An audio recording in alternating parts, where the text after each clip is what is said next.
Oh my goodness. Oh my goodness.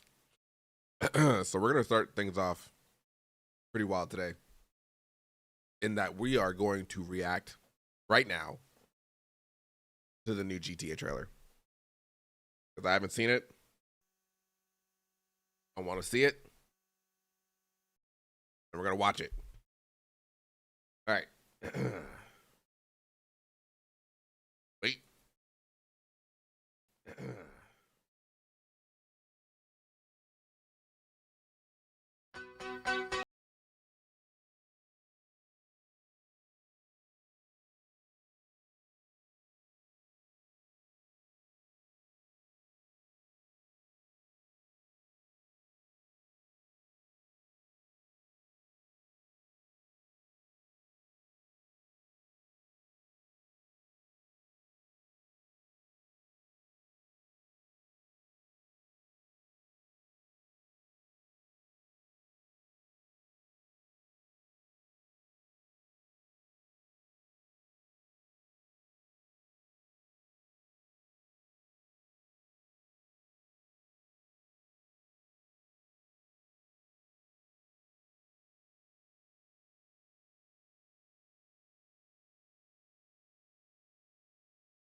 Let's go back real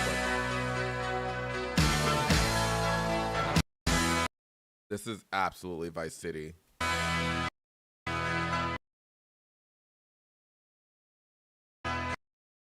Why 69 when you can 919? Okay. Yeah, we're back in Grand Theft. This is Florida, bro. This is Miami Beach. This is South Beach, man. She said she can't. There was a girl I knew. She said she. Kelly County, Vice City International Airport. This is downtown Miami. I know exactly where this is. This is like in Wynwood. You see, like, I think it says Wood right there. This is absolutely Wynwood right here. Park District. That's the club. This looks like Key Biscayne. That is absolutely South Beach. Probably put on my screen.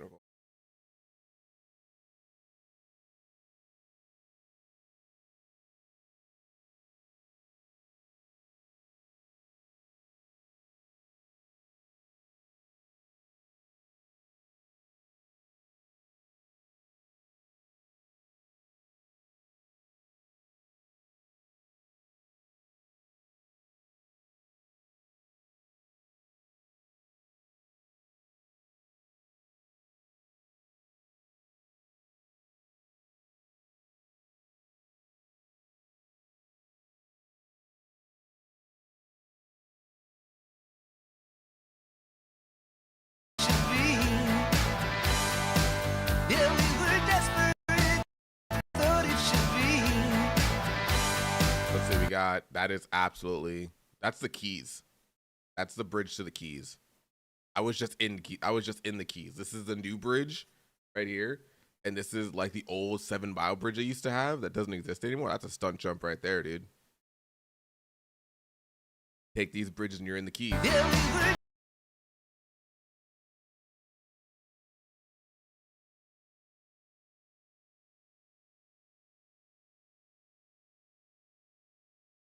What's cooking? 305. Yes. 305 right there, boys. We're going straight to Miami.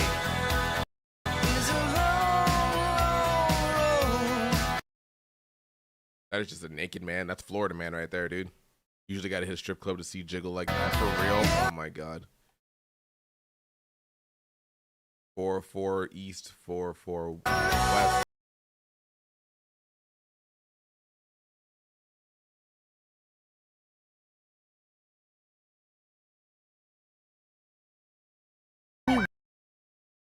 Associates favorite, America's favorite disassociative.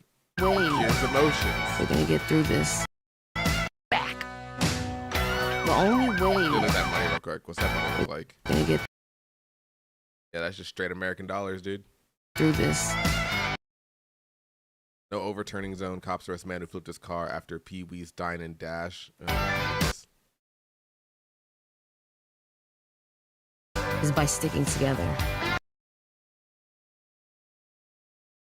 Let's see what this says. Weasel News. Oh, Weasel News is back. Being a team.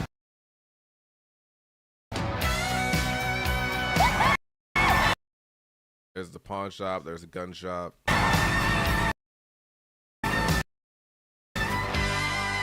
Trust. Trust.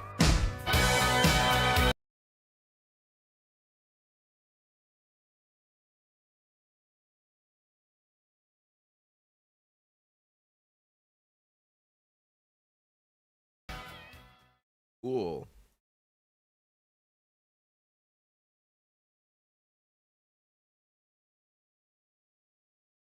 Hey, it's my stream. Nice.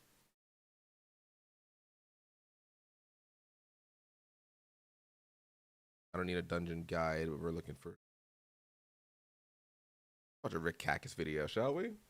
What's up, guys? It's your boy Rick Cactus here. What is up, guys? It's your boy Farmer Cactus, and today we are going to be showcasing how to kill the final boss of the Warlord's Ruin dungeon as fast and easily as possible, so you can absolutely farm that brand new dungeon loot. Because remember, defeating this guy will drop 2 pieces of dungeon loot compared to 1 for every other encounter.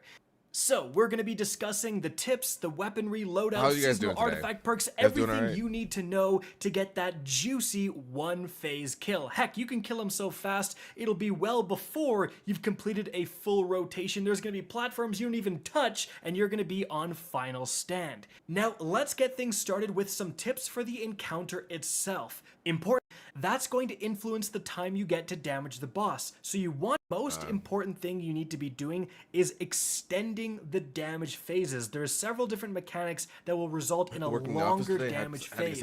So importantly, on these lower levels, it's just going to be the amount of those taken like turrets that you defuse by simply standing next to them. That's going to influence the time you get to damage the boss. So you want to be able to defuse all 4. Importantly, that means do not kill the Scorn captains right away, because you want to wait for them to spawn their extra turret, and then you can kill them and they'll spawn another turret on the location they died. Now you can do a burst of damage when they first spawn and then sit back and wait, but you certainly don't want to be plugging them with damage consistently, and that's because if you make them stagger or if you get too close and make them stomp, that can override their animation of spawning the turret and delay the time it takes for them to spawn that turret. So wait for that turret to spawn. The second you see it, then you can absolutely clap some captain cheeks. But before then, don't get too aggressive.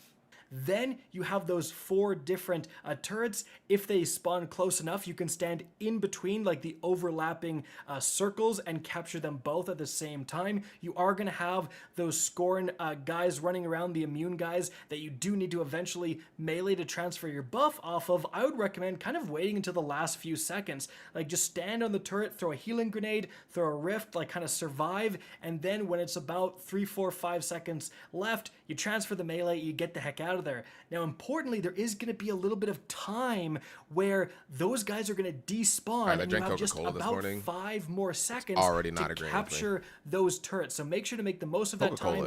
Look around if there's one almost captured, run to it and try to get it just before the damage phase actually starts. And guys, importantly, if you get 3 or 4 of those turrets diffused, you're gonna get like 15 seconds of a damage phase, so use your well. I see so many teams saving their Well of Radiance until they get to the very top because that's usually where the longer damage phases occur, but if you're on that very first level, as you can see, it is not worth wasting a full like 15 or more second damage phase. You can do a ton of damage. Heck, we're coming out of the second level often with the boss below half health. So again, make the most of those wells on those lower levels if you do defuse enough turrets for it to be warranted. Totally But guys, understand that let's now. move on from there and get into the weaponry and loadout recommendations. Now, there's actually a few different kind of strategies you could use to go for that one phase. One of those is just rockets, have someone with a Galahorn, the other 2 people with incredibly good, legendary rocket launcher rolls. I did do that, however, we found it to be extremely ammo inefficient. If you get unlucky with ammo, you're in a little bit of a tough spot. Another potential method is, hunters with lucky pants to massively boost hand cannon damage and then put on the malfeasance. That thing is incredible, especially with the lucky pants. It does bonus damage against taken, and the boss is taken, so that is going to be very ammo efficient. I mean, it's a primary weapon.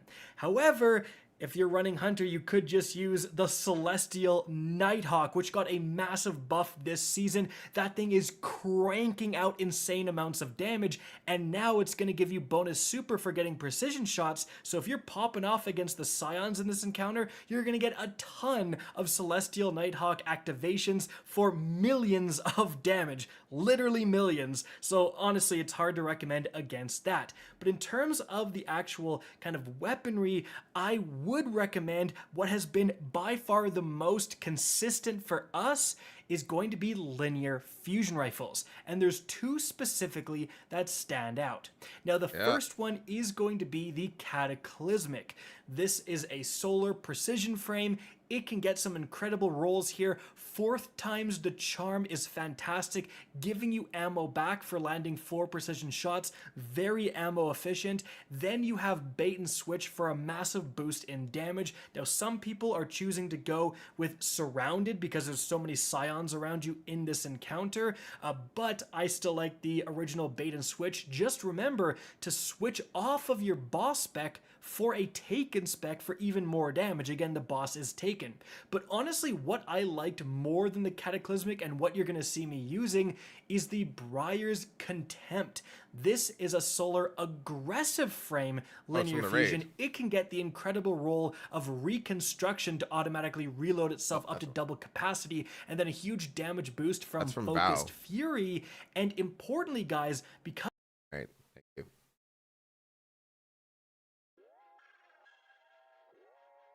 What's up with Bungie?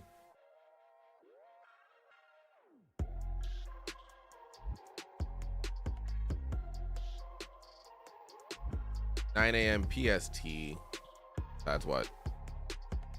An hour and a half? Okay, sick. Cool. Jack, give me 1 second. I'm gonna run to the bathroom. Enjoy some music. I'll be right back.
All right, Chad, thanks for waiting.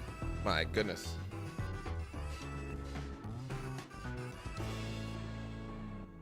Oh boy.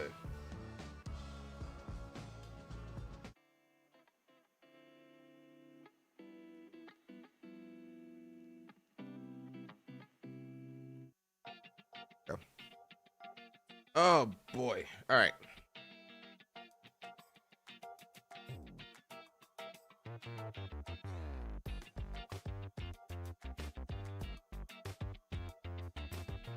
All right, let's see what they've been working on with the Destiny 2 team. There's a whole bunch of stuff going on. Good lord.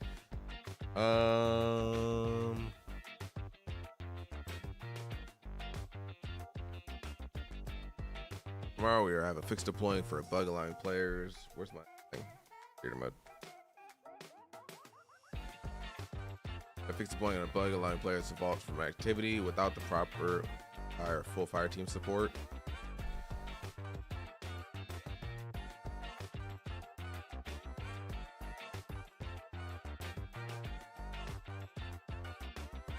Based on positive reception for this bug, we're planning on reverting tomorrow's fix in a January update. Oh snaps, you'll be able to vault from just doing any activity. Yes! We're gonna have this bug remain a feature in its current janky implementation so you can retain the current level of vault access and give us feedback on your experience from the full polished version we're planning to build in the future. So what they're talking about here, hold on.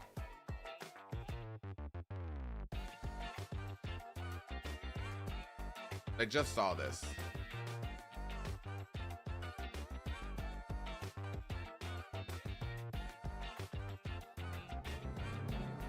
Here's the bug they're talking about.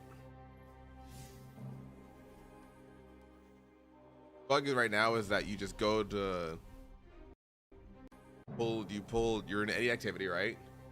Pull up your Ghost, go to your directory, pull up Crucible, and then for some reason when you go to private match, you click it, you're able to pull out your vault. And you can pull out your vault anywhere. I want to test this at reset. Because being able to get my vault from anywhere would be so good.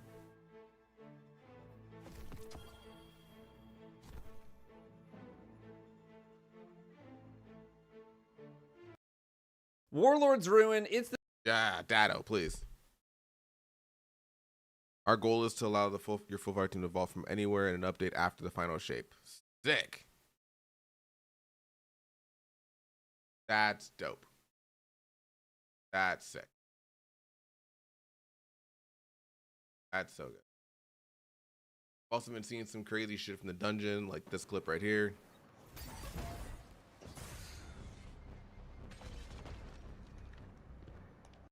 The speed runs I've seen have been absolutely insane.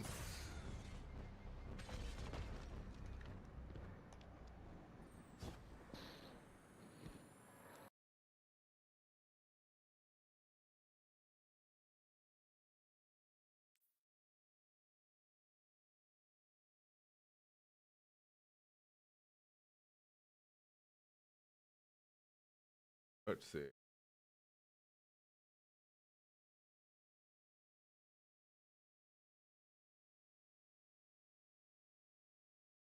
That's good to know.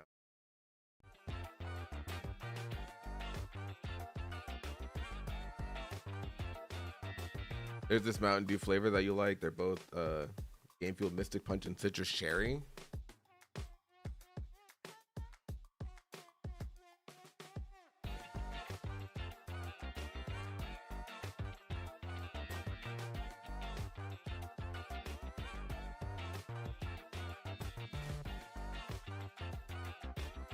Oh, what the hell is this?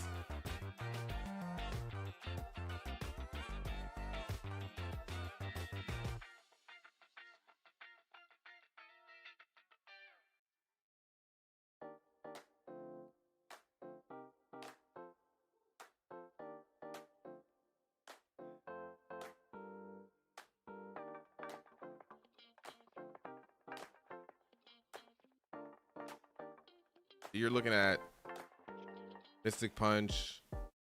I've never even seen these. Are they good?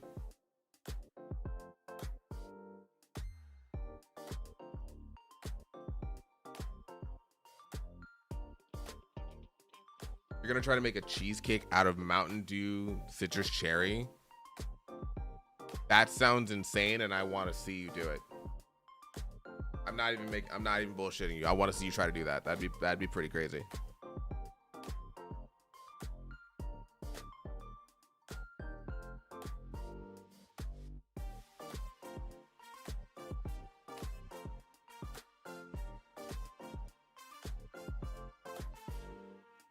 I can't wait to get back in the game today. I did not play Trials. Don't care for Trials really.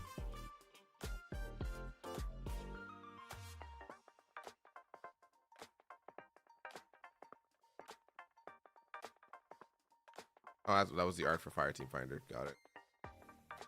Bungie, please.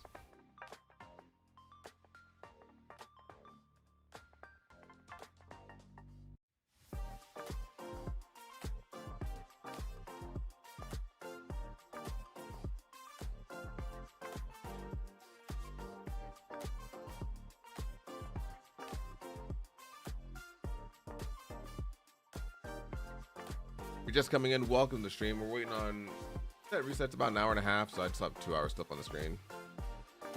And then we do more stuff and more stuff. I got into the game. I was able to grab a bunch of bounties before the servers went down. We can farm some things and that. Let's watch Mr. Sweatsicle just trounce this dungeon real quick. Shoot him in the circle.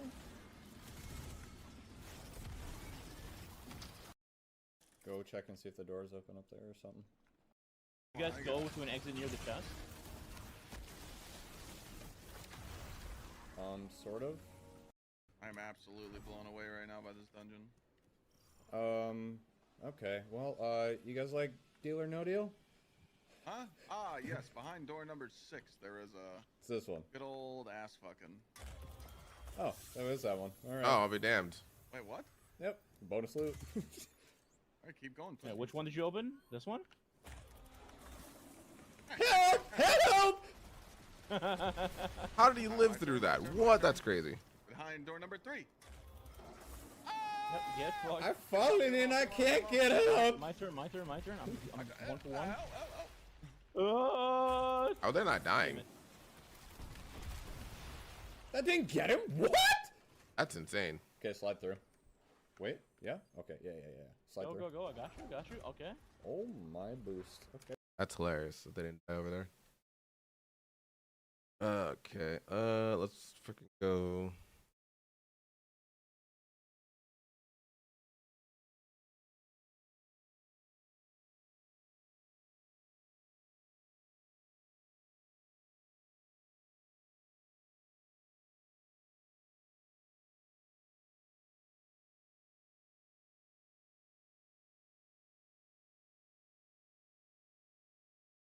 Surprisingly enough, I have never done a full Threadling build because I always thought they were a bit underwhelming and didn't do enough damage to champions in Under the Booty is a really good build, really good build maker. Builds. Well, it's safe to say now that they can compete in endgame content, and that's thanks to 2 major changes. First is just the straight 30% damage buff that Threadlings received this season, and that allows them to hit much harder now. But this change alone doesn't really add enough to warrant them in endgame content because even though the Threadlings hit a bit harder, the amount of Threadlings you could generate just wouldn't be enough to actually take advantage of the damage increase. But luckily enough, the new aspect for Strand Warlocks fixes that problem, as it is a straight up aspect for generating Threadlings, which is exactly what we needed with this build. The new aspect called Weave Walk lets us dodge while airborne to enter the weave, which gives us damage resistance, but more importantly, for the PvE build Minion Master that we're doing here, it allows us to generate 5 Threadlings for each melee charge we have. So with 3 charges, we can generate 15 Threadlings and use them all before needing more melee energy. This alone adds so much to the Threadling build on a Warlock because that's just a ton of extra damage we get just for going in and out of the weave for 4 seconds. Now we do need to take advantage of this aspect to its fullest, and that's what today's build is going to do. It allows us to have infinite melee abilities so we can enter the weave whenever we want, and a crazy high uptime to our Rift ability thanks to our mod choices, and the ability rotation that you're going to do, which then deploys 8 total Threadlings at once, and then you follow that up with a Threadling Grenade, which again has a crazy uptime thanks to a fragment. And you can instantly hit a champion with 11 Threadlings to chunk their health down. Then we just rotate through the abilities again.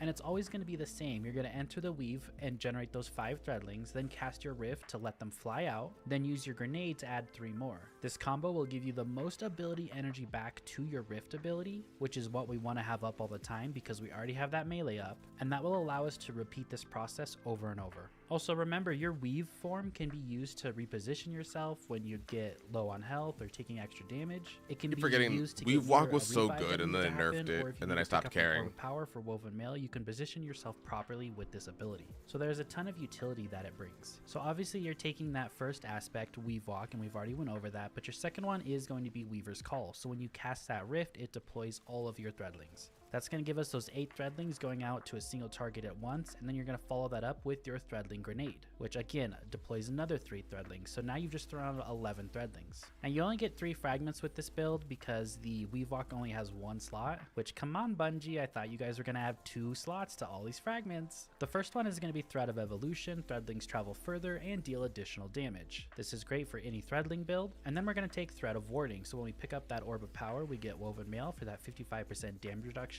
Again, pretty much a must for any strand builds. And then we're also going to take Thread of Generation. Dealing damage generates grenade energy. This is going to proc very quickly when you cast that Rift because those 8 Threadlings are going to do a ton of damage and unravel thanks to our exotic, which just feeds this and feeds into that grenade. So we're going to have a high uptime on our grenade thanks to this fragment. For your stats on the build, 100 resilience is always what you want to aim for, and then with this build you want high recovery and high discipline. In the gameplay you're watching, I had 90 discipline and 70 recovery. You can find the full written version of this build over on Mobalytics, a great source for Destiny 2 builds in general, and you'll be able to find all my builds over there that you see here on the YouTube channel. So I hope What's the exotic? Swarmers. Yep. Hope you guys find this written source helpful for all my builds in the future. For your weapon of choice on the exotic side, we are going to take Monte Carlo because this is just going to give us a ton of uptime on that melee ability, which is our aspect. So Monte Carlo is perfect for this build. Now for our exotic armor piece, we are going to take the Swarmers. This is the first build I've done with these, and it's literally pretty simple. Destroying a Tangle spawns a Threadling, and that's 2 Threadlings that pop out when you destroy a Tangle, and then also your Threadlings unravel targets that they damage. So now that our Tangle can spawn 2 Threadlings, we're going to get 2 Threadlings from the Swarmer boots, right? We also get 15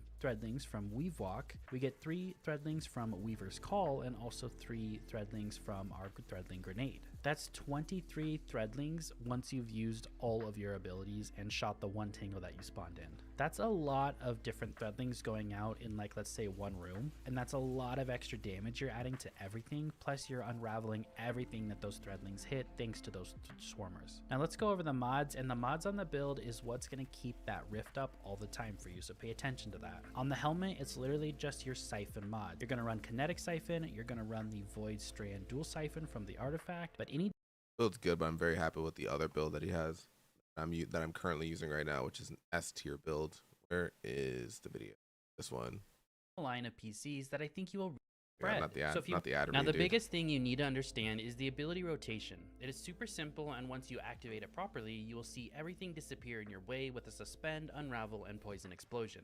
First thing to do when you enter any room with enemies is consume your grenade. This activates our aspect and Weaver's Trance, which allows any kill to release a burst of suspend around it and will suspend anything into the air. This is any kill from any source, like your unravel debuff, poison damage, weapon damage. The point is anything can activate this burst of suspend, and it lasts for 25 seconds long, which is one of the longest timers in the game for any buff. Now after you've consumed your grenade, you're going to throw out 1 single melee ability. This will apply the unravel debuff for us, and that will spread to all the enemies and do damage when we deal damage to them from any source. This includes our poison damage, and it will proc the unravel debuff on enemies. And then speaking of poison, when we also throw that melee ability, this will apply the poison damage to whatever we hit. And as soon as that enemy dies, which will be very fast, that poison damage will spread to all nearby enemies and deal great damage for us over time. But it's also proccing the unravel debuff and spreading it with its damage, and anything that poison kills, or the unravel kills, will proc the suspend explosion thanks to Weaver's Trance. So again, it's consume your grenade, throw your melee ability, and then start shooting shooting your weapons like normal. Very simple, but very, very powerful. Now, speaking of weapons, I just wanted to cover this really quickly. Any weapon that applies the poison damage, so a Sorrow weapon, something like Thorn, Osteostriga, or even Necrochasm, these all can play really well into our exotic gauntlets that spread poison for us and allows the weapon to spread the poison as well. But it's definitely not needed. Remember, like I said, all it is consume your grenade, throw your melee ability, and shoot your weapons. Well, you have 3 charges of that melee ability, so it's very easy to keep the poison and unravel up just from your melee alone. And thanks to one mod we're going to be using on our gauntlet, every time our suspend burst happens off of every kill, it will proc the mod on our gauntlets called Momentum Transfer. Causing damage with a grenade reduces your melee cooldown. And this works even with Weaver's Trance. So you have 25 seconds of Weaver's Trance, which means every about 5 seconds that explosion goes off and suspends an enemy, it's proccing this mod. That's going to keep your melee up easily through entire rooms. And you don't need to throw out all melees at once. You just throw one single one out. That's just to proc the poison and get it spreading, and to proc the unravel debuff and get it spreading. Now for the 2 aspects on the build, we are going to use Mind Spun Invocation. This is where you hold that grenade and activate Weaver's Trance. We already went over that one. And we're also going to be using the Wanderer. Tangles you throw attached to targets and detonate into Suspending Burst. Destroying a tangle creates a Suspending Burst after a short delay. Just another way to add suspension to the build, and since the cooldown for Tingles was reduced to about 12 seconds, this is proccing much more often. For your fragments, we're going to take Thread of Generation, so we can get that grenade ability energy coming back for all that damage that's going off across the board. This is how we always have Weaver's Trance available, because it's we freaking always have insane, grenade dude. to consume. Next, we're going to take Thread of Continuity. Strand debuffs generally last 50% longer with this, and that's our Suspend and Unravel. And this is going to apply to Sever as well. Speaking of Sever, our next fragment is Thread of Isolation. This is landing rapid precision hits amidst a severing burst from that target. This one could be traded out for something else if you want, but the reason I really like this is against champions in particular. You're cutting their outgoing damage by 40%. That's a big deal in survivability. So even without having anything else with survivability, as long as you're just hitting a champion in the head, you're reducing their outgoing damage to you, which is crazy. And then to top it off, we're going to take Threat of Warding. So when we do pick up an Orb of Power, we get Woven Mail for another 45% damage reduction. So when you have Threat of Warding going at the same time as Threat of Isolation, your survivability goes through the roof, and then you drop a Rift for that instant restoration and healing. You're just good to go. We already went over weapons. Make sure to give Thorn a try because it's really strong right now. And then for your exotic, we're going to take Necrotic Grips. This has the perk Grasp of the Dude, Devourer. Necrotic Grips is exactly what I use, and it's freaking insane. Why's my time, camera over there? And then defeating a poison combatant spreads the condition.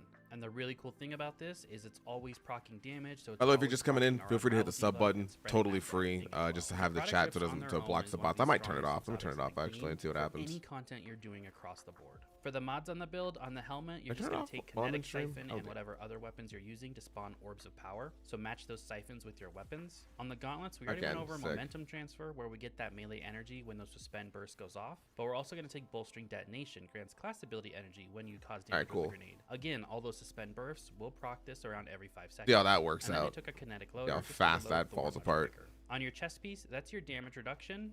So match whatever activity you're doing, and then I like to take Charged Up here as well. Increase the maximum number of stacks of armor charge you can carry by 1, so we can carry 4 armor charges. The reason for this is on our boots, we're going to take 2 kinetic weapon surges to give us a 17% weapon bonus damage to our Thorn. This could also be matching whatever other weapons you're using, that's completely up to you. And then for the third mod on the boots, I like to take stacks on stacks. So when we pick up an Orb of Power, we get 2 charges of armor charges. On your class item, we're going to take Bomber and Outreach, so every time we use that class ability, we get melee ability and we get grenade ability back. And then we're going to take Time Dilation. Your decaying armor charge has a longer duration.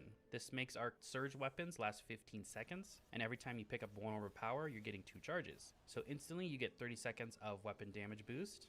And if you happen to pick up 2 Orbs of Power, you get a minute of weapon damage boost. So that's pretty simple, right? And then for your Yeah, when stats I on the use this build, build, you I wanna aim become like for 100 unkillable. It's kind of crazy. Because in PvE, that's just the way to go. High discipline and high recovery. But with this build, you really don't need anything in particular. Just try to hit that 100 resilience. Thank you so much for watching. I'm looking forward to the new season coming out soon, and I'll see you guys all in the next video. Have a great rest of your day. All right, let's see what else you got, dude.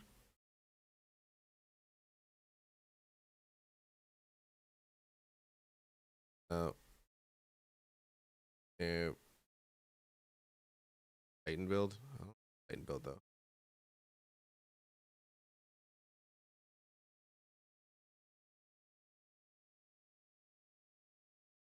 So I solo flawless the dungeon, and I have to say this build made it a walk did in what? the park, and here is why. What if I told you that on the final boss in Warlord's Ruin that you can shoot way less blighted eyes because our ignitions take care of most of them for us? If I had sniper ammo here, then I wouldn't even look at them. But even better than that, what if you could have infinite healing rifts for that restoration? And I mean for every damage phase on every plate for the second boss and every island for the last boss. Just watch our rift ability here in the bottom left. We have one up as soon as the last one runs out. You can even make use of these on every totem activation that you need to hit, and overall it just makes everything in this dungeon so much easier to do because you can literally just sit in the healing rift when you need to deal damage. But let's take it even further. What if you didn't have to hit any bosses with all 3 weapons and proc bait and switch that I know a lot of people struggle with doing? Swapping between the 3 weapons like that can be kind of a pain. This build is literally drop your rift, shoot off a rocket, and then use your super for great damage. I 3-phase the second boss with 1 extra That's plate, actually and pretty then crazy. I 2-phase the final boss with again 1 extra platform at the bottom. Next, what if you don't have to do some crazy strand ability rotation for damage or even keep up Sunbracers on the Warlock? Both of those take quite a bit of skill to pull off correctly, and on the Sunbracers Warlock, if you mess up your snap and dive, you're kinda screwed. And then what if we never do any exotic armor swapping or entire builds or loadout swaps? Because that can be hard to open up that menu, click on the right one, and pull it off correctly, especially if you're on console with slower load times. We literally switched 1 weapon this entire dungeon run. Yo, That was my Debo, what's special up, man? weapon, and on the last boss, I switched from a fusion rifle to a sniper. That's it. No other mod changes, no loadout changes, no exotic changes. Well, if all that sounds good to you, then this Solar Warlock build will help you through any difficult activity in the game. I honestly Morning, felt Debo. like it What up, made it a Blake? bit How you guys too doing? easy, since you just don't have to worry about so many different things anymore. Which the big thing was just keeping up some sort of healing or restoration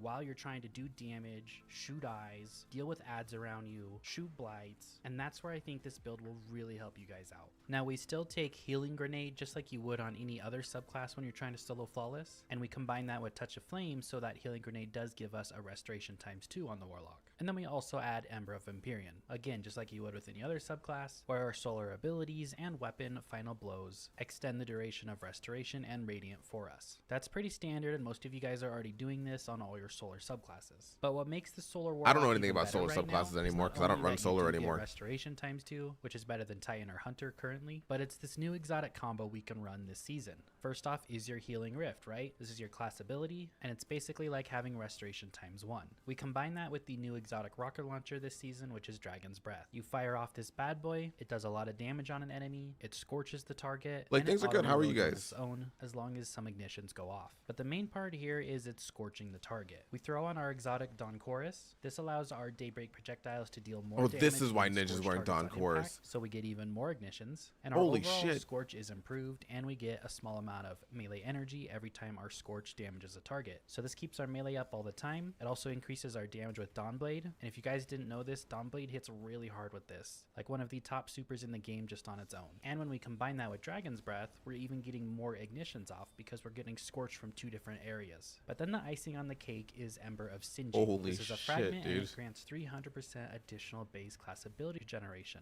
And this has no cooldown time. As long as you're scorching a target, this will be up. Which means as long as you fire off your Dragon Breath, you use your super, you come out of your super and shoot another Dragon's Breath, you've caused 2 different instances of scorch damage. And since the scorch damage lasts a while on Dragon's Breath, this is proccing about 4 times and giving us our class ability back. Which means on all those platforms on the final boss or down below when you're dealing with the chieftains and whatnot, as long as you're scorching targets, you're gonna have your healing rift up. Which means even our secondary this season, whatever solar weapon you're running, I was running Xylu's Bane, it should be scorching targets thanks to that artifact mod, that when you're radiant, your weapon's gonna scorch targets. And same thing on the second boss on the Ogre. When you're rotating through those plates, as long as you got the Dragon's Breath tagging What the Ogre, is it's this gonna freaking stun lock him, madness? and it's gonna just refill your class ability to where you can pop it on every plate. This is just insane. allows a safe damage rotation on both the second boss and the end boss. And it's easy damage, I can't stress this enough. It's shoot your rocket, use your super, shoot another rocket, and use your special weapon, whatever that may be at the time.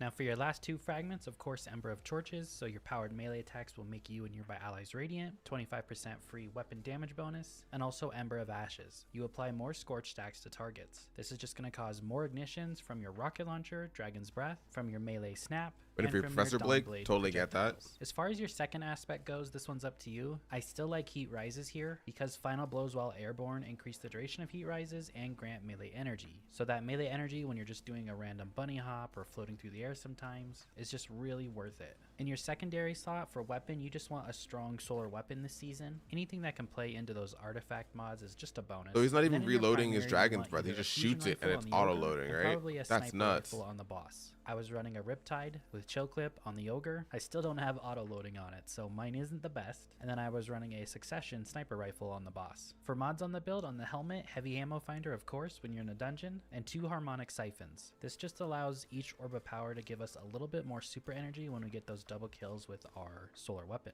On the gauntlets, we're going to take 2 copies of Impact think they did Reduction, buff 1000 warlocks, damage with a or powered solo melee attack, warlocks. reduces your grenade cooldown, and then I had a harmonic loader, so to increase that reload speed on my solar weapon. On the chest piece, that's just your damage resistance like normal, and I had a harmonic surge. On the boots, I ran triple solar weapon surge, so I could Holy get the 22% damage bonus on my solar weapons. This stacks with our radiant, and that allows us to do a lot of damage with our heavy and special. And then on the class item, we're going to take time dilation.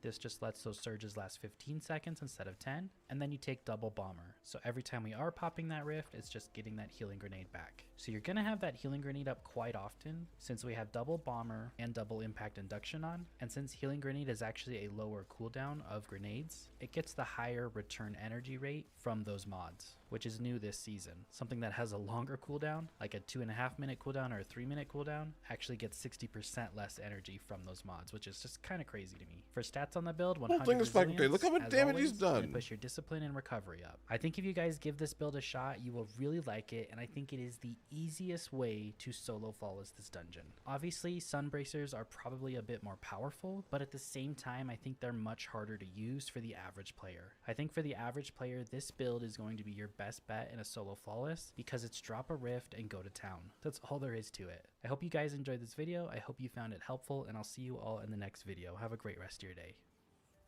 Christ, dude. You guys aren't subscribed to Plunder the Booty. You should be.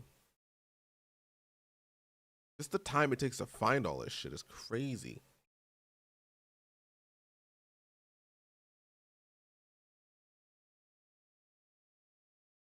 Am I soloing? God, no. I'm just watching build or waiting for reset. Good morning, Cole. How are you? Let's look at some hunter builds.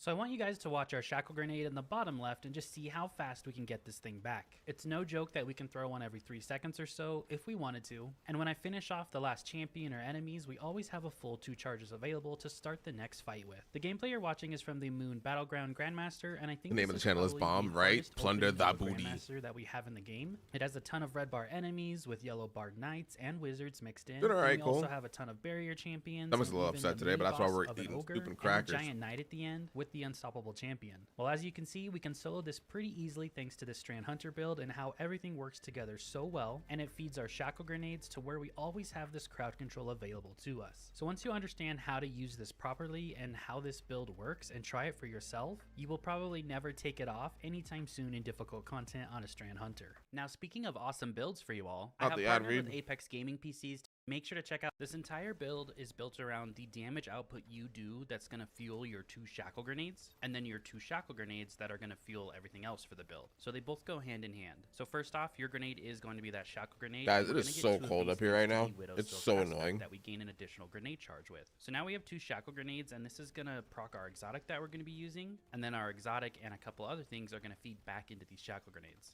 Our I thought you second put on aspect socks. is Hold Whirling on. Maelstrom. This is when you destroy that tangle, it creates that whirling maelstrom on the ground, that tornado that flies around, it kills everything, does great damage overall, even to high health targets and grandmasters like you see on the screen. And when it does defeat like a red bar enemy and a grandmaster, which you see it doing quite often, it will emit that unraveling projectiles to everything. So essentially think of this whirling maelstrom as just added damage, but it's also going to be proccing our threat of generation as our fragment. but it's going to proc this in 2 separate ways. It's proccing just the damage from the Maelstrom on like a champion or whatever it's hitting. So you're proccing Threat of Generation one way just by that damage. And then the second way is all the unraveling projectiles that will keep going off across the entire battlefield from the Maelstrom. Kathleen, what do we got to do to get enemies you into that have Destiny? The Unravel debuff and your weapon from damaging enemies that have the Unravel debuff. Say the this is word, providing Kathleen. 2 separate sources of damage to proc Threat of Generation for us. And speaking of Threat of Generation, just if you guys don't know, this is a fragment and it's dealing damage generates grenade energy. This did take like a 20% nerf at the beginning of this season, but if you can output overall damage across the board, then this just procs so fast. By the way, guys, don't forget to drop a Grenades with like, 2 charges, and it that's helps how you see more us people getting discover the infinite channel. shackle grenades.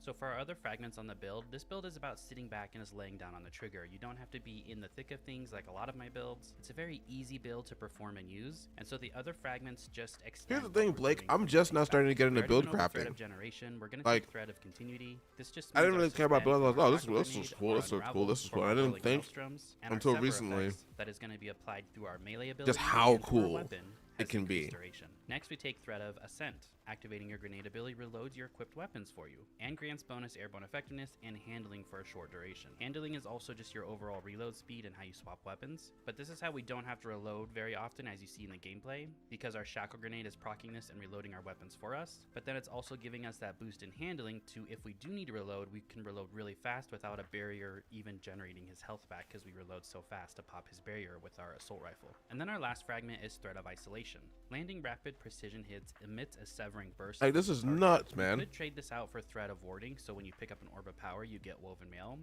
That's so cool. You're at work early. Then again, I realized that I can guarantee myself picking up an Orb of Power, then I would take it's Threat of Warding a here normal Woven day for Mail people. that, 50% damage reduction, right? But in harder content like this Grandmaster, especially solo, I can't get close enough to even get that orb. So I dropped this and went for something like Sever, because that means shooting those champions or high health targets that I've suspended down there means that when they do come out of their suspension, they're going to do way less damage to me. I can't remember exactly, but I'm pretty sure this is up to 40% damage reduction that they're outputting onto you. And just you're need to gonna be download it. activating this a lot because Girl. it's a few precision hits, and it's easy to hit those precision Go hits ahead, when you have Kathleen. everything Let's suspended. game. And then we also have our Threaded Spike melee that you throw out, it bounces I will between carry you targets, through but this activities. also severs anything that it bounces between and hits. So 2 separate ways to sever things. And then your dodge is going to be Gambler's Dodge, so when you dodge near an enemy, you'll get that melee back. So far for Threat of Generation, we do have the Whirling Maelstrom that's proccing our damage in 2 separate ways. It's the damage from Oh, man, the putting socks Maelstrom on's by a game itself changer, and I'm and all the damage toasty. from all the Unravel projectiles. While the Shackle Grenade is going to feed the 3rd damage source, and that's going to be Foe Tracer. Damaging a powerful combatant with an ability grants you a temporary bonus to weapon damage, matching your subclass type. This is a 25% weapon damage boost. to 6:30 each of the a.m. weapons to that you're 3 using. p.m. In the gameplay, That's I was not using bad. Quicksilver Storm. You can use any strand weapons you I'll like. probably be live The until point like of this around is like you're throwing maybe out so many 4. shackle grenades on high health targets or I have something to champions do today. that you're gonna have Foe Tracer procced all the time. This just means your weapon hits 25% harder, so the outgoing damage from Quicksilver Storm is now really, really good. So you have your 3rd source of Quicksilver Storm damage, including the 2 sources from Maelstrom. That's how you can see we get those grenades back so fast over and over. Now there are a few other mods on the build that I want to go over that help feed all of this, and really it's just on your arms. You're going to take Grenade Kickstart. Even though we're not collecting too many Orbs of Power and getting a bunch of armor charges, it still is going to give you 15 to 20% of your grenade back just when you throw a grenade, and it works on both your charges, which means when you throw 2 Shackle Grenades, you're getting about 40% of your grenade back already, so you might as well have that on there. It's just extra grenade energy. And then we take Impact Induction. Causing damage with a melee attack reduces your grenade cooldown, so our Threaded Spectre can give us our grenade back as well, and you can dodge near an enemy to get that melee back. And then we're also going to take Momentum Transfer. Causing damage with a grenade reduces your melee cooldown. So our melee reduces our grenade, and our grenade reduces our melee. And you have a ton of grenades as it is, so you can easily get your melee back just by sitting back and throwing those shackle grenades. On the helmet, it's just 2 harmonic siphons. All right, Blake, where see you generate later. orbs of Thanks for power hanging out. for those double kills with your strand weapon. Have fun in And class. then a heavy ammo finder. On your chest piece, this is all damage reduction. So any damage reduction that you're doing for whatever activity. Your boots is going to feed just ability energy with orbs of power. So this is better in easier content, not so much in Grandmaster content. But in easier content, you'll be picking up a lot more orbs. So you have Absolution that feeds all your abilities when you pick up an orb of power. Innervation that feeds your grenade when you pick up an orb of power. And then we also throw on Recuperation. All which this runs shit is health when you insane, pick up dude. an orb of That you power. just This put all is this to stuff chunk your together. health instantly when you grab that orb of power. That's On your crazy. class item, we are going to take Reaper, so every time we dodge, our next weapon kill spawns an orb of power. Outreach, so we get melee energy when we dodge, and Bomber, so we get grenade energy when we dodge. But we're honestly not even dodging that much. The overall build and gameplay is just so simple with this build, and that's why I like it. It's sit back, it's chuck out your shackle grenades, kill one red bar enemy and spawn that tangle, shoot that tangle to activate the whirling maelstrom, let whirling maelstrom do its damage and do its unravel damage to everything, and then let it proc foe tracer, and just use your weapon for that 25% damage boost to help kill everything that you've suspended. It's literally sit back, shoot your weapon, and throw the grenades as often as possible. As soon as you see the tangle, shoot the tangle. It's pretty straightforward and simple. For your stats on that build, always 100 resilience is what you want to hit on any build you're doing. Everything else after that doesn't matter as much because you have so much stuff feeding ability energy with every build that I create that it doesn't matter if you can get 100 discipline or 70 discipline, right? But 100 resilience is what you want to hit. On this particular Strand Hunter, I would try to hit 100 discipline next, and then push your mobility up as high as possible for your dodge. Thank you guys so much for watching. I hope you found this video All right, helpful. let's see what you got for So I solar. was running my solo flawless dungeon yesterday morning, and I'm not joking when I say that I threw somewhere around 20 supers in just this one single encounter, and I was able to easily 3-phase the boss with basically 2 fire plates left on the 3rd final phase. So I guess you could call it a 2.5 phase then, right? But I was able to throw 3 supers on every damage cycle, so I was only missing 1 of the 4 plates, which means I threw a super at every plate except 1 in each damage What is cycle. this And then super I would just regen? super the chieftains as well Holy every time they shit. spawned in to activate the totems. Talk about super easy and a really fun time at that. That is until how my solo flawless run ended. Yeah, that's just rough right there. What a way to lose the run. Now, since I haven't done a hunter build yet this season, I wanted No. to see what was possible on a solar hunter with all their exotic changes, and I think you all will really enjoy this one. There are going to be 5 different ways to increase our overall damage that we'll go over, and then also 5 different ways to increase your super I was gains. playing This allows us to uh only need 3 kills to get over a quarter playing of 2 our nights super ago and my back, game and that's how we froze. can just So, throw I them was out like, what at happened? whenever we want, whenever we want. It rarely And then the freezes, which is icing on the crazy. cake is the ignitions that's going to happen. Whatever you use this build on, you're just going to let off so many ignitions that it sounds really cool and it looks really cool. So let's talk about our super first and how we're going to be able to throw so many of these bad boys. As you guys all know, I like abilities and supers in Destiny 2, so I find this part more enjoyable than just overall damage, weapon damage wise. Now we are taking Blade Barrage on the Solar Hunter, and we're going to take the knock 'em down aspect. What this does for our Blade Barrage is launches more projectiles. That just means more overall damage, and then also while Radiant, final blows with your equipped throwing knife fully refine your melee energy. This is pretty much standard in all Solar Hunter builds, so you guys should be running this. And then the best melee to take with this is Knife Trick. It's just the easiest to use, since the knives Hey, fan Ninja. out, you can guarantee I don't have a at least hit reset. on an enemy to get I Radiant should make a instead of reset just command. missing your knife. And then make sure you take the healing grenade. This is how we have infinite restoration and are able to survive in whatever content we're doing. And then take Gambler's Dodge, so when you dodge near an enemy, you get your melee back. And we're going to be dodging a lot. For your second aspect, this one is up to you. If I am not running damage on a boss, so if I was doing like Lost Sectors or something, I would actually trade this out for Gunpowder Gamble. But in the gameplay you're watching, I do have On Your Mark on. That's just so I can swap between my weapons quicker and get that overall damage up. But like I said, if I'm not on a boss, I am Greetings. using Gunpowder Gamble, because every 6 seconds, you literally are going to have a instant ignition bomb that can clear rooms of Snipe out enemies. working, let's find I out. really like Gunpowder Gamble, and I normally run it anywhere unless I'm dealing with a boss. Let's go over the fragments really quickly, and then we'll get into all the different things that add to your super energy. We take Ember There we of go. Ashes and apply your Scorch attacks to targets. This allows your scorching weapon and just your throwing knives, Fan of Knives, to actually ignite an enemy. Next, we take Ember of Singeing. Your class ability recharges faster when you scorch targets. This is a 300% additional base class ability regen, and this is procced all the time when we are using Dragon's Breath on any boss. So you have basically infinite dodges as long as Dragon Breath is tagging. A new something reset would that's in be the scorching. And that in a scorch bit, as but I wanted well, to stream anyway because so I can it's hang out with you Ember of guys. Ashes, so it's going to cause more ignitions. Next, we take Ember of Empyrean. This allows solar weapon or ability final blows to extend restoration and Ninja, we were radiant just for us. talking about you We'll get that earlier infinite when watching a different restoration. build And we're about gonna take Ember of Warlocks and Torches, so Solar this and how it's powers just melee absolutely attacks, cracked. make you and nearby allies radiant. So free 25% weapon damage bonus.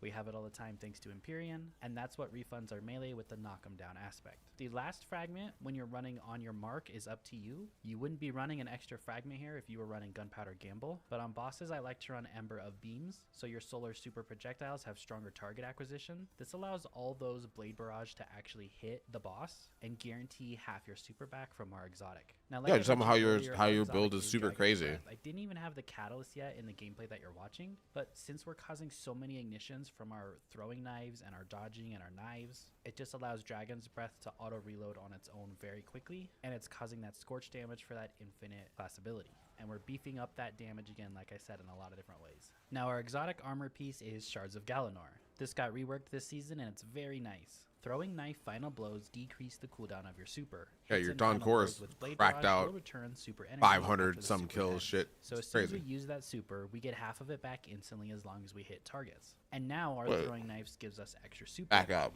This is Hold anywhere on. from 2.5% Babe. to 5% What? end cooldown of your super. Hits and final blows with blade barrage will return super energy after the super ends. Your super. Hits Really? and final blows with blade barrage will return super energy after the super ends. So as soon as we use that super, we get half of it back instantly as long as we hit targets. Oh, and shit. now our throwing knives gives us extra super energy. This is anywhere from 2.5% to 5% based on the enemy rank that we kill. But we're gonna get that super coming back even quicker. So even at the base of 2.5% on just a normal red bar enemy, it adds up very quickly thanks to a couple mods. First off, on the helmet, you apply one hands-on. If you can fit two in there, I would use two, but I needed a heavy ammo finder in the dungeon for heavy ammo. This just gets us extra super energy on every melee kill. So we combine that with the Shards of Galanor buff, and we're already cooking. Next, we add on heavy-handed. This spawns an orb of power every melee kill. This is on a 10-second cooldown, but that's still an extra orb of power that's going to heal us thanks to a different mod, and just give us extra super energy when we pick it up. And then on your helmet, you also take Harmonic Siphon. So all those solar weapon final blows that we're getting, that come really easy thanks to the Radiant buff from our subclass, and the Solar Surge mods that we're going to be going over for another 17% damage. It allows us to pop out orbs very quickly on double Ninja, you down to hits. run a dungeon If we today? pick those up, that's even more super energy. And then we add in the Reaper mod for another orb of power every 10 seconds after we dodge. And as you can see in the gameplay, infinite supers with infinite melees with infinite dodges, and That's a very so high stupid. uptime on our healing grenade. For the That's rest so of your mods on stupid. your gauntlets, you want to take 2 impact inductions. I think this is gonna be the build I go with for my It's on a 7-second Hunter. cooldown, but that just feeds that healing grenade for us. On Oh, I your was chest asking if piece, you're down that's to your run a damage dungeon today. resistance, and then I had 1 harmonic reserves on just for extra. By the way, rocket GG's on ammo. your solar boots, on you your take those solar 2 clear, weapon your surges solar flawless. just to That's add crazy. a 17% damage bonus to your secondary and our heavy, which is Dragon's Breath, which is great. And then you also do want to take recuperation when you're dealing with something like a solo flawless dungeon. Since we actually are making quite a bit of orbs with this build, this just restores 70 HP on an orb pickup. So a nice chunk of health every time we grab an orb, and that just helps us staying alive with our healing grenades. On the class item, we're going to take Time Dilation. This just extends our armor charges to 15 seconds for that damage window. And then we already went over Reaper, which was the second mod on the class item. For your stats on the build, aim for 100 resilience. Whenever. That's a must for your I'm damage live reduction, for the next and then like I would 6 push up your hours. discipline and your mobility. But your mobility really isn't needed thanks to Ember of Singeing and always having that procced. Now for the artifact mods this season, if you're running solo in anything, I would take a couple of these mods. First off, I had From Whence You Came On, increase ability damage to taken and scorned combatants. This is just a 5%. Imagine damage how buff to our crazy the abilities. Shards of Another one you Galanor is going to definitely wanna be take is Revitalizing Blast, causing damage with a solar ability. with weakens in champions and Mayhem. bosses for a short Oh my duration. god. This is a 15% weaken for about 5 seconds. So just hit that throwing knife, which you want to be using anyways on the boss because it's applying scorch and it's going to cause an ignition, but it's going to weaken them, which makes the ignition do more damage. It makes everything else do more damage, about 5 to 6 seconds. Next, you want to take Solo Operative. Another 15% damage buff all the time to everything that you're using. This is weapons and abilities and supers, everything. So a great mod for solo. And the last one I had on was Argent Ordnance. So our rocket launchers is going to consume a stack of armor charge, but it's going to increase damage and reload speed. We don't really need the reload speed, so I hope you guys give this build a try. I think you'll really enjoy it. It's definitely one of the more fun builds I've played with lately and still viable. Like if I was running the coil You got work in a activity few this hours? season, you'd That's probably fair. blade barrage in there like every 10 seconds. But you know what? Tomorrow, I think that's what I'm going to go try to do this on. Thanks so much for watching. I really Oh my appreciate god, it. and this I'll is see a you guys great all in the idea to next just be video. blade Have a great barrage my rest way of through your day. coil. Oh my god, coil as a hunter. 'Cause I have all the armor already on my warlock. I need to get it on my subclasses. Ooh. So I have a pretty good story here about this build. I joined a random Fun. That's fucking crazy.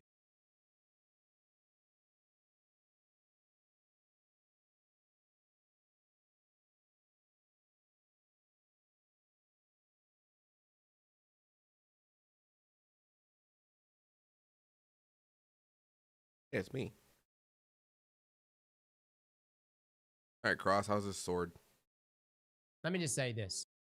let me just say this. Swords are kind of a hard sell, especially caster frame swords. This is the ritual weapon, Chivalric Fire. Today, we're going to be going over what is on this ritual sword. Now, How do you this pronounce it? is Chivalric? a void caster frame, the only legendary in the game like it. And no, Black Talon is not a caster frame. It's its very own thing. And even though I love Black Talon after its most recent updates this past year, Chivalric is a legendary weapon. And it essentially done to write a aligns reset? with We can run other it a caster reset. frames, such as Temptation's Hook or Soulless Scar, both of which, by the way, are pretty down to old do at this that. point. Now, at base, Chivalric stats are the same as these two. Swing speed, charge rate, it's pretty much all the same. Now, to start, let's look at the base performance, then try to identify what, if anything, would make this brand new blade stand out. Caster frame damage profiles have not changed here. Against Carl, Chivalric does 22,905 damage per line attack and 10 ticks of 6,872 damage per heavy at full power, for a max damage of 68,720 per single heavy attack. Now, the heavy will cost you 5 energy, but remember that attack power is no longer reduced if you're short of the full 5, despite what the weapon description says in game. Now, compared to lightweight and vortex frame swords, caster frame damage output in PvE has never really been a strength, but it's that long range, that tracking shot, that makes it pretty good to use inside of PvP. Actually, taking Chivalric into Crucible will net you a one-hit kill with standard rules, whether with light or heavy attacks. Now, last season, Bungie updated sword performance significantly, which we broke down in detail, making Sword Guard a much more viable tool for damage mitigation. Chivalric Fire's Guard perk is Balance Guard, giving it a pretty average 40 resistance and 40 endurance, meaning your guard will block around 85% damage for up to 3 seconds with a roughly 2.5 second cooldown and recharge rate. Now that we've covered what makes Chivalric Fire the same as its fellow caster, let's talk about what makes it different. Like all ritual reward weapons, you'll receive a role that's fully masterworked and perks curated by Bungie. Here are those perks: Tempered Edge, Balance Guard, and in our first column, Relentless Strikes and Repulsor Brace. In our second column is Attrition Orbs and Destabilizing Rounds. His origin traits are Vanguard's Vindication, One Quiet Moment, and Run and Gun. These are the ritual origin traits, by the way. Now, notably, there are no alternative perks in columns 1 and 2, meaning the row you get here, guys, is all you get. So the Scarf, Temptation's Hook, they have guard options like Burst, Enduring, and Swordmaster to tailor its defense to your needs, with blade perks like Hungry Edge, Honed Edge, and even Jagged Edge to tweak damage and ammo. I know the build craft and road-chasing landscape for swords isn't the richest part of Destiny, but as the third element in a trio of casters, Chivalric Fire is sorely lacking in something its siblings have in spades, and that's flexibility. So what are we left with? Really, just 2 perk combinations are worth discussing out of the possible 4. The first is Relentless Strikes and the new Attrition Orbs. Relentless Strikes refund sword energy heavy ammo after landing 3 line attacks. So if you spend 3 ammo for throw swings, you get 1 ammo back. That's enough to keep your damage rolling to proc Attrition Orbs, which generate an orb of power on sustained damage. Now, as a new perk, we're still learning its quirks, but on Chivalric Fire here, there are 2 ways to proc this as tested. Look at that against damage, Carl. is crazy. First is 22,000 rapidly landing damage. 10 line attacks in a row. Second is throwing a single heavy attack and then letting its rapid damage ticks do the rest. Now, either option will spawn a singular solitary orb of power, but let me just say, guys, neither is really that efficient. Now, there seems to be a 4-second cooldown on Attrition's orb spawn, which can easily be maximized by spamming heavy attacks. But overall, the ratio of ammo to orb here means you're better off throwing some siphon mods on your helmet than relying on this perk alone. Relentless Strike softens the blow with the light attacks, but it takes over 4 seconds to even spawn the first orb. And good luck staying alive long enough to spawn a second. Staying alive, staying alive. Mod wished into being, which will generate 3 orbs on a heavy attack kill, albeit with a very long invisible cooldown timer between drops. Now, the second combination is far more exciting than the first. Repulsor Brace and Destabilizing Rounds. These are both perks that have screamed potential in the past, but never truly broke into the meta due to limiting factors like low weapon time to kill or even debuff application. But together on a weapon with huge reserve and high damage, Repulsor and Destabilizing turn a caster frame actually into something unexpected, a PvE ad clearing monster. Killing an enemy with Chivalric makes nearby enemies volatile, and then killing any of them grants a void overshield that lasts for 7 seconds. You stack this on with Vanguard Vindication to get yourself some extra health on kills, and you can mow down crowds of enemies in your path without a scratch. It's a hard left from the likes of Solus and Temptation, but what this sword lacks in flexibility, it starts to make up with this level of fun. Now, given how ammo-hungry Vortex frames are, this is a legitimate alternative for crowd clearing with a decent high damage heavy attack to go with it, which takes us to a build in our best use case. Now, first, before we get into this, I need to mention, I'm not saying this is meta, but there is a way to push this much further than what you would think on the surface. Now, some activities that this really shines in are things like Savage Inspire, Altar Summoning, even this season's Coil. Pretty much any anywhere that your fire team is at that's about to get swarmed by ats, even champions. Now, these chain kabloomies will clear weak enemies fast. It'll also burst down the tough ones and keep you shielded the entire time. When Bungie actually reworked Sword Guard, it was with the knowledge that swords needed to offer more protection to justify the risk of running in with them. This is one of the first to do that, both by allowing you to guard against big threats and aggressively charge through smaller ones. Again, though, not quite meta, but an option we haven't quite had with a legendary before. Now, to enhance the performance, guys, you're going to want to use this on Void type. Throw on the controlled demolition aspect, and now you're able to double dip on both volatile and healing. Not only do your weapon kills make enemies volatile, but so do your abilities. And Repulsor Brace doesn't discriminate here either. Add on the fact that nearby volatile explosions heal you and your allies, and you just got a hell of a lot tougher. Now, interestingly enough, and I don't know if this is intentional or not, if you run out of ammo, this doesn't stop things for your sword, as destabilizing rounds apply volatile on final blows. But the effect with our build here doesn't require sword ammo. The repulsor destabilizing combination works even when ammo is depleted, allowing you to hack away at enemies with no concern for ammo while exploding everything and still staying shielded. But Cross, what about our base sword damage? Doesn't it greatly diminish here? Not if we use a certain exotic. And no, it's not Stronghold, although you can if you want. Instead, though, we have Syntheseps. You see, no energy attacks are technically considered melees. Hence why Bungie, in the most recent sword update for this season, fixed an issue where unpowered ammoless swords would receive buffs from Banner of War. But we're not on Banner of War. We're on Void, going for kabloomies. And a non-energy attack against Carl is 7,527 damage. Why do they call him Carl? Enhancements, which is really easy here considering you're rocking a sword, that increases it to 19,231. Now, this is not that much further below the 23,000 we were doing with our light attack. So you can definitely run this Synthesept build alongside Chivalric Fire for a no ammo run. Granted, there are definitely limiting factors here. Don't go running into a Grandmaster Nightfall with no sword ammo and Syntheseps and expect to run it flawlessly. It's more or less a situation that if you do find yourself with no ammo, you're still good. You're still in the gunfights, or I guess in this case, the sword fights. Overall, guys, this is a fun sword, and it completes the trio here of our light subclasses. Again, we had an arc caster frame, a solar caster frame, and now a void caster frame. That's a legendary sword. Now, don't see Chivalric Fire shaking up the game anytime soon. It's got some funky combinations that have potential, but it definitely loses out on flexibility considering it's a ritual weapon. And for the most part, it does offer a PvE performance that really could be executed by like a grenade launcher or even machine guns or pretty much any ignition or volatile build. I know we just came off of last season where Malediction was like a must-have ritual weapon, and I really do love Malediction. Chivalric Fire is definitely not something you need to go out of your way to get tomorrow. But for my folks that like caster frames and also like to find ways to synergize with Void 3.0, this is definitely one you can make work for you. Fellas and ladies, thank you all for coming and watching, and as always, slap that like button like your mama told you right.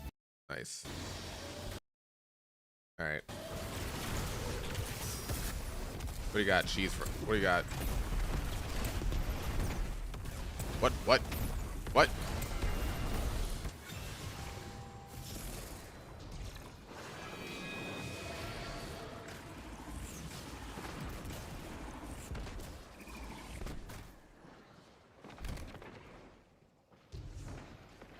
Oh, shit.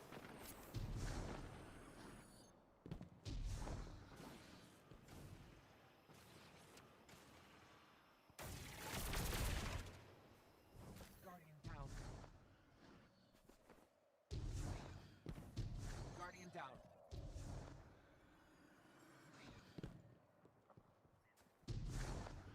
Does the boss not chase you in Final Stand?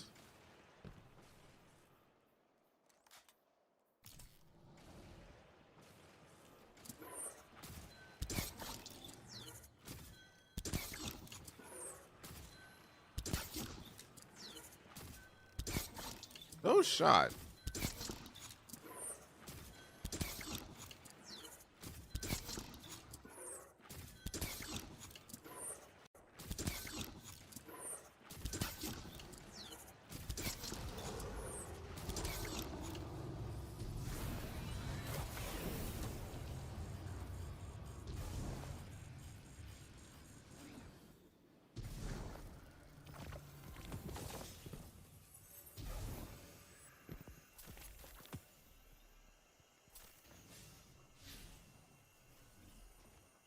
What's that helmet though? The helmet looks pretty cool. What do you mean it took you guys 13 minutes to run the dungeon? That's nuts. 5 million damage. All right, cheese. She's forever guardian.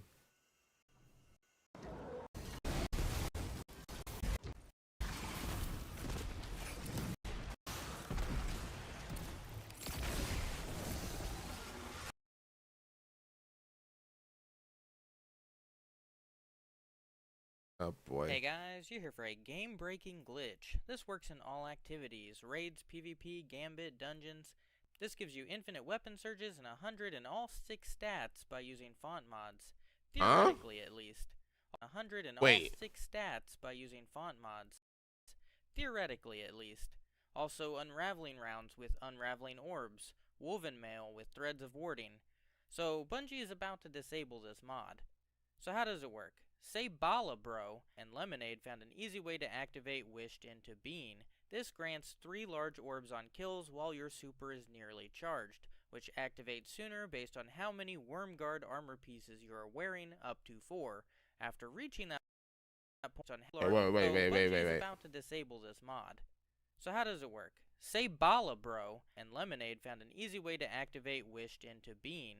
This grants 3 large orbs on kills while your super is nearly charged, which activates sooner based on how many Wormguard armor pieces you are wearing, up to 4. After reaching that point, throw a Glacier Grenade, use an uncharged melee, and melee 3 crystals. This will activate Wished into Being, generating 3 orbs. That means you have max armor charge for 1 grenade, which will come back fast with Whisper of Shards. If you have Touch of Winter, you get 6 crystals. That allows you to punch 3 and a teammate to punch 3, both getting the buff. That is if they have the artifact mod and high super. But if I make orbs, they don't receive the orbs and vice versa. You can also do this glitch I found to get more armor charged with Charged Up. I noticed that if you unequip the artifact mod and then re-equip it, that bypasses the 30 to 35 second cooldown on the artifact's orb generation, allowing you to get 2 sets of orbs per grenade, and that becomes important in PvE. I noticed with glaive melee, it's easier to not pick up the orbs immediately. The orbs last for over a minute on the ground, so that's PvP. What about PvE and gambit? By applying my infinite orbs glitch, I can essentially chain back-to-back supers. Ability kill, reactivate the mod, ability kill, pop your super, grab all the orbs, and pop your super again. But you can also use glaive projectiles and glaive melees for this if you run out of abilities. Also, throwing a stasis grenade at another person's barricade will grant them orbs. Lots of variety here. And there is a lot of potential ability spam with infinite armor charge. If you have a cool idea, let me know in the comments. That's pretty nuts.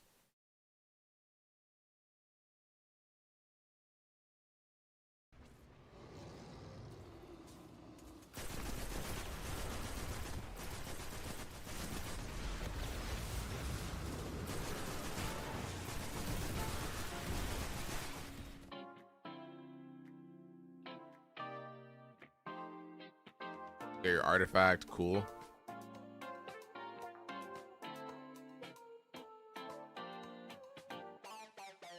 But you can swap artifacts? Is that a thing you can do now?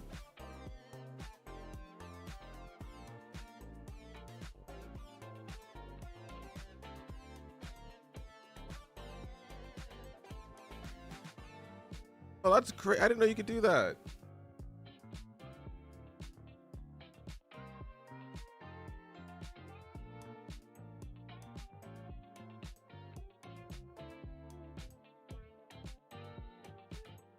Plus 19 bonus.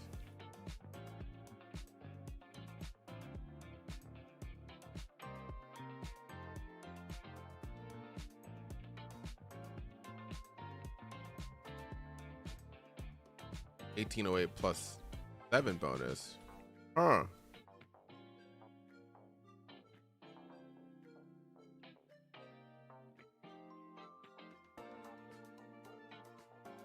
That's nutty.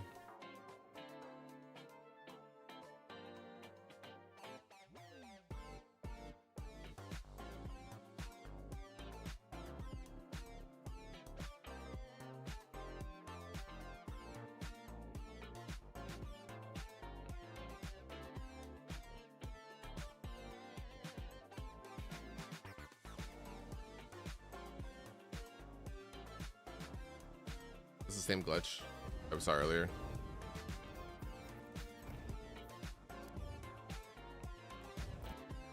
The light batteries? What for? Let's hope we never find out. Get down there and target their leadership, Guardian. Yep, it works. Sick. That's crazy.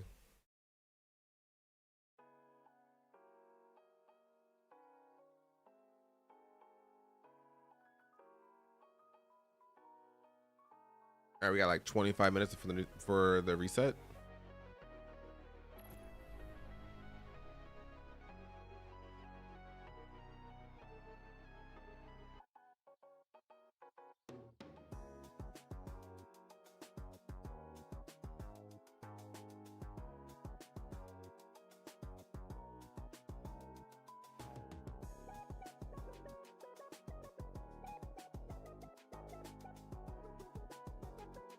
I need something for Titan. Look at the Titan build. Which one's the Titan build?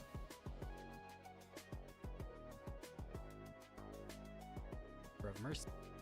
So just watch what's about to happen here. The gameplay speaks for itself on how powerful this reworked exotic is when you get the right build set up with it. It can hit near 1,000,000 damage per melee, and we have infinite melees now as well. And that's all without even using Monte Carlo, which is crazy. And this can be done on all 3 light subclasses for the Titan, which I think is so freaking cool. The gameplay will switch to a solo 1840 Master Lost sector here in a second, and I am currently 25 power level under at 1815, so Grandmaster difficulty. We clear this Master Lost sector in 2 minutes, and I still one-shot every champion, and I technically was using the weaker version since I wasn't on the Void Titan. If you guys have watched some of my builds in the past, then I am sure you have seen the Falcon, which is the Void Titan shoulder charging everything in its path. Since I have done that build a few times, I decided to give you guys the Solar Titan version, especially since Bonk Hammer took quite a nerf.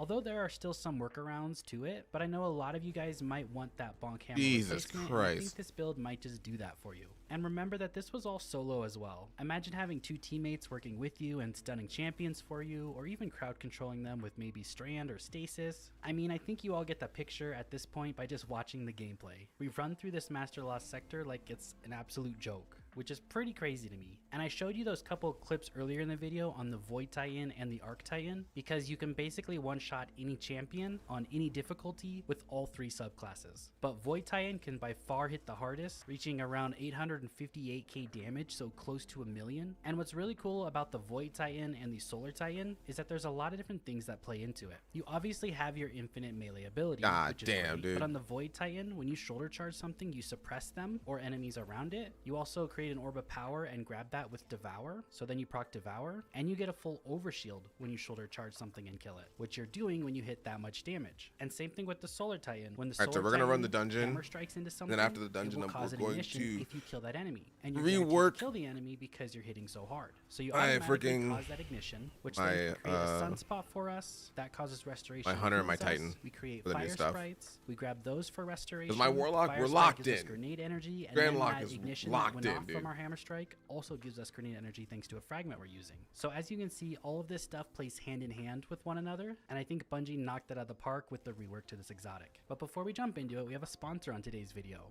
Speaking of awesome builds for you all, I have partnered with Apex Gaming. God's sakes. Species. If you guys want to see the Void Titan version again, let me know down Secure in the the bag, comments, booty. and Secure I'll the work through bag. setting up a new one for you. I just did it a couple months back, but I know with things have changed, a lot of people want to see new videos, so just let me know if that's something you're interested in. Now for the Solar Titan, it's about damage, it's about survivability, and It's then about on our drive, rounds, it's all about getting power. our grenade back, because our grenade is what procs our We damage. stay hungry, we So use for the Devour. subclass, you want to be using Hammer Strike. That's our melee ability. And a really cool thing about this is if your target is defeated by Hammer Strike, they ignite. And that ignite plays into a lot of different things for us. For your grenade, use whichever one you like. I personally like Thermite Grenade the most on a Titan. And then for your 2 aspects, we're going to take Soul Invictus and Roaring Flames. Soul Invictus is all about our survivability. It causes that sunspot and gives us restoration when we hammer strike something and kill it. So this is how we grant restoration to ourselves and we're able to live. But we're going to play into that even further. And then on our second aspect, we're going to take Roaring Flames. Final blows with solar still see myself on abilities the or screen. ignitions increase the damage of your solar abilities. This stacks 3 times, so up to ×3 Roaring Flames, and our grenade is our main source of proccing Roaring Flames for us. Now for the fragments, we're going to change it up a bit. We're going to take Ember of Mercy. Picking up a Fire Sprite grants Restoration. Now this is kind of just double dipping into the Sunspot, because the Sunspot grants us Restoration, and so would Ember of Mercy, but technically this one could be traded out with something else if you want to.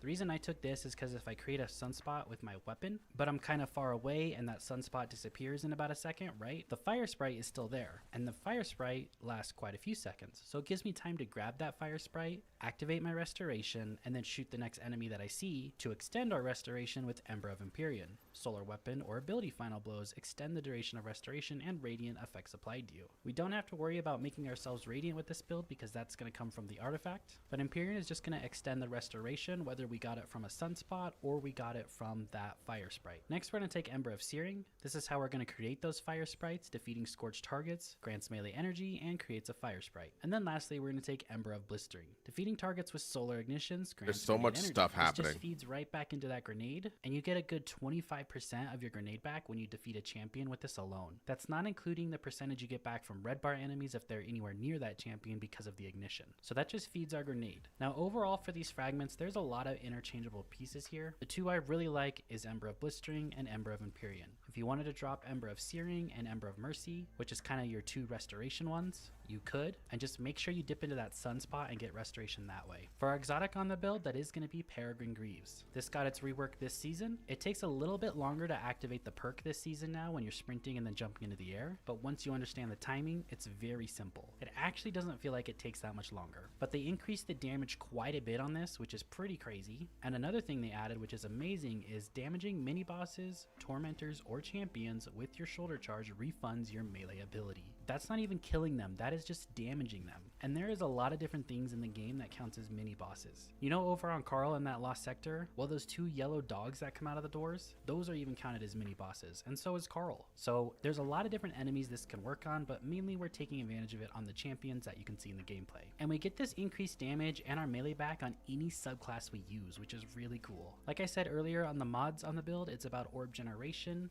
and feeding that grenade. So on the helmet, we're going to take double harmonic siphon, so solar weapons can spawn orbs of power, and then also a hands-on, so we get bonus super energy when we get those melee kills. On our gauntlets, we're going to take Grenade Kickstart and Heavy Handed. Grenade Kickstart is to feed our grenade when we use our grenade, and Heavy Handed is to spawn an orb of power when we kill something with our melee ability. And then we're also going to take Impact Induction. Grants grenade ability energy when we deal damage with our melee. On the chest piece, you're going to take your damage reduction mod. This is so much. And I like to use Charged Up. Increase the maximum number of stacks of armor charge by 1. This is so we can hold 4 armor charges that feeds that grenade kickstart. On the boots, we're going to take Innervation and Absolution. These both are to feed our grenade when we pick up orbs of power, and we're creating those orbs of power with our melee ability and our weapons. And lastly on the boots, we're going to take stacks on stacks. Picking up an orb of power grants you 1 additional stack of armor charge. So now 2 orbs of power will give you a full 4 armor charges, and when we use that grenade, we'll get a close to 50% of that grenade back right so that away. Titan is On the fucking class item, fresh. I still like to take Reaper. It's just another way to spawn an orb of power, and then I had Outreach and Bomber.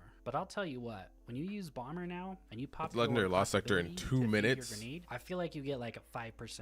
Unreal. Really, that's it. So they did hit the mods pretty hard. For the overall stats on the build, aim for 100 resilience, then hit that discipline and hit that recovery. Again, let me know if you guys want to see the Void Titan version, maybe even Arc Titan version, and I'll do one for each class eventually. Thank you so much for watching, I really appreciate it, and I'll see you all in the next video. Have a great rest of your day. Insane.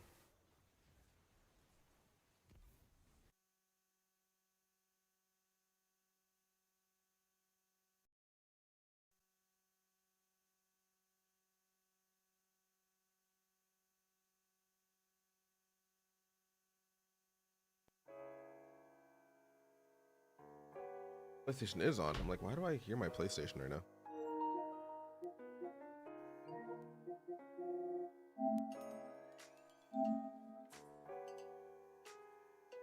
I was so confused by that.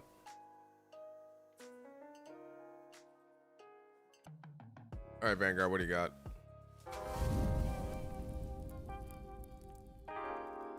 Do you guys remember back in the day when I used to zip around the map, in and out of cover, slinging around that anonymous Autumn sidearm from Forsaken? You know, the one that I've got over 20,000 kills on? Well, I had been Oh, begging man. for years now for them to put it back in the loot pool because honestly, it's like my favorite legendary sidearm that I've ever used. It would be amazing to have it back with random rolls, an updated perk pool, and an origin trait to go along with it, but Bungie did me one better. They created the heliocentric lightweight sidearm, but they made the sidearm super scarce. I mean, it was easier to get raid exotics than it was to get a usable roll on a heliocentric. But this season, Season of the Wish, changed all of that. And now Bungie created a surefire way to farm these, and honestly, you need to do it. Instead of telling you, let me just roll a couple of quick clips for you, and then we'll get into the stats and the rolls. Roll that beautiful bean footage. Oh man, I had one of these and I got rid of it because I don't care. I don't really use sidearms. I thought it was crap.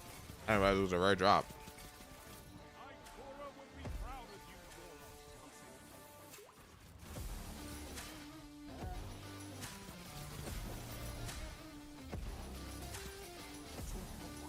So we might be sidey boys. We're already back to hand cannons already. It's pretty crazy.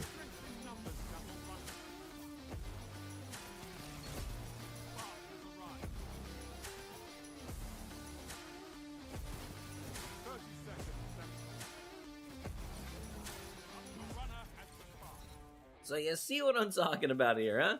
It's All right, got dude. everything All going right, for it dude. that I grew to love about sidearms in the first place, right? Very guerrilla style combat, rapid in and out motions, insert and extract over and over, and I know I can't say that without a bunch of you naughty boyos thinking immediately about extracurriculars between the sheets, but that's how you play with these things. Now, I made that comparison to Pause. the Anonymous Autumn, which, as far as I'm concerned, will go down in history as maybe the best lightweight sidearm to ever exist in Destiny 2 because of how good it was in combination with the amazing movement-oriented sandbox we were playing in at the time. A lot of our movement has actually been nerfed since then. But I'm going to draw a quick comparison between these two sidearms for you. The Anonymous Autumn has 24 base range. Heliocentric, 27. A little bit more. Autumn has 44 stability. Helio has 46. Again, a little bit more. Autumn has 60 handling. Helio 65. More. Autumn 45 reload speed. Helio 51. More. Autumn 67 aim assist. Helio 71. More. Autumn 12 airborne effectiveness. Helio 21. You see what I'm seeing, right? More. Autumn had that amazing perk combination of rangefinder and kill clip. Heliocentric has that, and more. The Helio is basically like the Isekai version of the Anonymous Autumn, right? The Autumn died a death it did not deserve, got forgotten, trash weapons came back, but the Autumn stayed forgotten. But years later, it was reincarnated with a little blessing from the gods to be even better than it was before, and thus it was given the name Heliocentric and blessed with the perk pool to end all perk pools. But before we get into the perks, we gotta talk about how you get it. So this was a world drop last season, and the chances of you getting one were like astronomically low. For example, I took the season off up until about the last 3 weeks of the season, and in that time I grinded hard, getting gunsmith engrams, getting my battle pass all the way up to 100, and I never got a single one of these to drop, not one. So Bungie created 4 days a ago. new means of acquiring it and other world drops. The world drop weapons are now on a rotation, and they can be acquired by completing legendary and master lost sectors. If you don't know what weapons are available that day, I recommend using the website Today in Destiny. You can see here, I check the website, scroll down to the current lost sector, expand the field, and it will show you exactly what weapons can drop that day.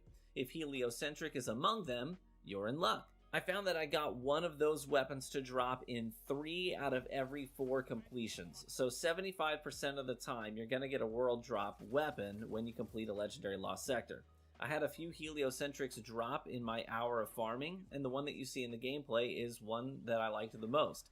And in less than a day, I put 125 kills on the thing in PvP. I mean, I was vibing with it.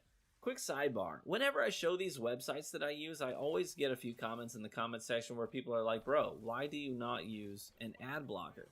Frankly, it's simple. I do not care about those little banner ads at all, but most importantly, that's the only way that these websites get to make money. if those ads are visible. And I really like supporting the people who keep these services up and running for us as a community. And I know Fair. it's not much, but by not blocking these ads, I'm directly helping them make the money they need to keep That's a these fair point. services going. So Fair I point. would urge you, if there are services that you use regularly like these, then don't block their ads. Let them make their bag. Anyway, moving on. Now you know how baller the stats are, and you know how and where to get it. But let's talk about perks. The pool is stacked, guys. It's so stacked. Column 1 has Moving Target, banger. Demolitionist, decent. Rangefinder, banger. Enlightened Action, criminally slept on, banger for sidearms. Perpetual Motion, Banger after Heel banger Clip, also after a banger. banger. Guys, that column is insane. Moving on to the second column, we've got Frenzy, Precision Instrument. Quick side note, I've not played around with this one yet, so I don't know how helpful it would be on a lightweight sidearm, so I'd like to try it. You've also got Surrounded, Adrenaline Junkie, Kill Clip, and Incandescent. I'm going to keep it real with you. I think anything Taking a nice other little than study Demolitionist session in today. the first column paired with Kill Clip in the second column will be good. The synergy with Heel Clip and Kill Clip is super cool. Can't wait to play with that combo. I would love to play around with Precision Instrument to see how that feels and what it like actually does for your TTK and headshot to body shot ratios in duels. But my role here has Enlightened Action and Kill Clip, and good Lord Almighty, do I love it. Enlightened Action, just look at the handling and reload speeds that help me seamlessly chain kills. It's so buttery smooth and lightning fast. It's ready when you need it to be, and I'm totally loving it. When it comes to barrels, What up, mags, Cole? and I mean, even if you were finished home, no I one's playing right recommend now. that 2 of those things Servers are down need to be for the dedicated next to 15 increasing the minutes. range, and one of them needs to be dedicated to stability. So you want the range on it to be as I'm close trying to take 50 this as time possible to so that you can get those hold on. full 15.5 meters of range before. I'm trying to take this time to learn more about the game, like actually learn it. So it's really really helpful right now that I'm watching these videos, because I don't really ever sit down and just like drink in all this content. Before damage drop off. But also note that your range and accuracy are both going to be getting buffs additionally while you're shooting. That's because of the Nadir origin trait. All of these things playing together are going to make this lightweight feel better and perform better than basically any other lightweight sidearm in the game. But what about the Farewell, you might ask? Well, the Farewell, don't get me wrong, I think it's a cool sidearm, but the base range is terrible. It's 18. I mean, freaking 18, guys. It has a decent perk pool and can do some cool stuff, but statistically, it will only always be inferior to Heliocentric. With stacking as much range as possible on it, it will still be a full half meter short of the Helio, and that's before Helio's range gets pushed out even more with the origin trait. So there you have it. That's my new baby. And I'm going to continue to farm more rolls and see which ones work the best. I'm extremely happy with the one that I got for now. It's shredding out there. I can't wait for Checkmate to go away so I can actually play regular control with regular TTKs on these weapons. The more I'm forced to play Checkmate, the less I like it. It's literally just hand cannons and teamfire. I find it to be one of the most boring modes I have Any game would be seen fine. in That's a fair. long time. And I know I'm probably not in the majority, so I certainly Hey, you talking about checkpoint control? don't see hand cannons. And the more I'm forced to play Checkmate, the less Checkmate. I like it. It's Why? literally just hand cannons and teamfire. I find it to be one of the most boring modes I have seen in a It's long time. gunplay. And I know I'm probably not in the majority, so I certainly don't rag on anyone who loves Checkmate, but my lobbies are so bleeding slow, I can't play more than a couple of matches before I feel compelled to dip. But at reset next week, you better believe I'm going to be putting this sidearm through its paces in unranked 6v6. Until then, I wish you the best of luck in getting your own to drop. Thank you so much for watching the video today. Hey, good luck on your dungeon runs this weekend too. Feel free to check out my little hobby channel, reviewing and talking about whiskey. Link in the description to that. Be warm and well fed, my friends, and I hope to catch you in the Crucible.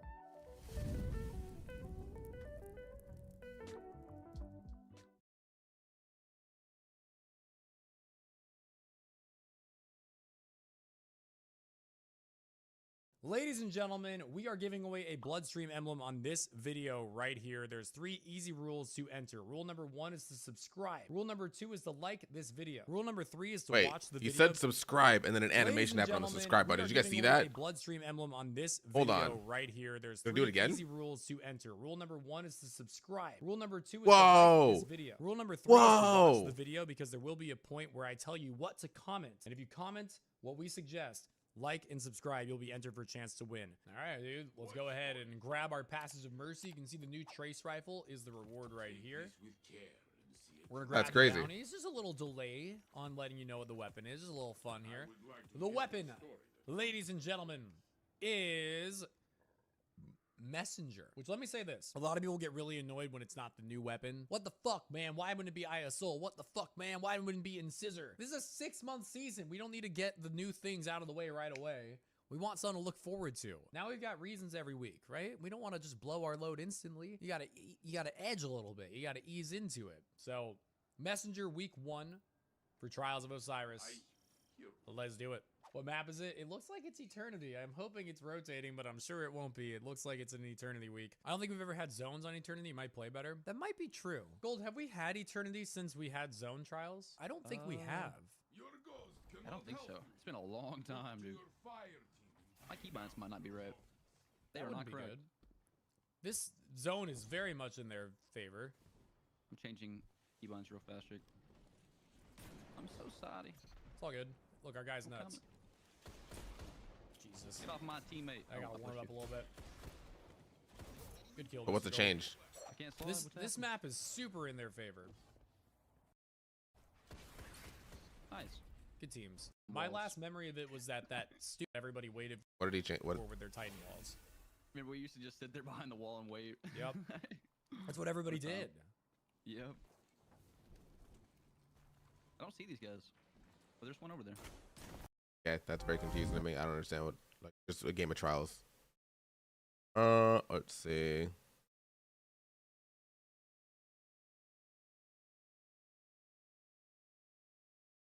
A CB Gray video.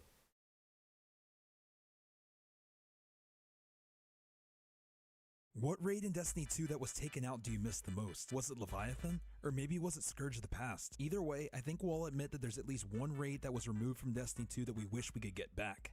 And paired with that, there's even more weapons that were taken away. And that's the topic of today's video. We're going to be going over every single raid weapon that was removed from Destiny 2. With the delay of Final Shape, one thing I would love to see them do would be bring back all the raids in the DCV. Is that copium? Maybe. But let's go see. If you end up liking this video, make sure to hit the like button, and if you're new, go ahead and subscribe, as we'd love to have you, and I appreciate you guys so much. Thank you. As a quick heads up, we aren't going to be talking about exotics that are still in the kiosk. Ooh, Let's 5 start minutes? off with the Leviathan raid. I know there's a few weapons that immediately come to your mind. Preferably one that starts with an M and is 2 words. Close your eyes and imagine the gun I'm talking about. The good old Mob Justice? Just kidding, we'll get to what was on your mind in just a little bit. The Mob Justice was a very fast-firing SMG that came from the days of static rolls in Destiny 2. You had a choice between Pulse Monitor and Ambitious Assassin paired with Moving Target. It wasn't anything that was too insane, but it was a pretty cool weapon for its time. Next we have the Conspirator. The thing that I remember about this scout rifle was using it to cross-shoot the Scions in the Leviathan raid. This scout rifle hit decently hard for back in the day, and in the era before you could add full auto to anything in your settings, it was nice to have the option to make this full auto. Pairing this with Dragonfly made this a pretty good replacement for Nameless Midnight in the Does Not Compute for those who remember. Moving on, we have the Ghost Primus auto rifle. In an era of team shooting and double primaries, auto rifles became one of the most supreme weapon types to use. Yes, I'm looking at you, Uriel's gift, for those that remember. This was a pretty cool option back in the day.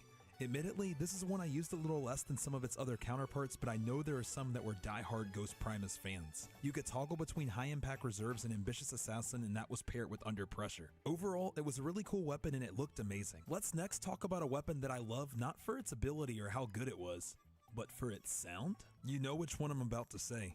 The Inaugural Address. This weapon looked great, it performed great, and it had a unique sound too that I loved. When you died to it in Crucible, you knew exactly what killed you without even looking. Comment down below if you remember hearing this gun in your nightmares. This weapon had an option between Outlaw and Ambitious Assassin, and then you could pair still have either this of those gun. with Kill Clip. Back in this era, having Outlaw and Kill Clip felt amazing. Moving on, let's talk about one of my favorite weapons in the Leviathan family, the Alone as a God sniper rifle. Oh This sniper God, rifle Alone as a was God really was good and it felt fucking a awesome to menace, use. dude. The only thing that hurt this sniper for me back in the day was the fact that it was born in the double primary era. This meant that this weapon, despite being a special weapon, did he kill Dr. sniper rifle Lupo? was really good and it felt awesome to use. The only thing that hurt this sniper for me back in the day was the fact that it was born in the double primary era. This meant that this weapon, despite being a special weapon, now was actually a heavy weapon and had to compete with a ton of other options. Despite this, I still found uses for this sniper in PvE and PvP. It came with the option between triple tap and ambitious assassin paired with snapshot, which made it feel super snappy. Man, look at that old. Hold on, stop. 305 attack power. Shit, that would be immune. Ambitious assassin Everything would be immune to that now. Which made it feel super snappy. There's a lot That's of crazy. Alone as a God fans, so if you're one of them, comment below. Next, let's talk about a weapon that doesn't get much love. I personally have never heard one person say, "I wish the it stared back would come back." Well, this sword was the first raid sword in the history of Destiny, so this is a piece of history we're looking at here. Outside of being a piece of history, this sword was really just okay. It was whirlwind and trash, relentless, which was pretty cool, but overall, it was just meh. Be honest, let me know in the comments below if you even remember this weapon. Let's next talk about one of the best weapons in the Year 1 Destiny 2 era. Sins of the Past. Really, any rocket with cluster bombs performed insanely well in this era of gaming, but Sins of the Past was even better due to it having auto-loading holster. This was the DPS weapon to use back in the day, or even for just a ton of ACT clear at once. Even though this weapon would just be average when compared to today's rockets, this was the king of its era. Lastly, let's talk about the weapon that you've been waiting to hear since we started talking about the Leviathan weapons. Arguably one of the best hand cannons Midnight ever, held Coup. in the same regard as the OG Fatebringer. This weapon was used all the way up until it was sunset, where you could no longer bring its power up to the current level. It was one of the only hand cannons with Rampage, DFA being the other from Tree of Probabilities, and it also had Outlaw as well. This thing was an absolute beast and it'll never be forgotten about. Some of you may be familiar with Geology already from when they brought us Raid Zone back with the Crota Zen Raid. Well, together we're back again. I was like, when did his hair grow so quickly in this video? And I realized it's an ad read. And he grew a beard. Crazy. His favorite raid, the Eater of Worlds. There were two weapons that came from this raid. The first was the I Am Alive grenade launcher. This weapon didn't really have a moment in the spotlight, but it wasn't an awful weapon. Auto-loading holster was cool, but moving target never really did it for me. It was really just a weapon. The second and only other weapon from Eater of Worlds was the more popular Zenith of Your Kind shotgun. Unlike Zenith the of Your GL, Kind was I fucking did every crazy. Once in a while use this shotgun. You could choose between pulse monitor and auto-loading holster, and that was Zenith paired with was threat detector. built It also had rifled barrel as one of its options. different. This came out right before the Ikello shotgun from Escalation Protocol, so this was a pretty decent shotgun option for its time. Let's now take some time to talk about my favorite raid in Destiny 2 history. The Spire of Stars. I missed this raid so much, mainly due to just how cool I think it was and how fun the mechanics were. The first weapon was only the second raid sidearm ever in Destiny 2's history, the Last of the Legion. I actually really enjoyed using this sidearm. In the double Do I have that primary era, sidearm? this weapon felt pretty good, but probably would be pretty average in today's Destiny 2. It had a very unique way of firing a 3-round burst. I gotta check if I even have this. Second, really due to just how cool I think it was and how fun the mechanics were. We haven't had a The first raid lair weapon in was only forever. The second raid sidearm ever in Destiny 2's history, the Last of the Legion. I actually really enjoyed using this sidearm. In the double primary era, I wish this that we weapon felt had. pretty I wish we had a raid lair for Last Wish. Like, I wish, since we're gonna be in this season for so long, and if it's not compared to whatever the rate is for when we go into the Traveler, I wish they'd be like, hey, so since we're gonna be here for so long, here's a raid lair. good, but probably would be pretty average in today's Destiny 2. It had a very unique way of felt. I guess they replaced raid lairs with actually really dungeons, I enjoyed guess. using the sidearm. In the double primary era, this weapon felt pretty good, but probably would be pretty average in today's Destiny 2. It had a very unique way of firing a 3-round burst that made it feel really good. To make it even better, this weapon fired in full auto and you could swap between Ambitious Assassin and Zenyatta. This is my favorite weapon from Eater of Worlds and Spire of Stars. To wrap up the Year 1 weapons, let's talk about the final raid weapon from this year, the Emperor's MV Fusion Rifle. The main thing I remember about this weapon was how cool it looked. This fusion rifle was okay in terms of performance, but once again, being buried in the heavy slot along with some heavy hitters being introduced in Warmind like the EP shotgun, the sniper, and the Whisper of the Worm, meant this weapon just couldn't compete. The most There was no standout competing perk with for this Whisper, dude. weapon was There was having none. Rampage, which in general just felt good in vanilla Destiny 12. 2, and this was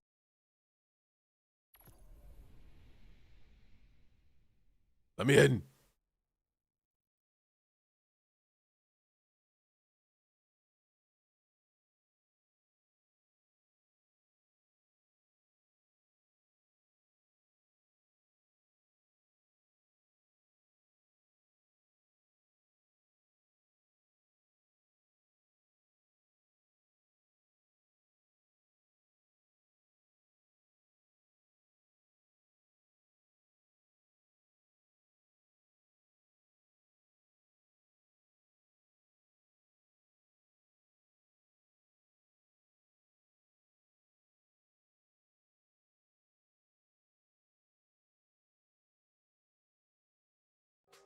Oh, while we're waiting for that, I guess let's go back to the video.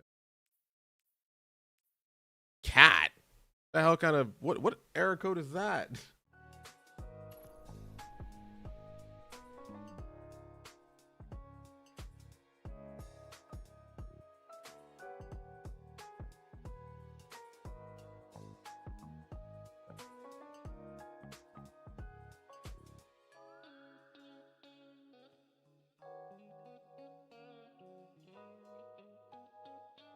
See you after your break. All right, dude.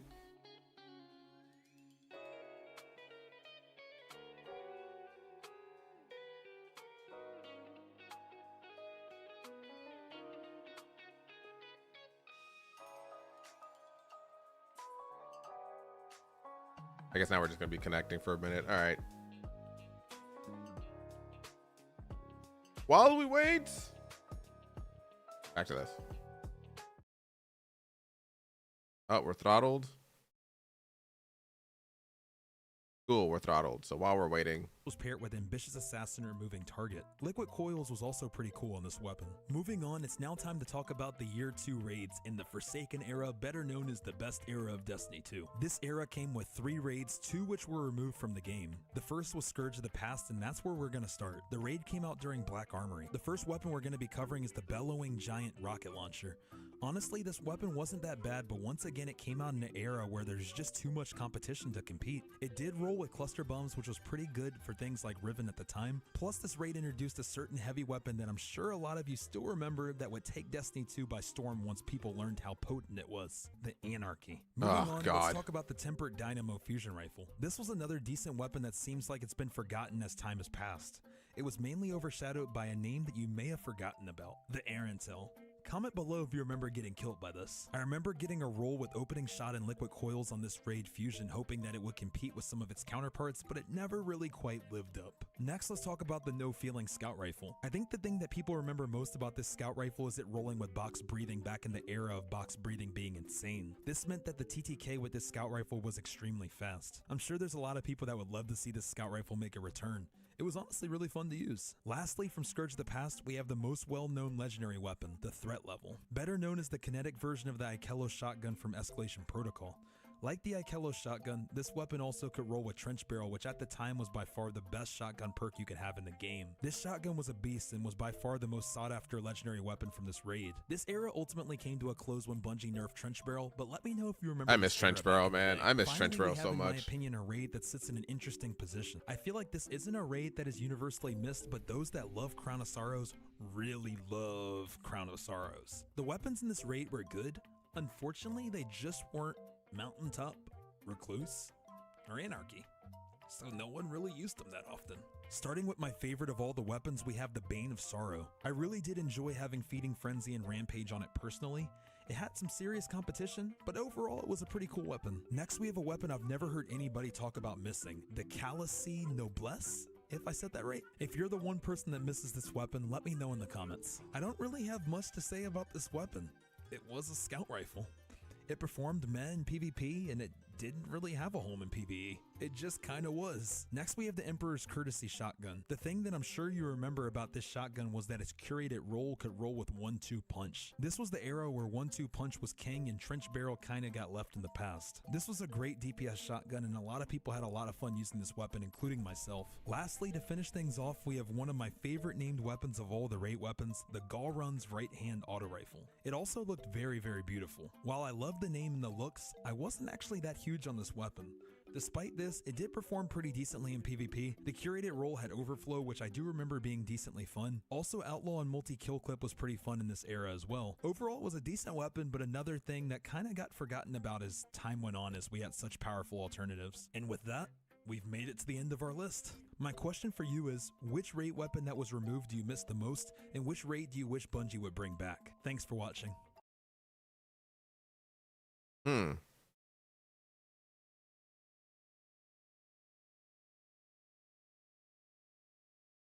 Volta Glass, King's Fall, and now Crota's End have all been brought back into the game in the past 3 years of Destiny 2's lifespan. Within this time, we've seen some really cool weapons come back like the Fatebringer, the Word of Crota, and the Smite of Moraine. While these are all cool and we have gotten a lot of our old toys back, what if I told you that there were still some weapons from these raids in Destiny 1 that didn't make it into Destiny 2? Let's take a trip down memory lane and go over some of our forgotten favorites, but before we do that, if you do end up enjoying this video, make sure to hit the like button, and if you're new, go ahead and subscribe, as we'd love to have you, and I just want to let you guys know I appreciate y'all so much, and thank you for everything. Now let's do this. Before we dive into the missing weapons, let's point out the obvious. Wrath of the Machine isn't out yet. Sad. And since it's not, none of its legendary weapons are in the game, but let's quickly go over them anyways. We have the If Materia, the Fever and Remedy, the Ex Machina, the Zeal Vector, the Sound and Fury, the Genesis Chain, the Quantoplasm, the Ether Nova, the Steel Medulla, and my favorite, the Chaos Dogma. What fantastic weapons all of these were. If you remember any of these, leave a comment below on which you missed the most. And now without any further ado, let's get into the first raid that not only started the reprisals off, but also was the first raid in Destiny history in general, the Vault of Glass. The first weapon that didn't get to see a Destiny 2 version was the Atheon's Epilogue. Yup, Atheon returned, but unfortunately its Epilogue did not. It was a void weapon and I loved its perk, Glass Half Full, which made it where the second half of the magazine did more damage. It was a really cool weapon. I guess just not cool enough for it to return. Moving on, we have a weapon that I almost never heard get brought up when Vault of Glass Remaster was announced. The Praetorian's Foil? This solar fusion rifle seems to be completely forgotten about, and I might know why. Some people back in Destiny 1 actually considered this the rarest weapon in Destiny 1, and that's saying something when we know just how rare some of these weapons were in the game. The perk on the weapon was called Reactive Reload, which caused reloading after a kill to grant a damage bonus for a short period of time. Sounds familiar. The final Vault of Glass weapon that got left behind in Destiny 1 is actually my favorite Vault of Glass. Alright, CB. See you later.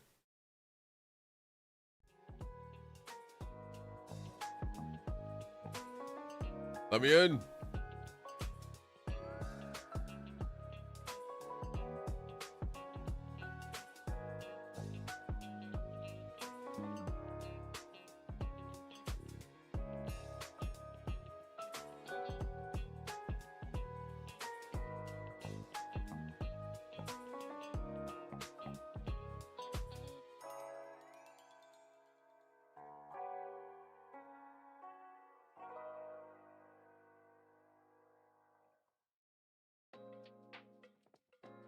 There we go.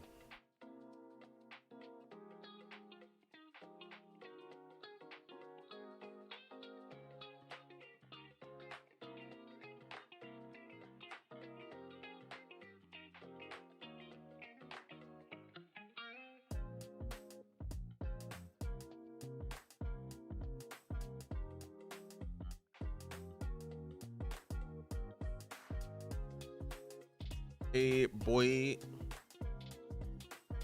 How you guys feeling, chat? You guys doing all right? Get ready for some gaming today? Ninja, are you in yet?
Gotta wait a whole 10+ minutes for the update goes out to console so you can download it.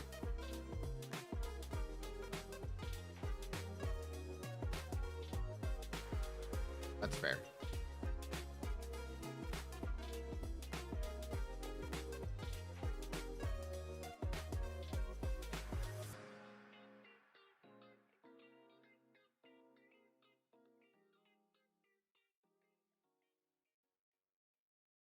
Time to play, hopefully. Yeah, we're just waiting in queue.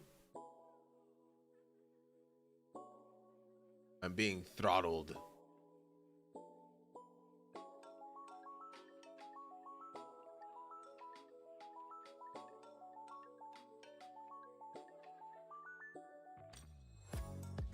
Hold on. Let me back out.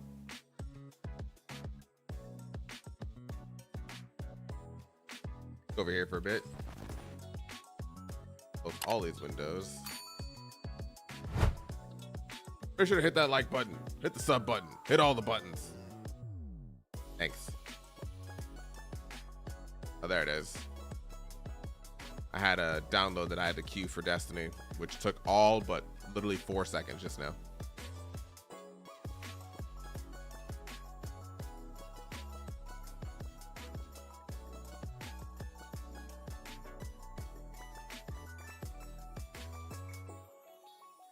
I had to relaunch Steam. That fixed my problem. Destiny 2 is launching again.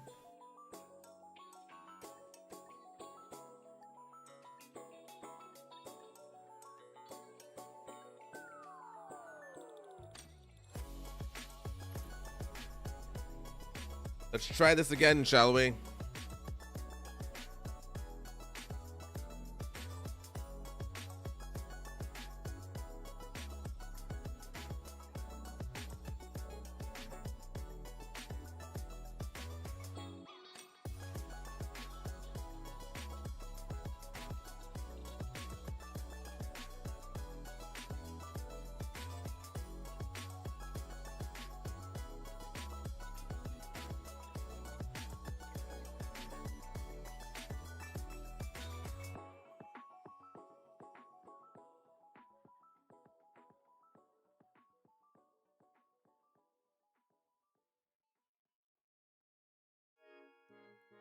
Keep hearing some movement, but it's just they're doing construction on my floor.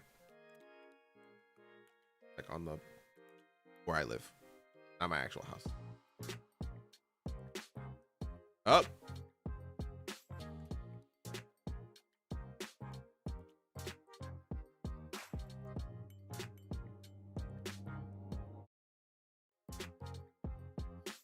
We're in.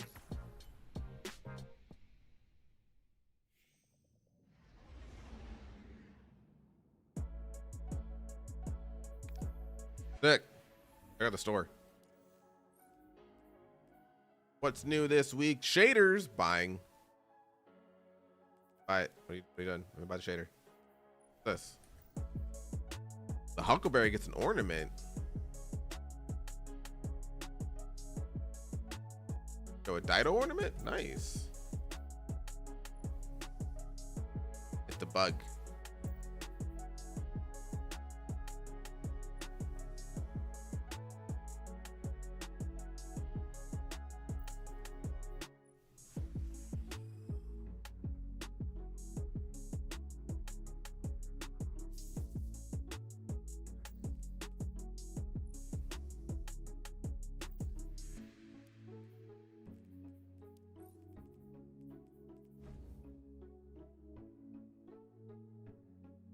Hello?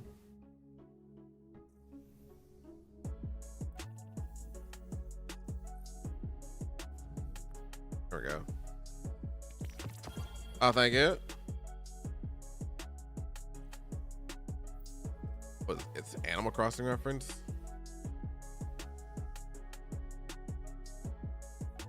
Catching bees, butterflies.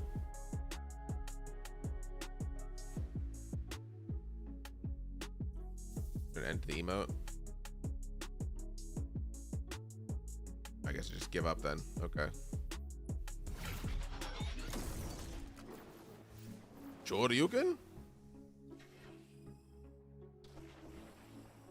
The boy who lives come to die.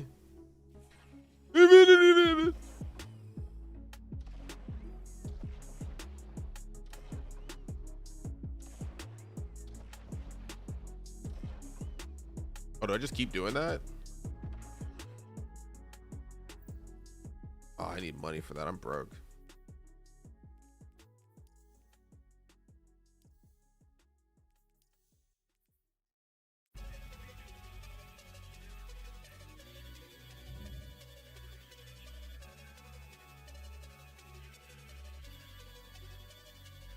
I have to go to the helm and see where we go all the way for Ninja.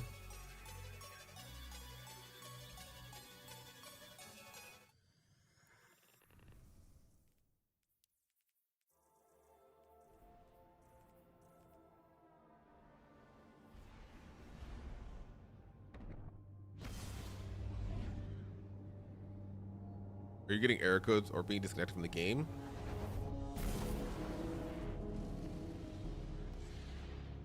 No longer waiting in the queue. Dun dun dun dun dun dun dun dun.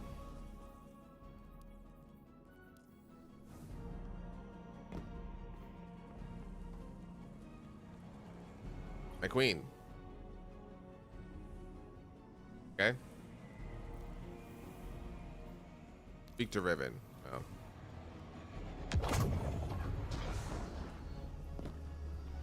Hello. A timely arrival, Guardian. Another egg from my clutch will soon pass by our reality. You should prepare to claim it. It is a strange turn of events that they were cast into the Ascendant Plane. Strange, but not unintentional, I suspect. Ask yourself, who would benefit from such a situation? Who wields the requisite mastery over the ley lines? Who? All this stuff about the ley line just reminds me of Outlaw Star. To keep them hidden. I said before that I do not trust Mara Sov. Tell me, do you? She offers you praise and gifts, bequeaths to you a share of her power. Is she so different from an Ahamkara? From me? Ahamora? Do you truly believe she wishes for nothing in return? Know this, Guardian. I have been forthright about what I stand to gain from our arrangement. A future for my otherwise extinct kind. Oh boy. Mara, on the other hand, what does she stand to gain?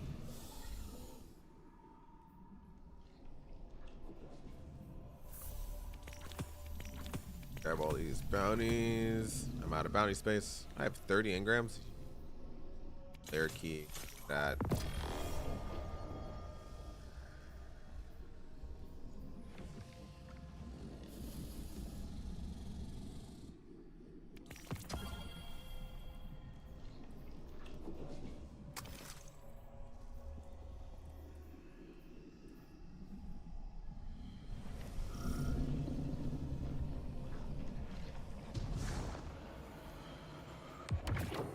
Mythology. Crawl through the first steps, wings of Riven's lair and retrieve her. Huh.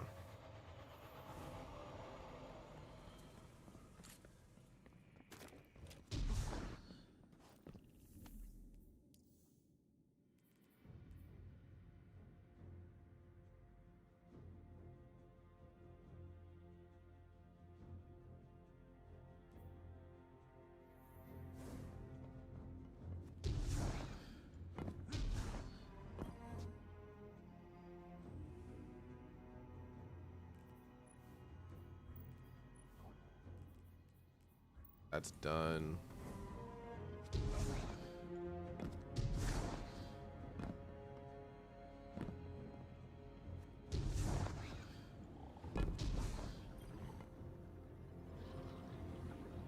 I got the glitch again. Cool.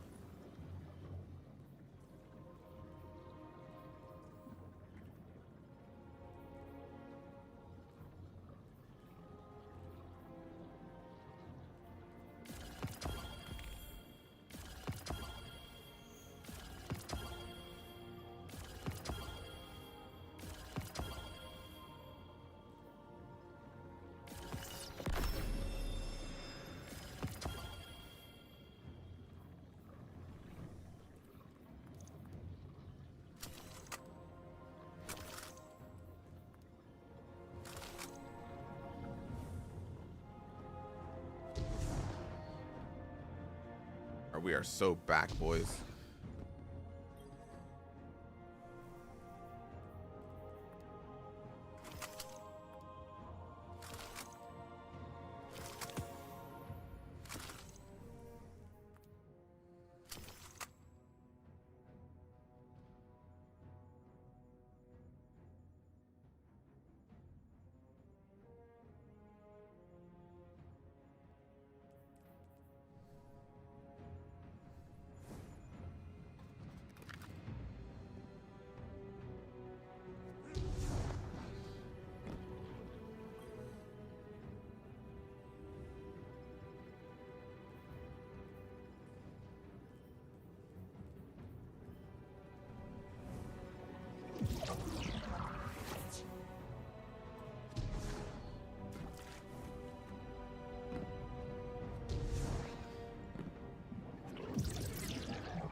We got one portal that goes here because we're in space, right? I don't understand where the helm's at position-wise. We are in space above Earth, staring at the Traveler.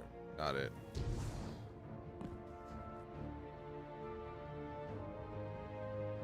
Debo. What you doing? What up, man? Waiting for you and Ninja to join up on me, and then we'll go. Oh, you literally mean like right now? Oh, I was dead serious.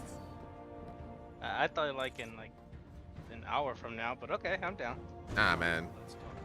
Ninja's got to go to work. Oh, yeah, okay. I brought the pizza then. If the game decides to connect. Or did I lose the internet? I mean, you didn't lose internet because obviously you're here in Discord. Mr. Video Game, are you there?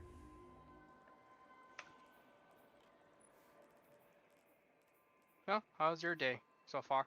Chillin', dude. Yeah?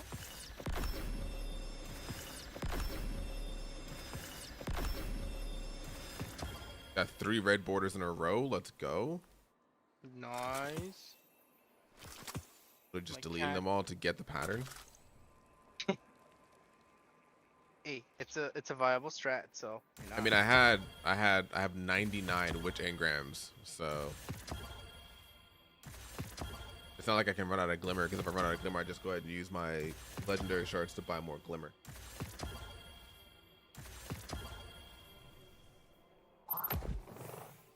My cat being a frickin' punk right now. Pitiful. Not the Mr. T reference, dude. Let me be. I'm Banner. Yeah, I hear you. Yes, I hear you.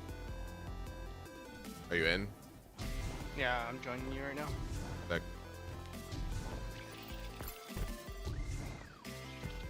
Hey, cat, what did the blanket say to the cat? I don't know what to say. Floof. My God. What's new? It's a weighted blanket, so I put him on that thing, and he is out. Damn. Yeah, that'll happen.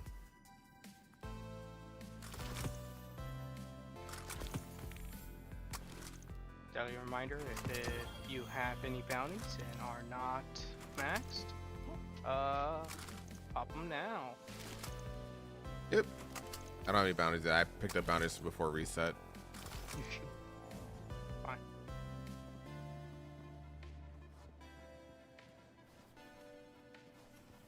You wanna look at my Wish Dragon fit? Rawr. Nice. Oh, nice shoes, man. They're the Flash.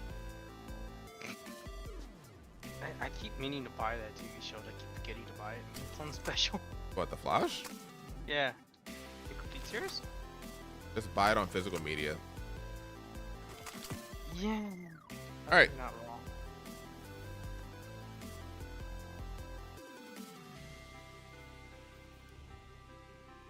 Get this dungeon run in.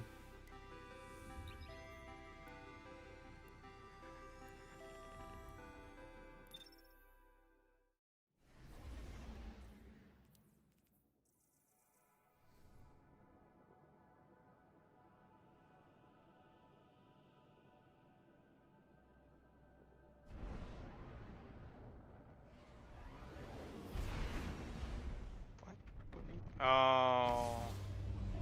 What's up? Misa forgot the gym is down right now. Uh-huh. I was trying to grab Riptide, but I had Deliverance, so it's fine.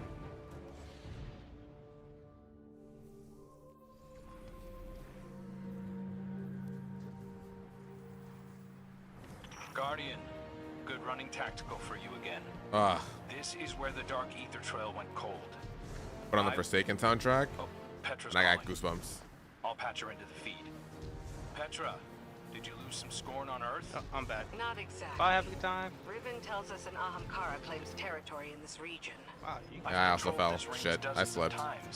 Go, Ninja, go. They I'm have not a a history warlock. of eluding you, but we'll get to the bottom of this. Equip. I should have done that the first thing. What's up? I should have equipped the sword so I could just fly up the fucking mountain. Oh, yeah. Shoulda, woulda, coulda. I'll just take the longer route.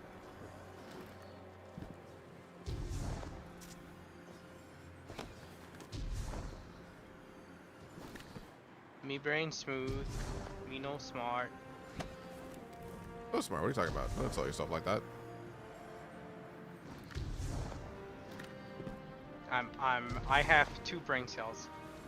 You're not wrong.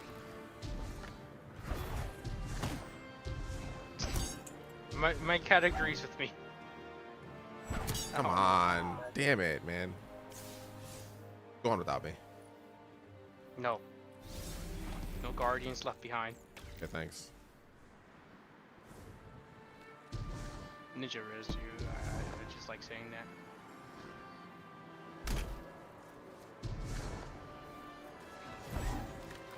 Whoa!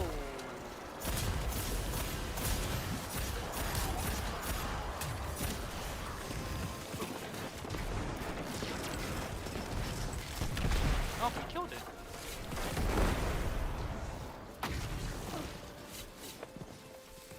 Out for you.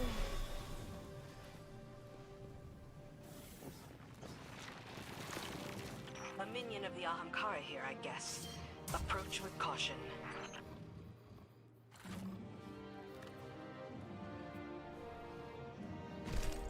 Alright, got rallied.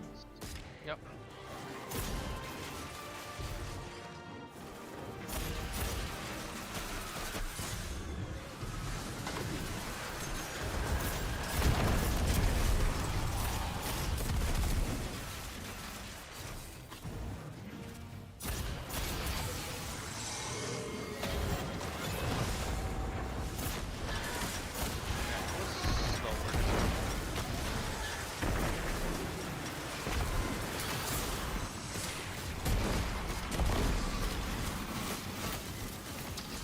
I'm probably dead here. Yep. My third one was too low for me to see.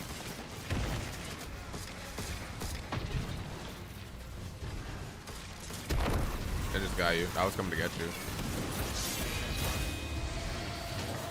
Damn it.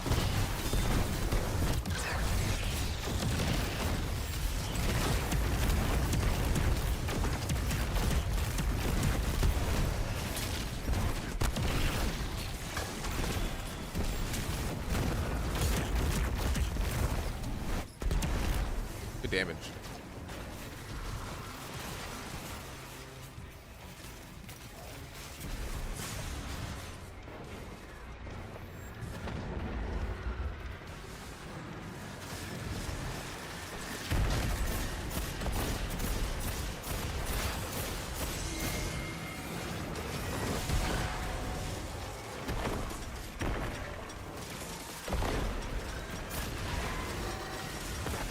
I don't know my eyes. I'm dead. Oh, I'm not dead. I'm alive. Delayed reaction.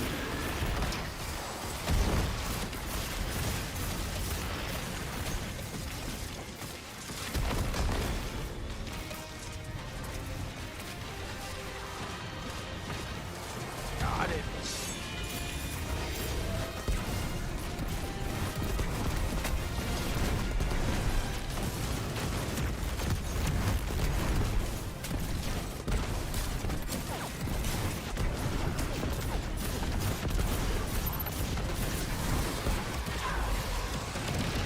Talk about getting cooked.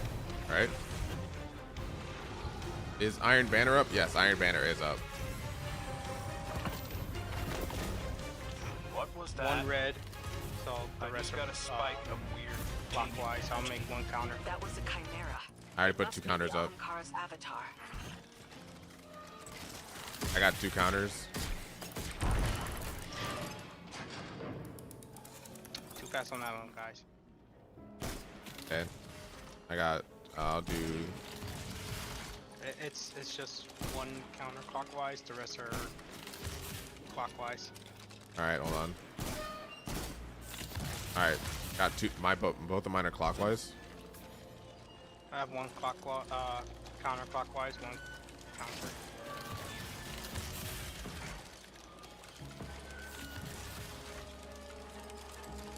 How many is it, Debo? 5 clockwise, 1 counterclockwise. Yeah, There's I see it now. Yeah. Oh, so it does change every time you do it. Cool. Yeah, it does. A 5 clock. Got it. Are we all set? I think one you need one. Yep, we're good. I got legs. Oh, these boots are nice.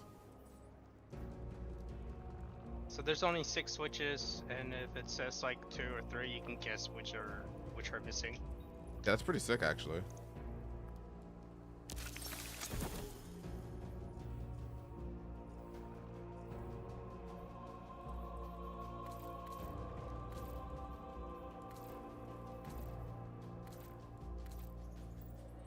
That's what we look down, right?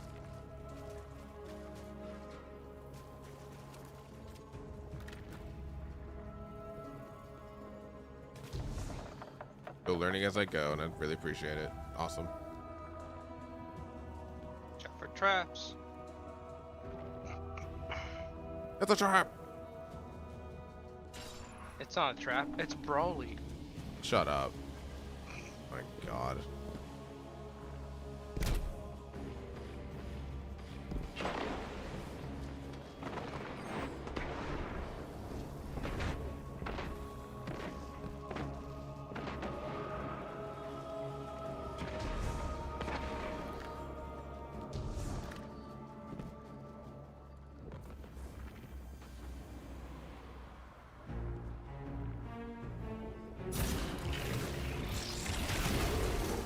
Oh, I forgot about the left side.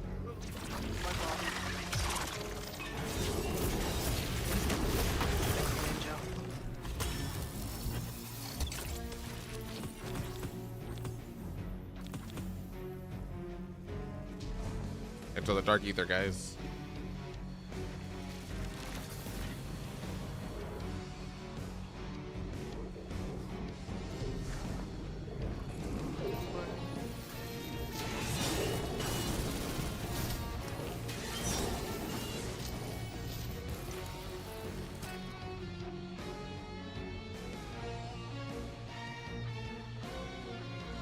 Oh, got on sealed thing, huh?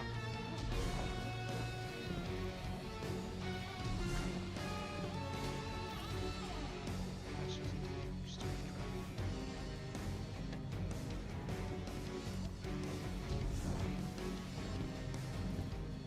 that's the trap chest. Okay, I swear it changes. Last time it was. Nice. It's on a rotator. Sick. This place is cool. Kathleen, we're in a castle. You're in a castle. I'm in a boat. Why are you in a boat? Why not? Boats are fun. They're floaty. Alright, let's go.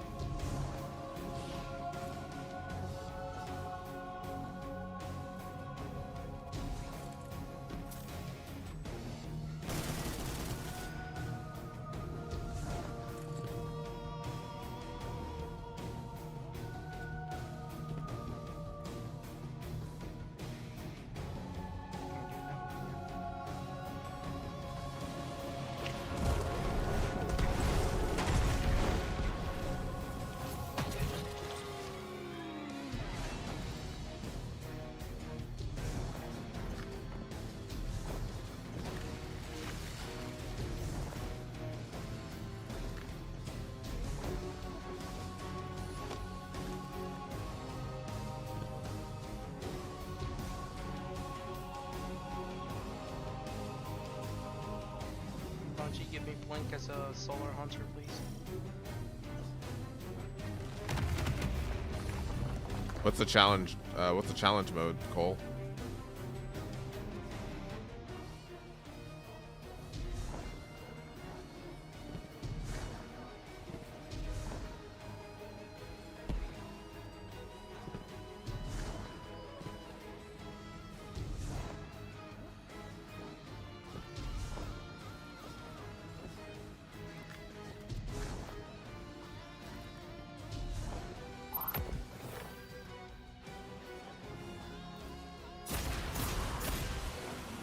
Sword, glaive, and bow for 3 people. Oh yeah, for the 12 triumph score, sure.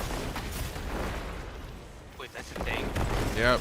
You can beat this castle only using sword, glaives, and bows. You know, like in the olden days.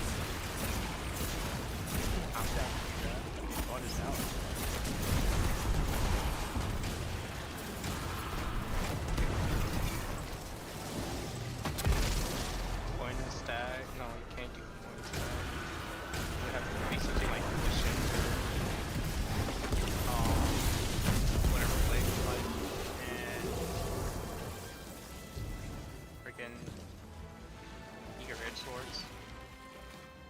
But the class swords. The class swords are fun.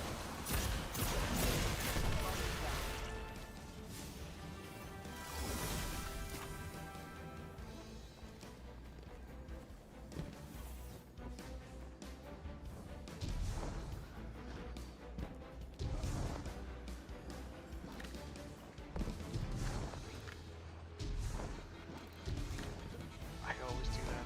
I always go on the freaking thing. I just want the Final Shape soundtrack to give me the same feelings that the Forsaken soundtrack did. Well, the dude that composed the Lightfall one still worked on it, so. Yeah, Michael Salvatore. He worked on the Forsaken one too. Yeah, so. Alright, let's hit it.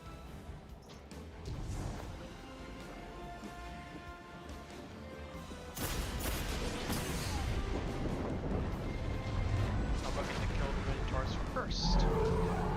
Not the eyes. The eyes are last. Yep.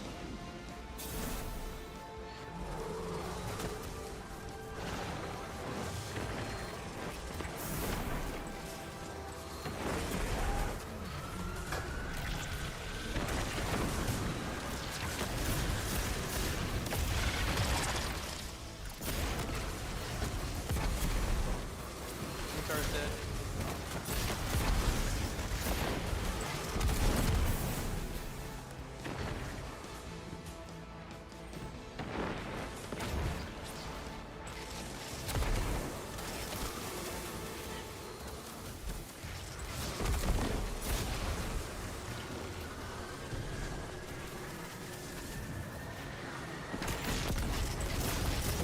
Don't kill him, don't kill him. Yeah, no, you just drop the thing first.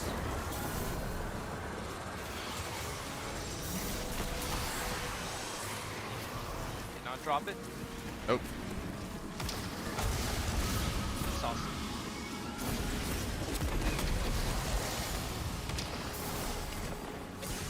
Capture two.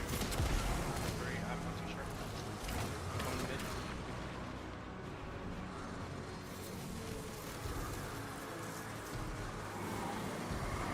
I'll capture the furthest one. Which is right. The closest one for attack. And it's you. Yeah, I know this. I don't know why I'm saying this. Probably for me more than you guys. That's fair. You're doing what you got to do. I am a gato.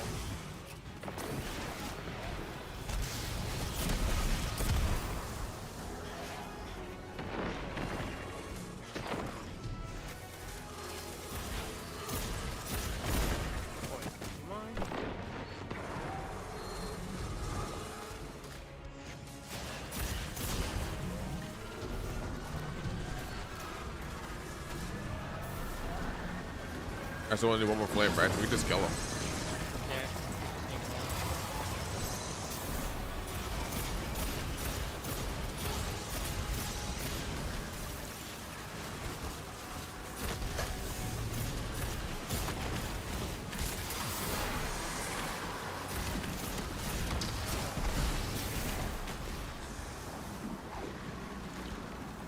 Capture Sure. it anyways, just in case. Oh, there were 2. He dropped 2. Yeah. Oh well. Alright, time for damage. Let's go. Starting damage in the top left. Apparently.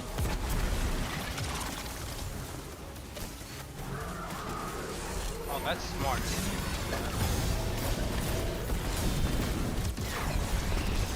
Jesus Christ.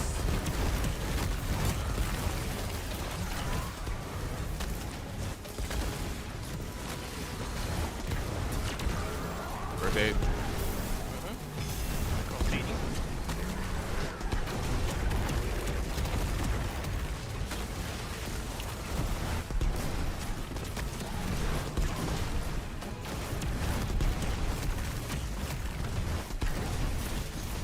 Rotating. Yep.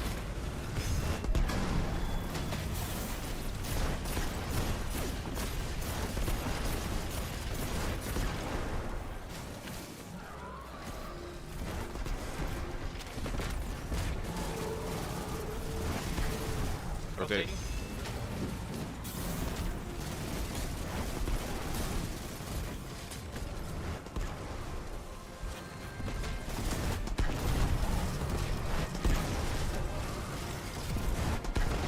And out. Yep. Fantastic amount of damage. And not my best to work because I tried to swap guns and didn't work out in my favor. No, you're fine. It's still a crazy amount of damage. All right. I'm gonna do a little bit of the ammo run.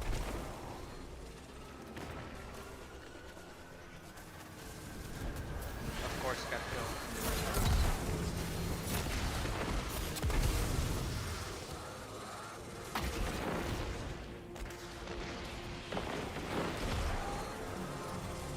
The good news is I have my super.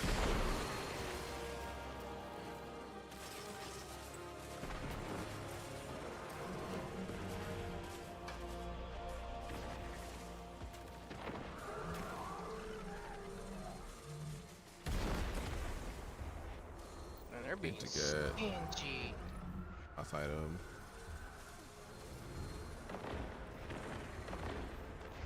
So may I have another cup of heavy? Oh shit. Has a mouth.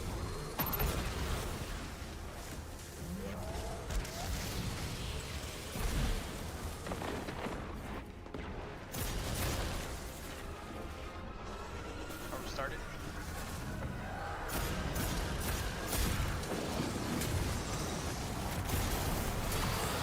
That's one. Yeah, you can kill him now.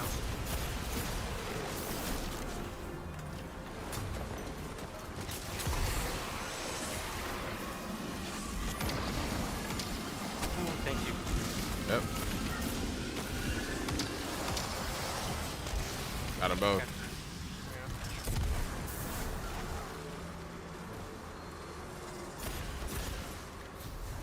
I won't have to look at that. That's all four. Sick. I'm gonna go do the far right one. I'll do the next right one. And we'll start damage on the left. Yeah. I'll be hiding back here. Did you have the last orb damage phase in 5 seconds? Damage.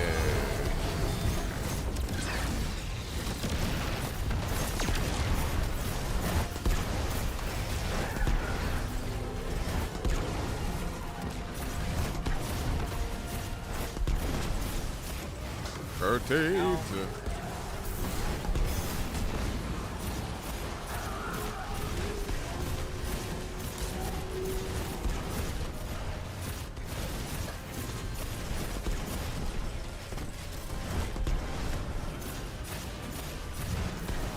Rotate. Slay this flog. Destroy. And he's dead. Frog. Yes. Tell me how he just now drops the heavy ammo brick for me. That's upsetting. Telling me, I wish I had heavy at this point in time. Ooh, I got an energy weapon.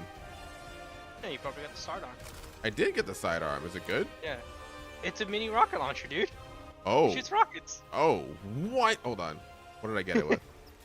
I got it with handling, offhand strike, final blows grant additional weapon range, stability, and accuracy, deconstruct, Sustained damage grants bonus damage against vehicles. Okay, whatever. And sundering, destroying vehicles. Oh, so it's a weapon killer. So it can like fucking destroy the tanks and stuff. And it can also kill the warlock, the sword super. It can kill the Dawnblade super? Yeah, because it's a. Oh, the Wall of Radiance? Ah, that's crazy, dude. I think, if I recall correctly. And it's 1810. Now it's locked. Oh, it's special ammo? That's crazy. Yeah. What the fuck? Yeah, so it shoots rockets. It takes special. I find it fun. The casual Borderlands weapon. It's a TDR weapon. If they ever have a crossover from Borderlands, that's what I want. I want a TDR exotic weapon. Is this? Am I not wrong? You're insane. Fine, let's just have Bada Boom instead. God. Oh wait, we already have that. It's called Cattle. I felt that head shake like. I'm just not paying attention. No, you're fine. Don't mind me. I'm just a dork. We're all dorks here, dude. We're playing a video game. We're climbing a mountain in a video game. We're playing D&D in the visual style. Basically.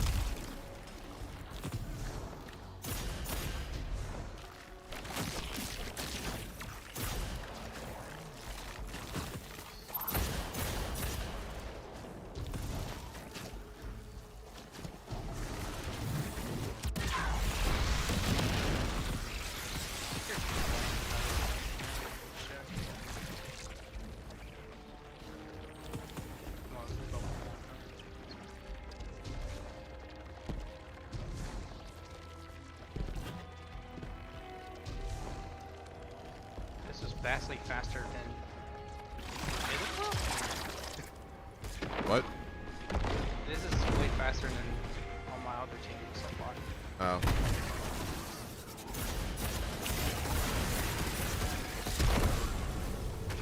Never have I ever.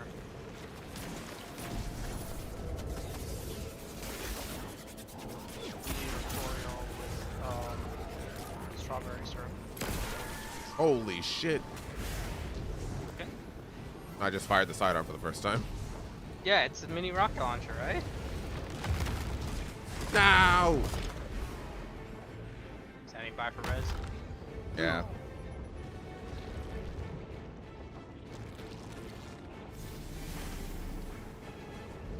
You're fine. What was just said? Oh no, this gun's this sidearm, this pistol is a rocket pistol. It's rockets. Never mind, we do have a gun for Borderlands. It's unkept tarot. That's the unkept tarot. Oh my Jesus. Am I not wrong?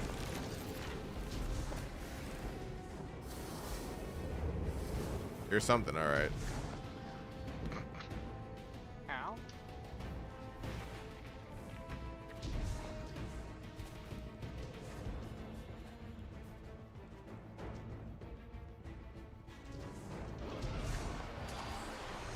Ah, son of a bitch. I lived. You got this, I believe in you. I believe in the you that I hit a kill box. I hit a kill barrier. Okay. I almost lived.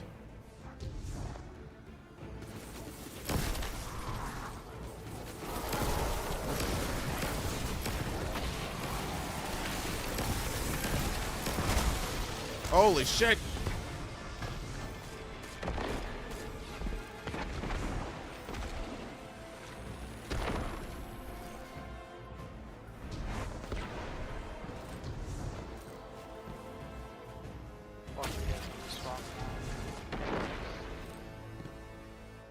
So I can spawn heavy for you guys and me.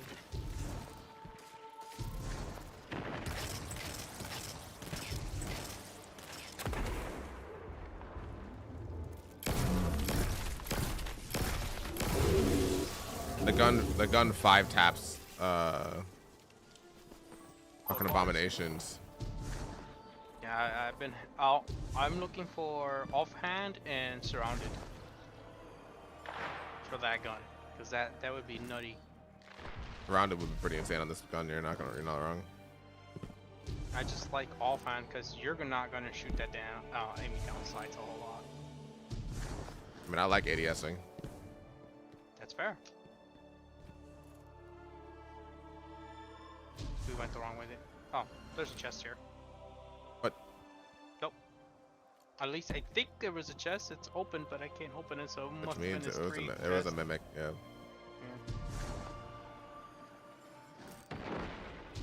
I always get confused on this one.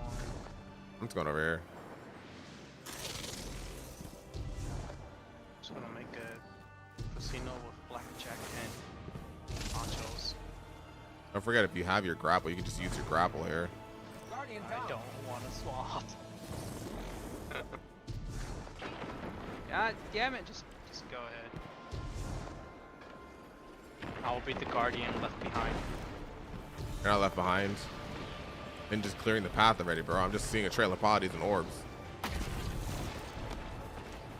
I mean, he kind of does have to rush. He also solo flawless it last night. Jeez. He's built different, dude.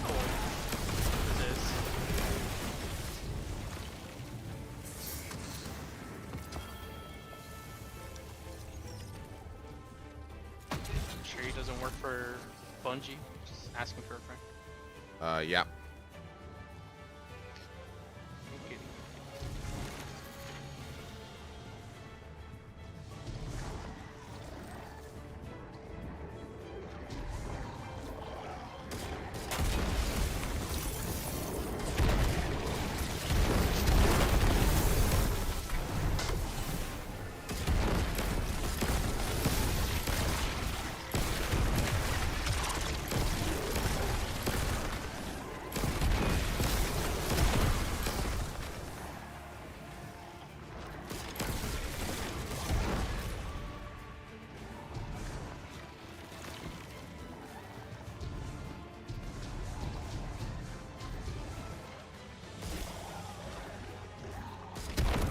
Nothing important for me down here, right? No.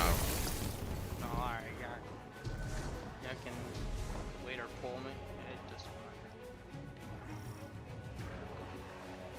I wish you would take me up there, but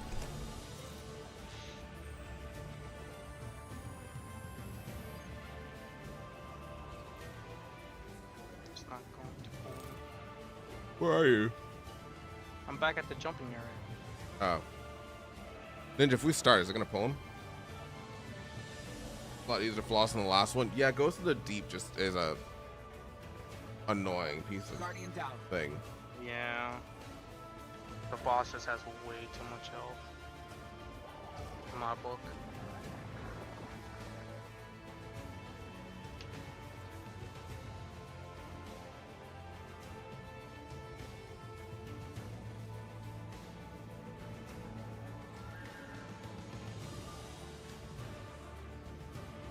You don't gotta get to work now. Oh.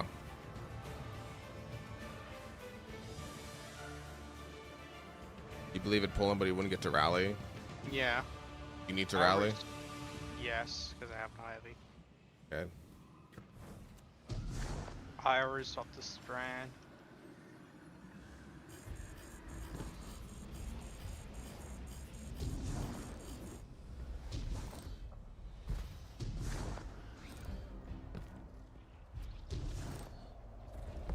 Come on, Debo.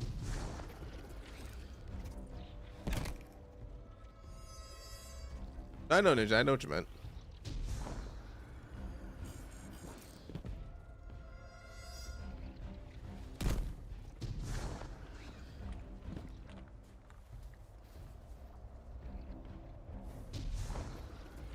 Follow the sound of my voice, Debo.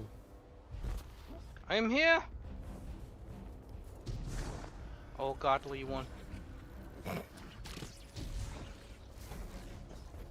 I see you switch to grapple.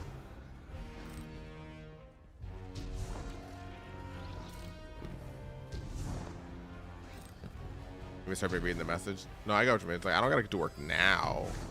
Flexion. Yeah, Bum, bum, bum, bum. I'm there. I already swapped back to my build.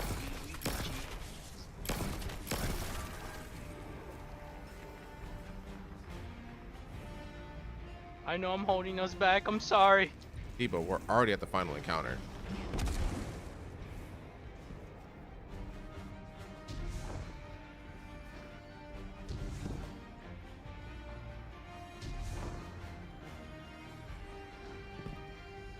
I love how we're running up dueling staircases. This would Hello. be a great custom match if they ever did allow us to do like.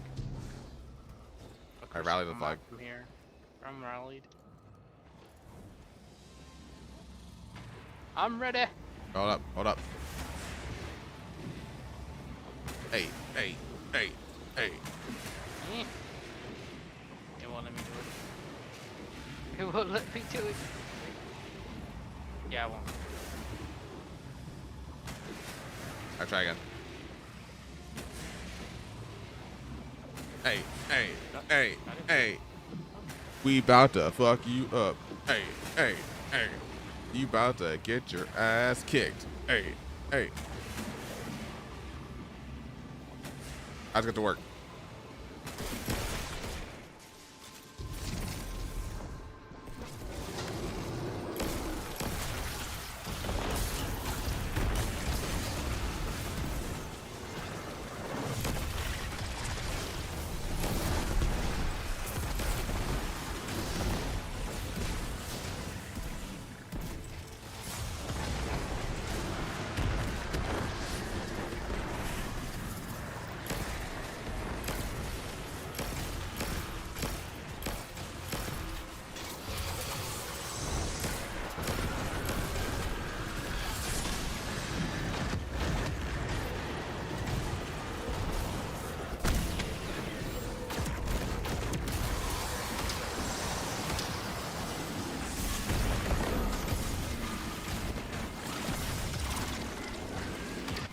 Oh, that's smart, actually.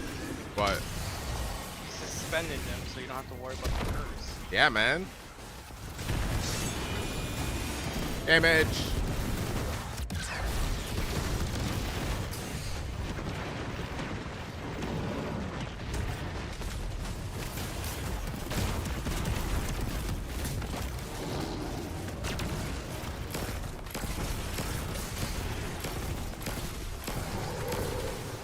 Good damage phase.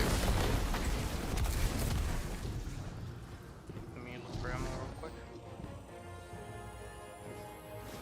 You know what, I'm good. It's the final brainstem.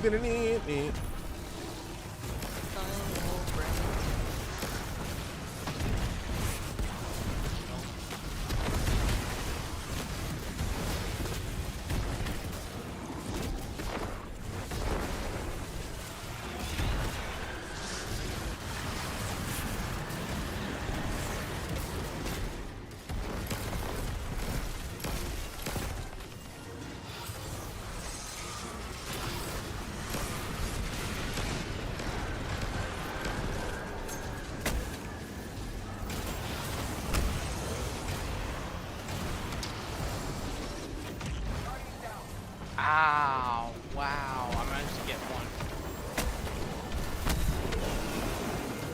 I think I'm gonna die from the X.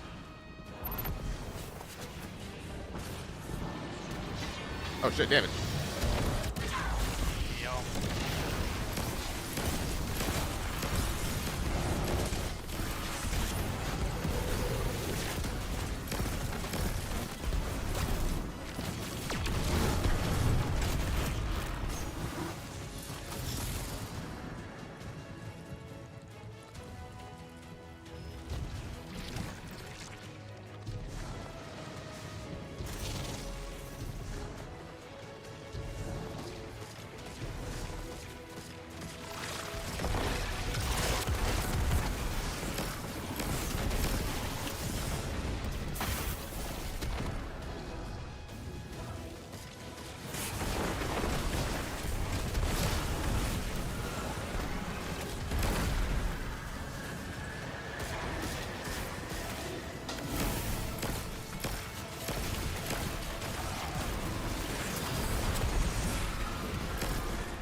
Damage.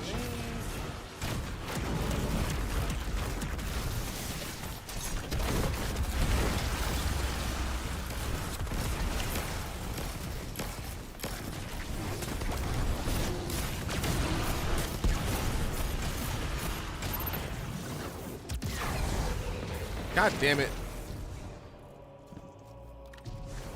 Every time.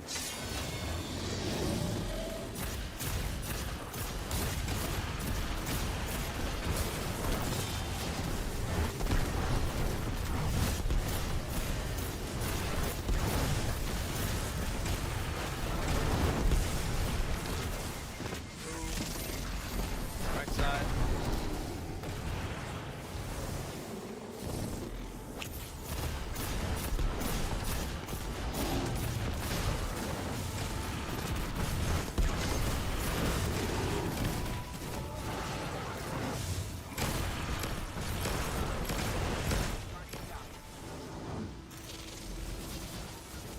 Keep it moving. Yup.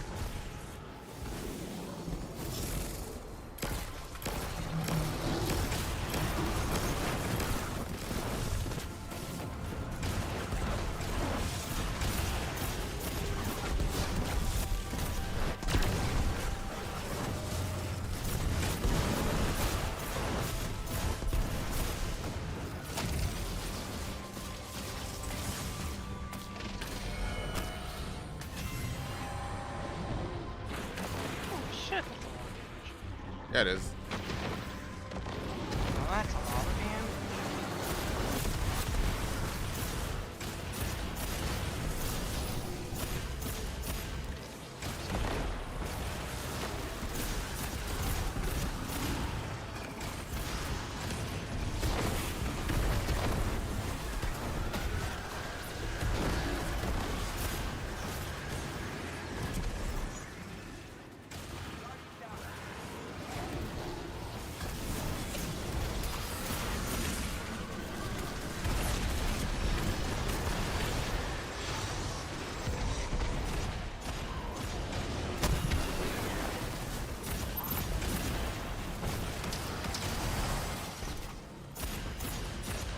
I think I solved one of the hexes from.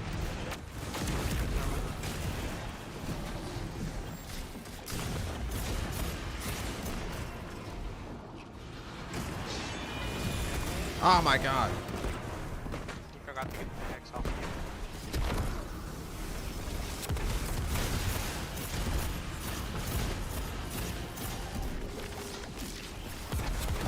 Ah, damn it. No, that's fine. You can use this to gather more ammo. Yeah.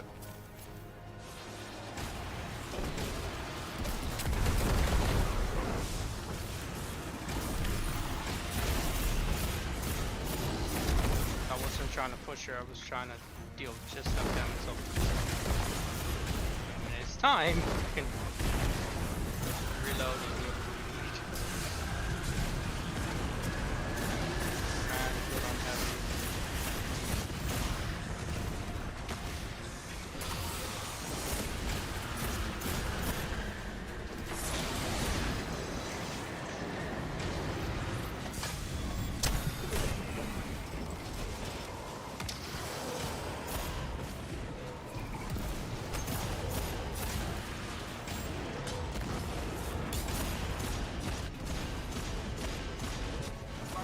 I couldn't get any access off me because they were both lighted.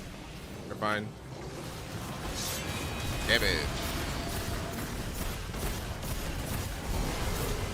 Final stand.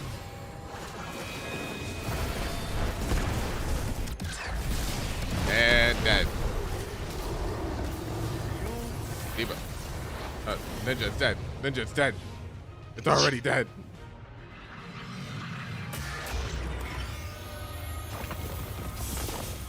Exotic? No exotic. I didn't get the exotic. I got another sidearm though. I got 2 helmets. Well, I just got the best one. Beacon rounds and fucking vote shot. The one you wanted? Yes. Well, fuck off. Fucking Final bullets with this weapon grant your projectile tracking and bolt shot. Fuck out of here, dude. Helmet's not so bad, but I like my dragon helmet. Here, you both get blues. This is the highest amount of points. 41 minutes, not bad. It would have been faster if I didn't get, you know, stuck. Fine, dude. We did it. Thanks for the carry, guys. Literally. Let's look at the damage results. 7.5 million damage by Ninja. That's the Again, 400. That build is fucking insane, dude. 432 kills. Yeah. Jesus Christ. I have to build that out. All right, now we're gonna go to the. Have you guys both spoken Riven yet? I have. But I need to go.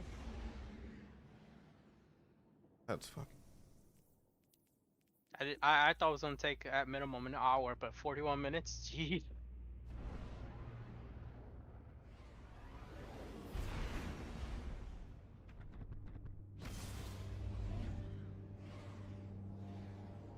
Impulse amp is just as good as beacon. I don't know what rolls this gun can drop, so.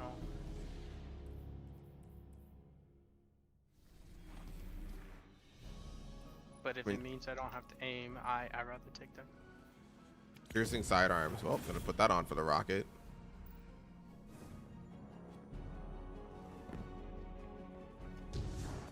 All right, so we all have to do the arena, right? Everyone, please confirm. The arena. Pull up your map, and you should have the green icon over Teutology.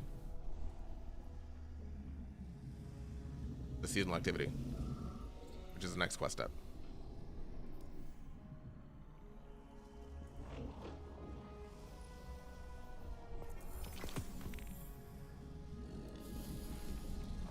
Yeah.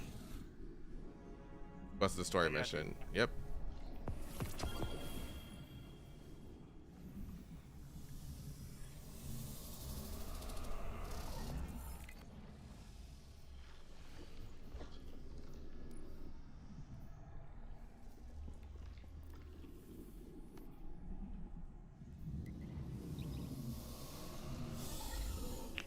Oh. Crack my knuckles. Oh.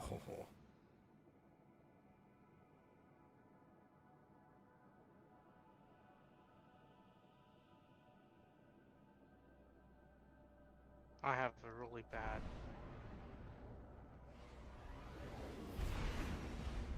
habit of cracking my knuckles. Well, for me, like I do it when I'm a lot of stuff. Ooh, All right, yeah. cool, we're good.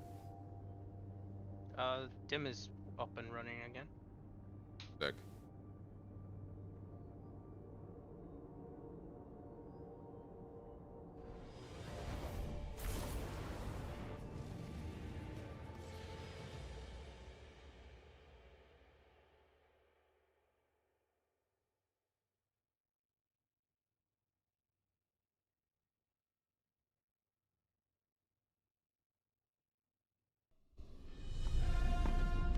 Here we go again, lads.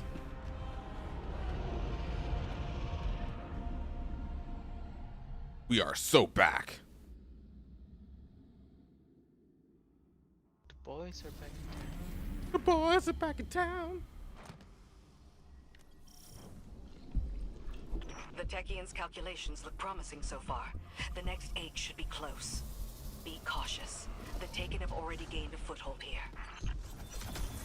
They spread their influence with mindless faith, much like awoken royalty.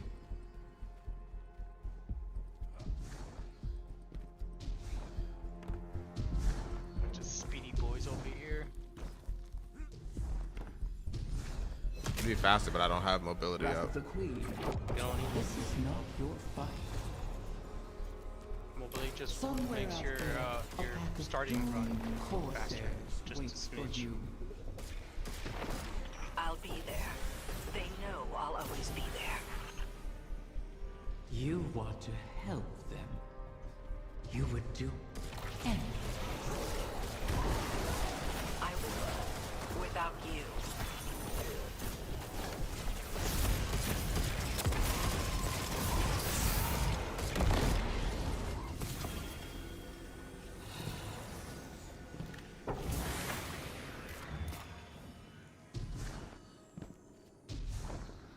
I got a third plate.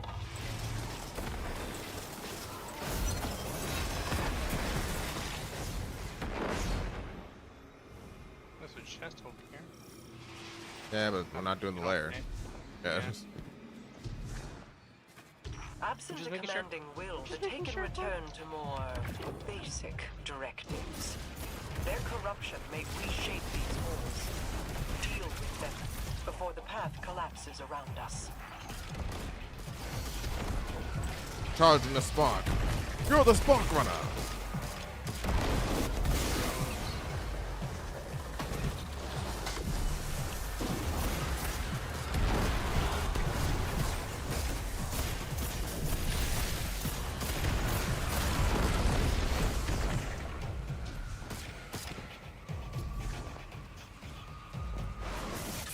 I used to like Spark. What's up? I used to like Spark, but Oh, you mean Rift? Yeah, I still love Rift, dude. Boss is coming.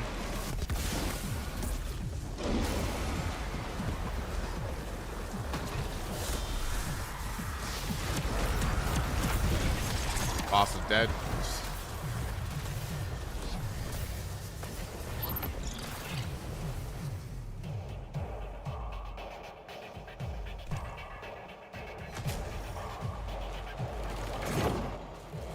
Hello? I ran into the rift and I just walked through it. Nothing happened.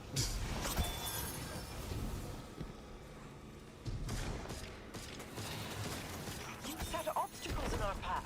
Mock I'm our dead. efforts, all while Me too, we I seek couldn't. to I save fucked up your the jump. eggs. I didn't fuck up the jump. I just didn't have Fate of our home worth losing I didn't have the them glide forever? that Ninja did. You set the snare, then complain that I refuse to lay my neck within it. To beg and weep for what you desire, that is not in me. Oh, Ninja has cleared the path again. yeah.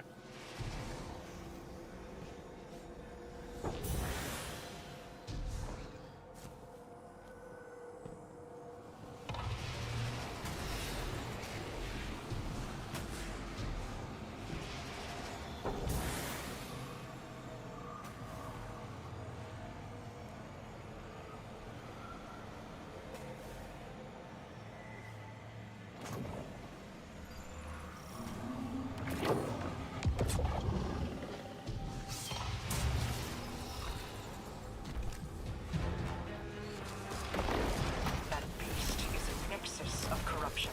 Such a high concentration of energy will destabilize the ley lines. Destroy it, or our efforts end here.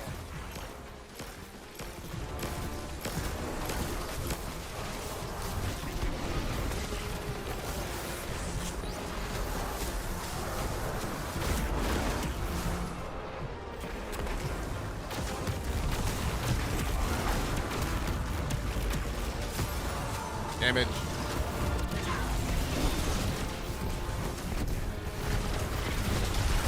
God damn.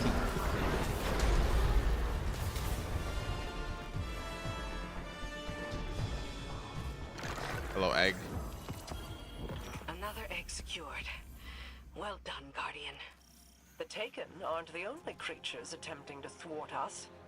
Riven seeks to entangle us in another Oh, loop, it worked. to keep us Teleported. chasing down her clutch while the witness runs rampant. If this is a game, it suits your purposes. Sealing the eggs away, buying time for your broken warlock to cheat me. Whoa, hey, whoa. You have my terms.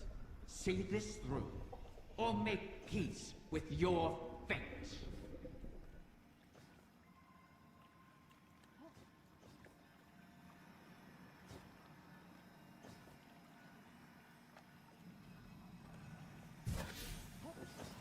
At the end of the mission? Okay, cool. They're done talking. Now we need to go back to the helm.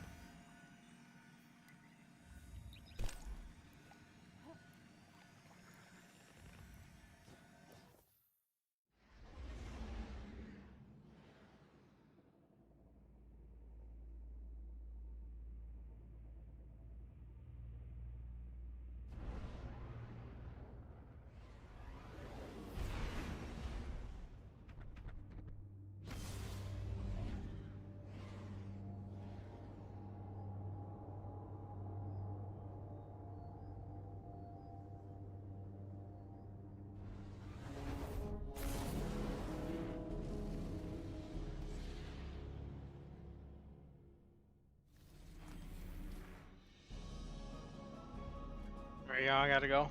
Y'all have a good one. You gotta go already? Yeah. Alright, Demo. I had to go before the mission, but... Hey, we did it. GG's. Alright, yeah. Have a good one. See you later, buddy. You've made Thanks for the excellent carry. progress. Of course, dude. But the remainder of the clutch will never reach us if they remain on their current trajectories. Queen Mara and her Techians once communed with the Harbingers, entities that can traverse the weft and weave of the ley lines. Mara's personal Harbinger can bring the clutch home, but she'll need to guide it with a signal. We need you to retrieve a Starlight Lodestone. It's a channeling medium the Queen can use to signal the Harbinger. All this to help Riven while the Dreaming Halls remain locked in her curse. The temporal loop that binds the Dreaming City could continue to plague the reef indefinitely. I wish my people could rest. I wish I could aid the trapped Corsairs across our shores. But Riven's curse is just a preamble compared to the final shape. The Witness seeks to finish what it started with the collapse. And so we remain occupied. And Rhea Sylvia burns. I regret we can do no more to advance your position in the field, but I'll be in touch as soon as the Queen finishes her communion.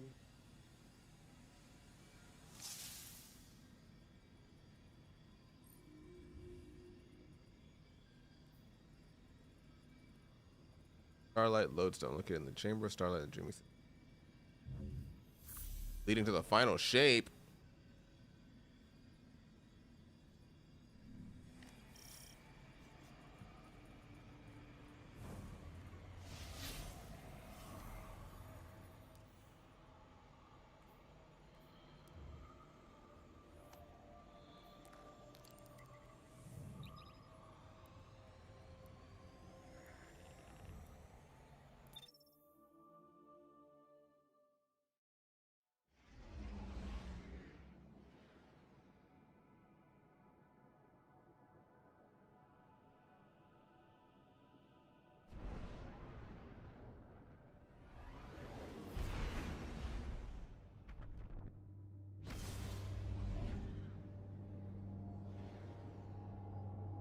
I'm having a blast with this chat. Thanks for hanging out.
There's a flag planted in the ground.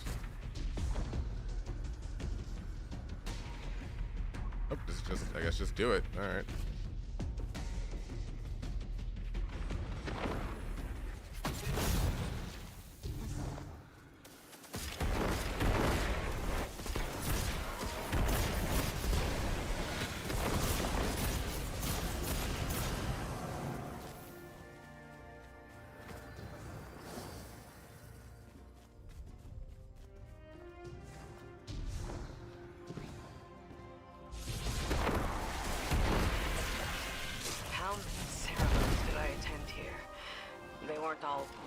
be serious affairs.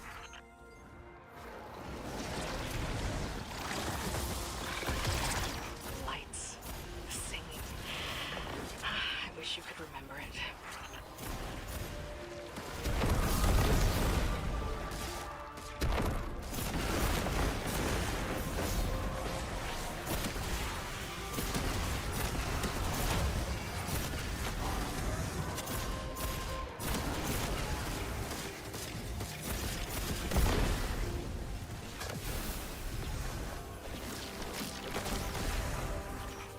Is slain until she rises again. She'll go on haunting the Chamber of Starlight forever. Shiro-chi says, if beautiful places cannot survive, why fight at all? Damn. I'll have to come up with an answer for her. Bring back the Lodestone Guardian. Let's move on.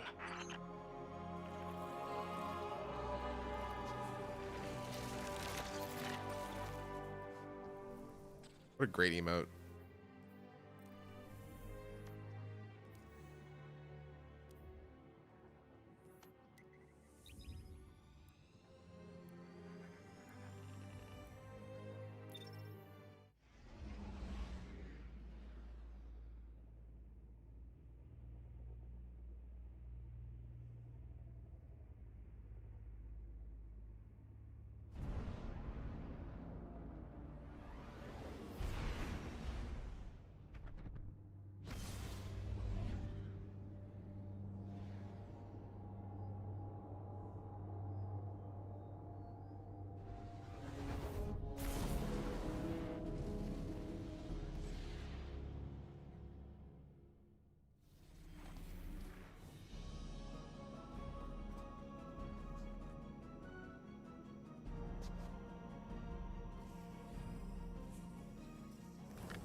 So this is what?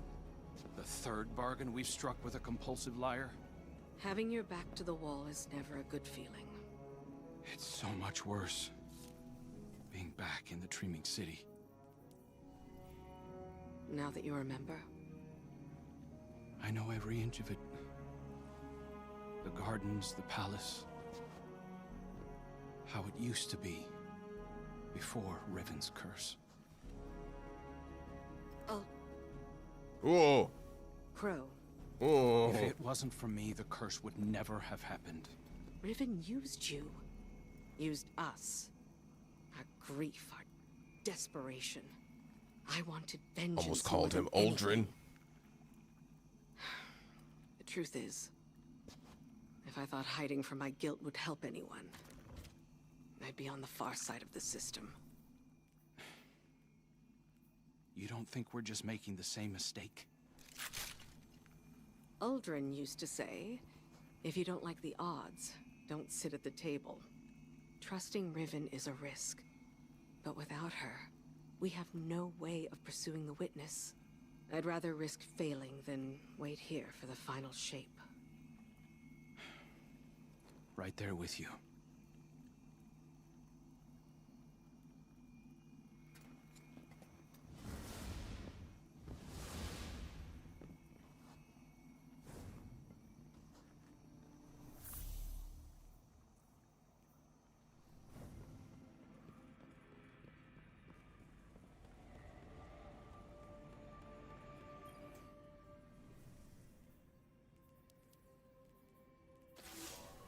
Guardian, we are coming to the final moments.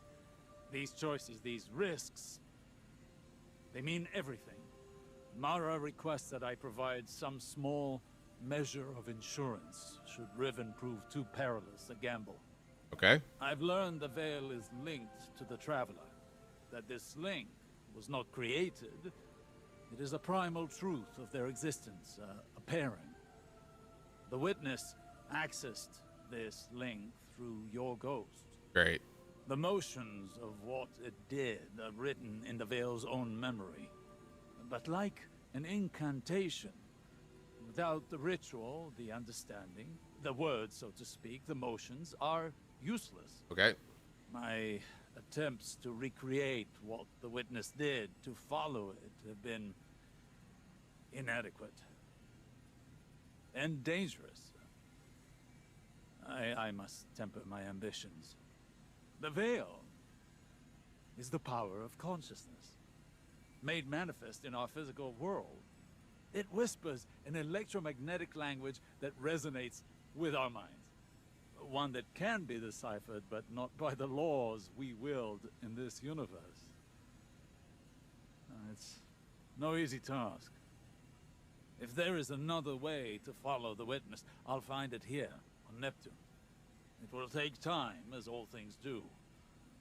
Continue to aid Mara, and I will uncover what knowledge I can.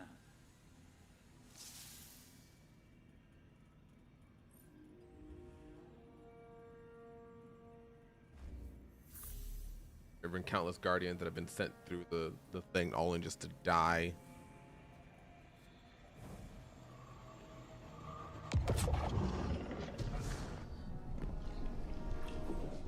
Hi, Raven.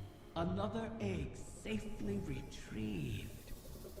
I may have to make good on my word. Though from what the Techyons whisper, the rest will prove more elusive. Mara may have to take drastic measures to catch them. All reward requires risk. Mara knows this truth better than most. That is what first enticed me to stay with the Sov siblings. Their penchant for adventure. Their unquenchable ambition. Each of them deliciously reckless in their own way. Your crow hides it well, but I can still smell Aldrin's daring nature on him. That's crazy. You can smell him. Imagine what he could accomplish if only he'd embrace it. Ah, but you charge headlong into danger without a second thought. All for the promise of power. I knew from the first moment I set eyes on a light bearer that your kind would change everything for the Ahamkara. And oh, how right I was. Damn.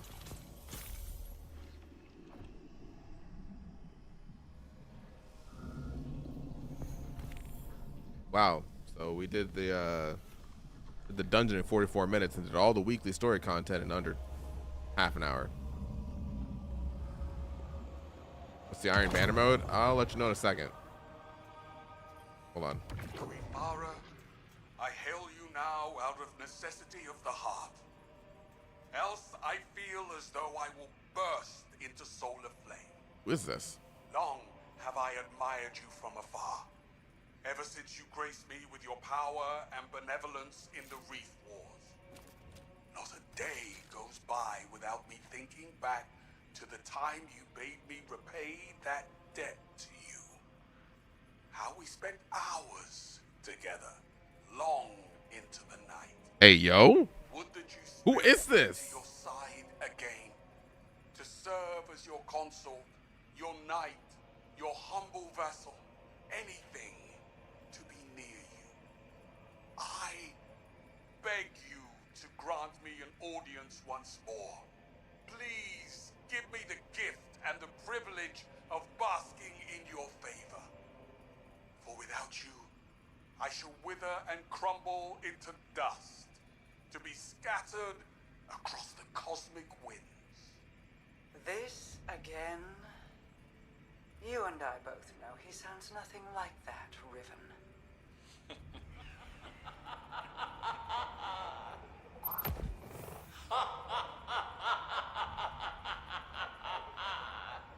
Perhaps I should use a voice with which you are even more intimately familiar.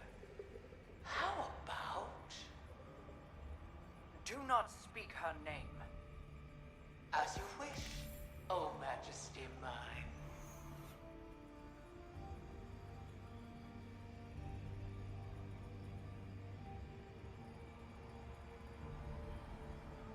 What? Mario, you got some explaining to do? Nothing?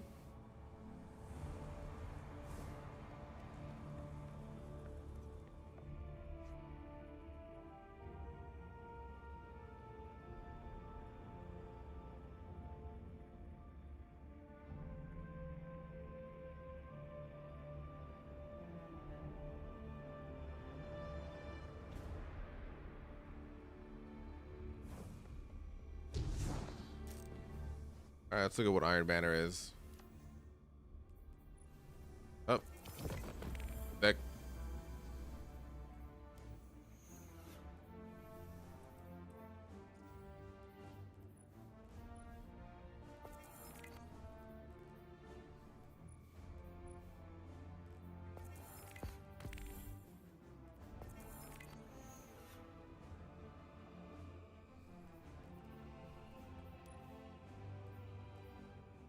Target TikTok.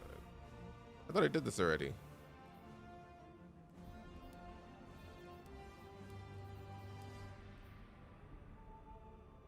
Need 2 more challenges, and I need to defeat 50 targets with Dragon's Breath, which I can do very easily. Level 39.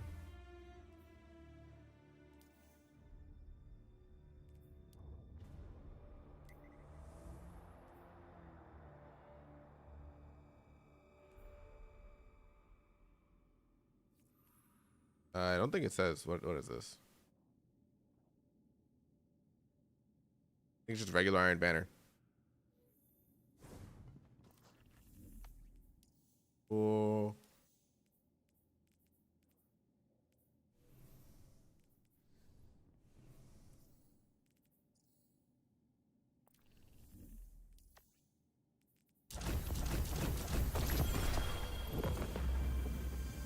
Offer to the Oracle. I haven't seen one of those in forever.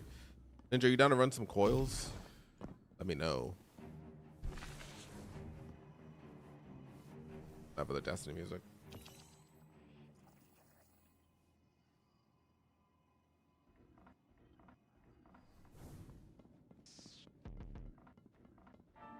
Just ask in the thing. Down for coil.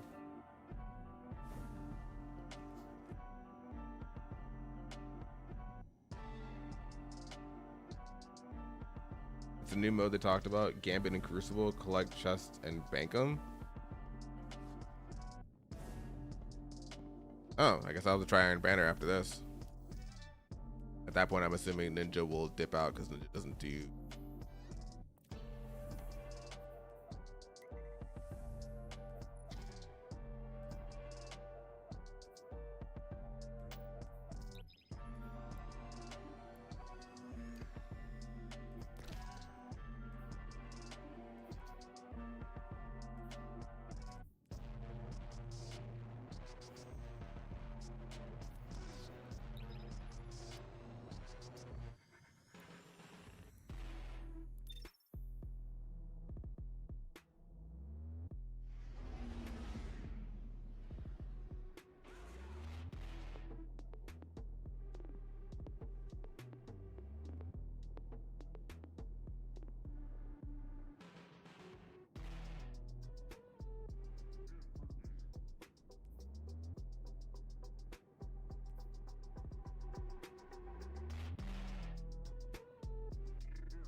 You want for so much, Guardian.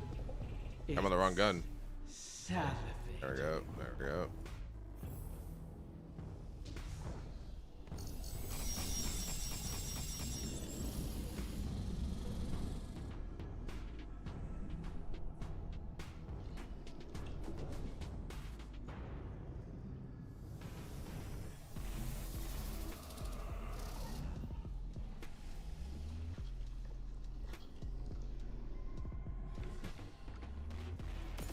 The wish kept in that glass.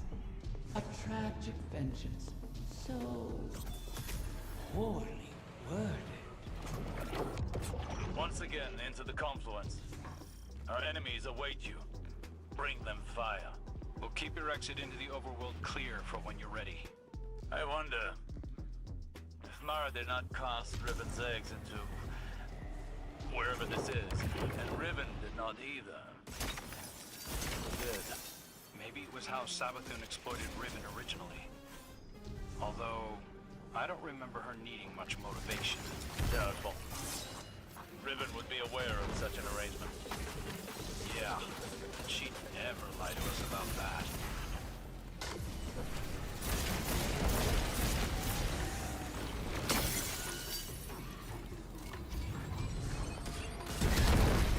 Supplicants.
I'll go to the postmaster.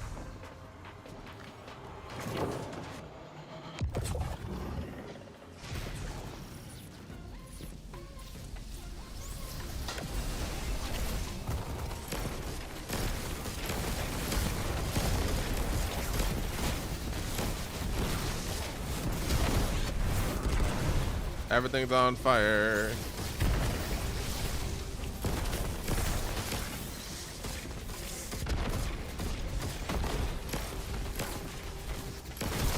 You'll need soul devices signatures to pick those locks.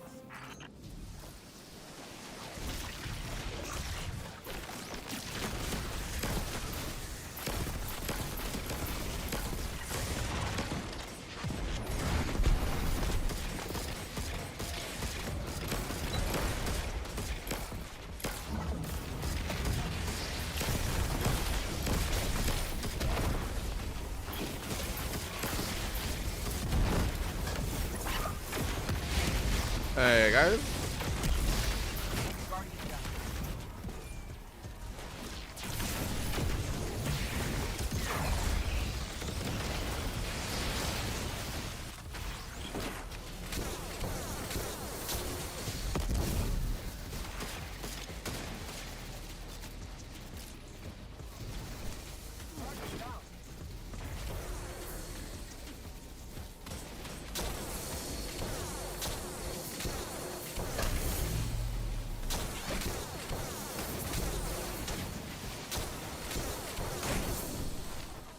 How was that tracking?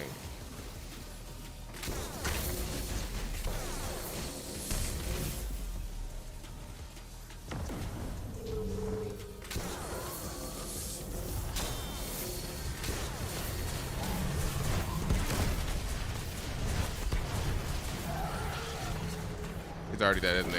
Yep.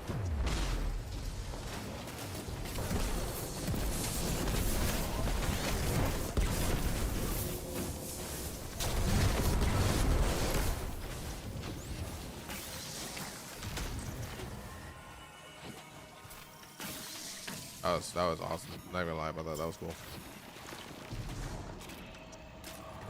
Next.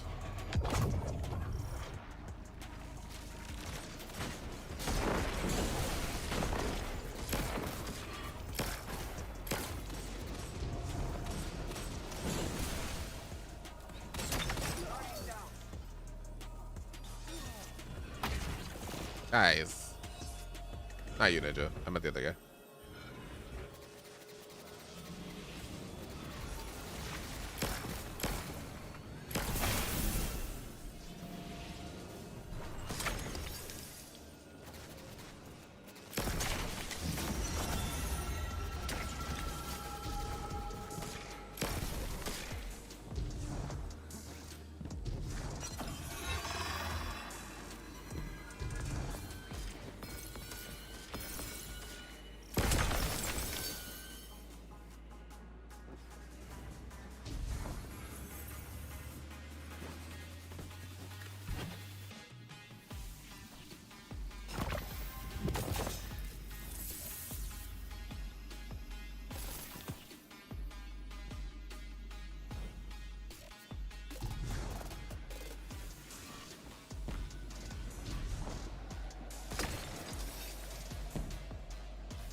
We are out of here.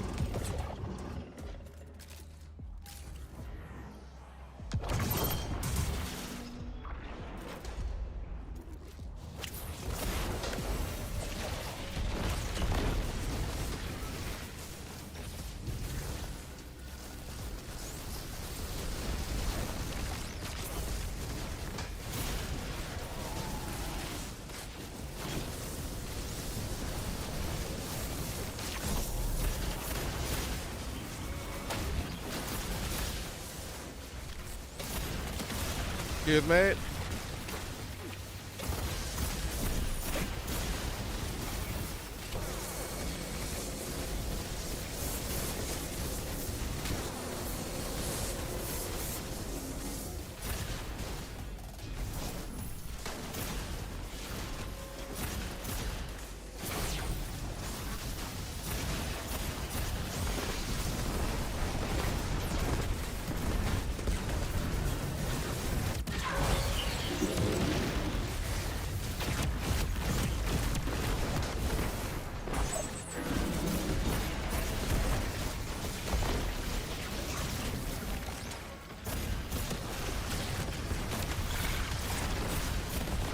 Back up off of me, son.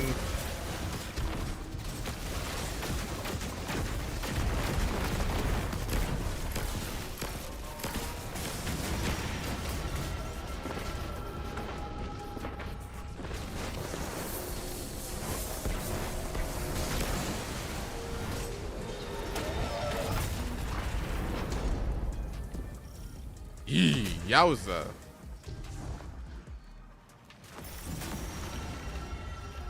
Another run around the loop.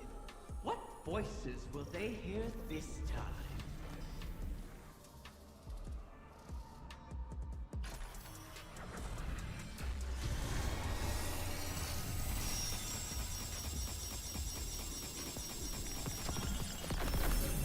Hey! Red borders, let's go. All right, cool. What's next?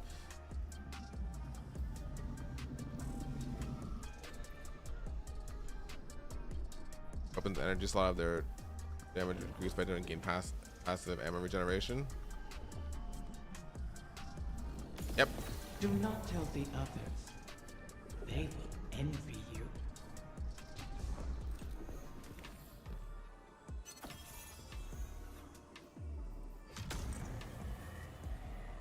There, got the imperative again. Let's go, dude.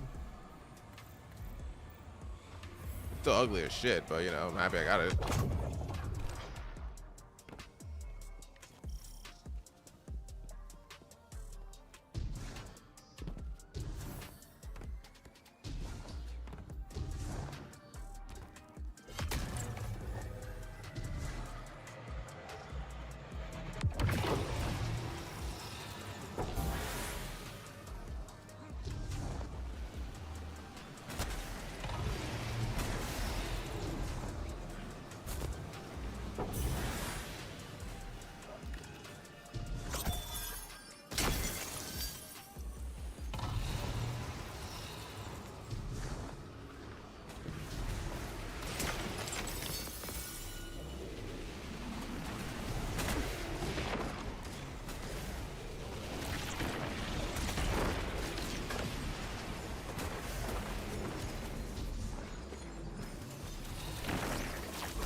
Okay, there we go. Sick. Got it.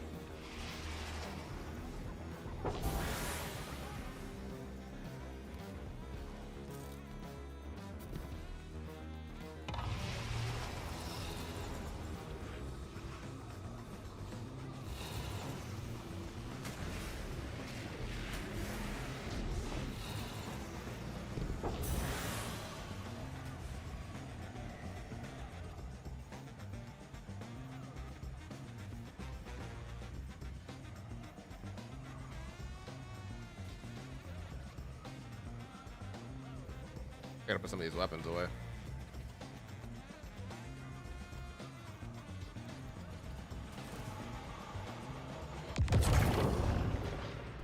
These braziers stabilize the pathways of the confluence, much like ascendant beacons in the ley lines.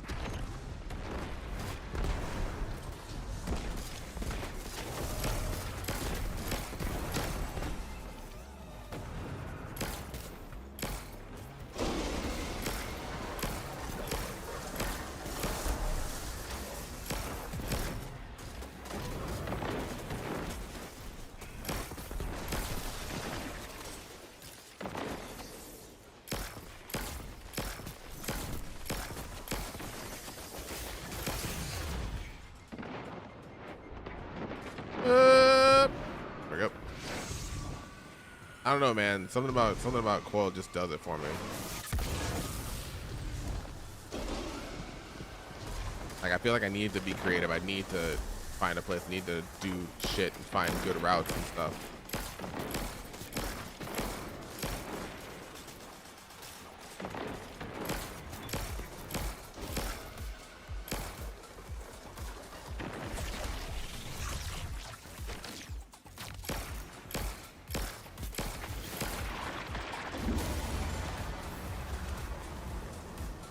Can land on this head.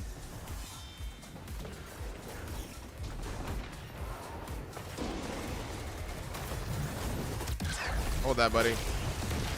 Thanks.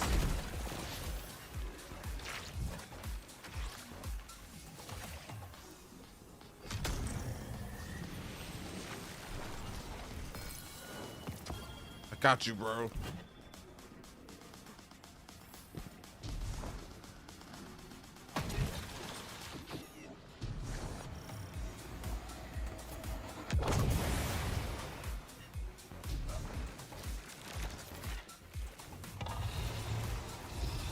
If you're just coming in, welcome. How are you? Hope you're doing well. Hope you're having a fantastic Tuesday.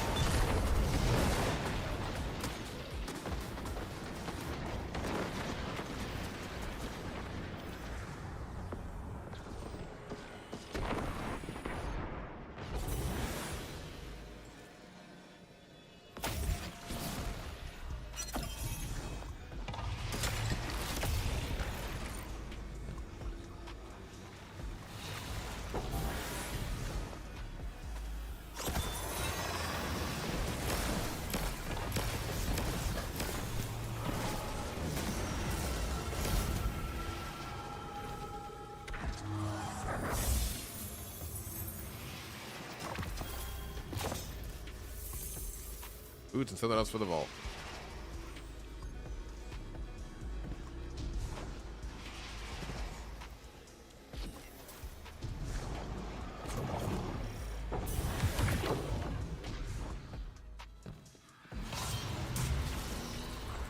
All right. Oh, this one.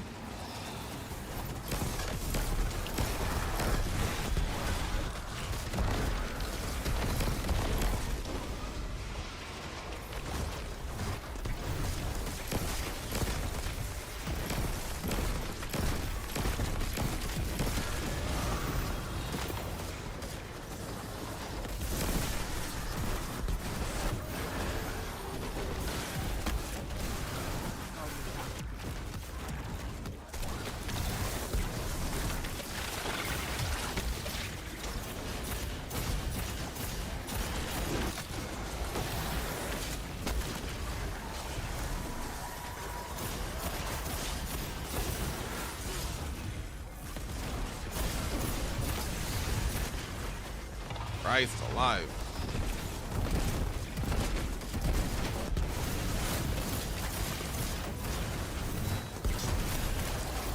Uh-oh.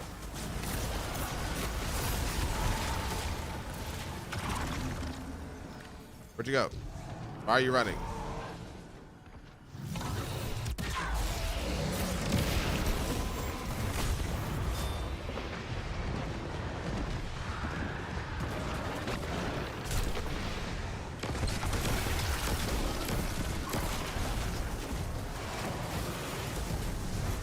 boss at?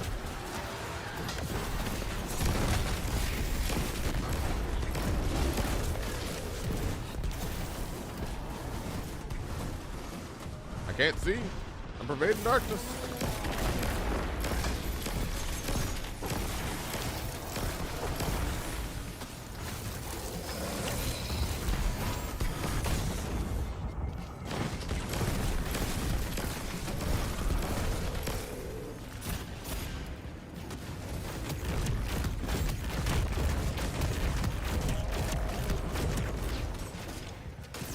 I can't see anything because I'm standing in this rift.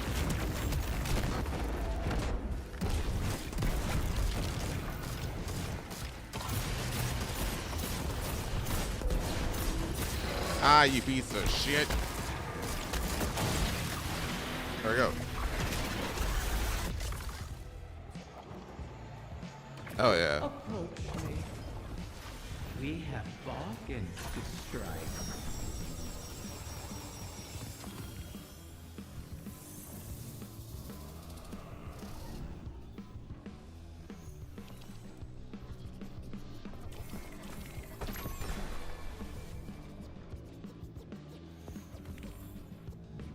Effects with undying weapons.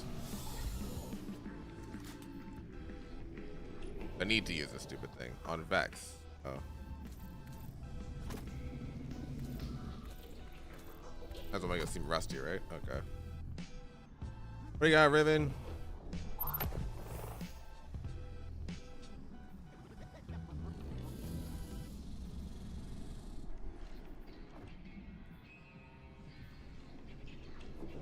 Ah, I'm just I'm a couple shards short.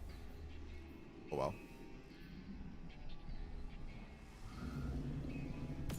The wish kept in that glass. A tragic vengeance.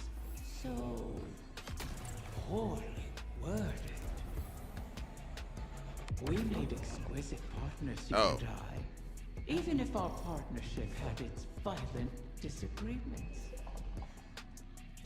You had so many dreams, and I knew how to weave them into the weapons you craved. Let's rekindle that little arrangement, shall we? I'm already here, after all. Slay my enemies.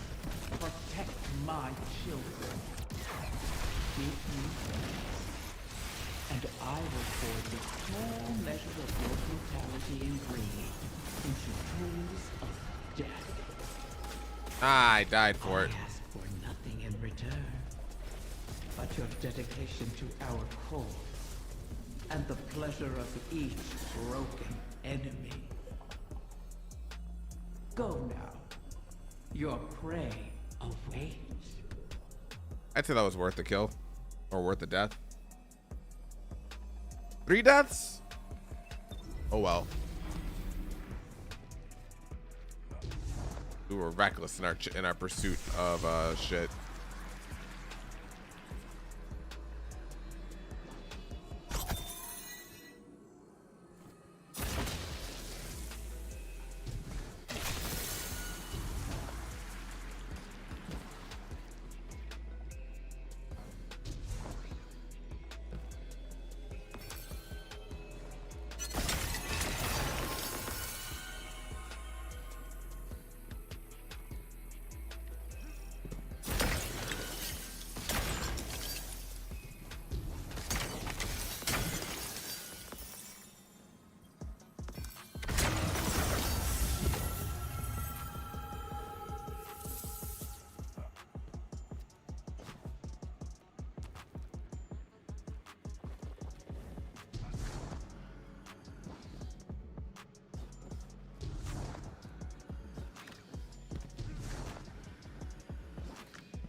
On point, okay.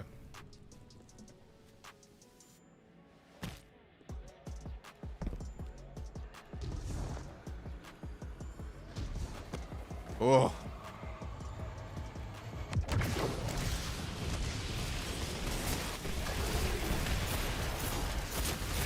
Well, friends, I've arrived.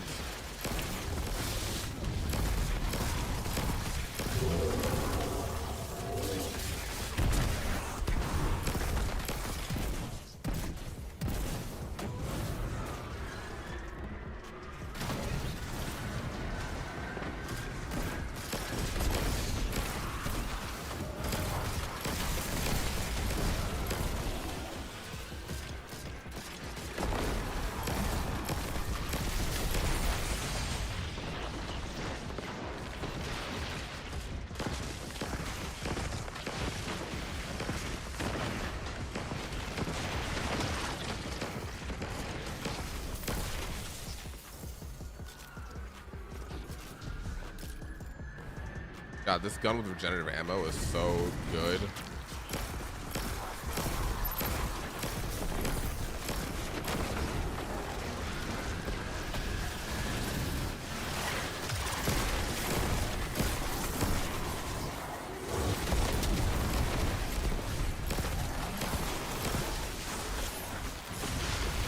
Oh, Jesus.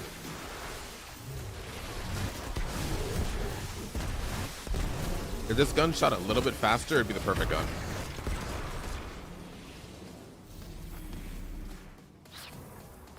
If it shot faster and had regenerative ammo like this, I'd be cooking.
Postmaster's gonna absolutely be full by the end of this.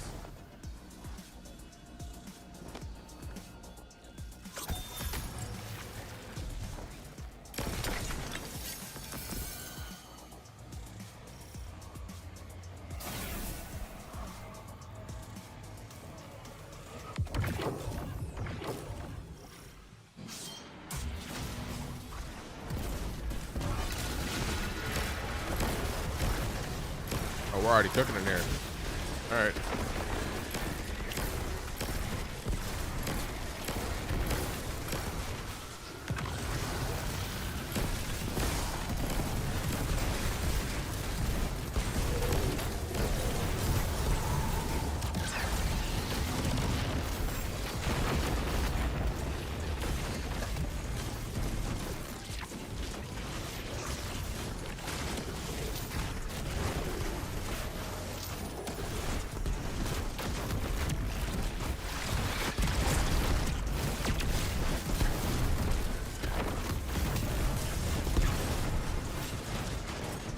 Back mass to a corner. Oh boy.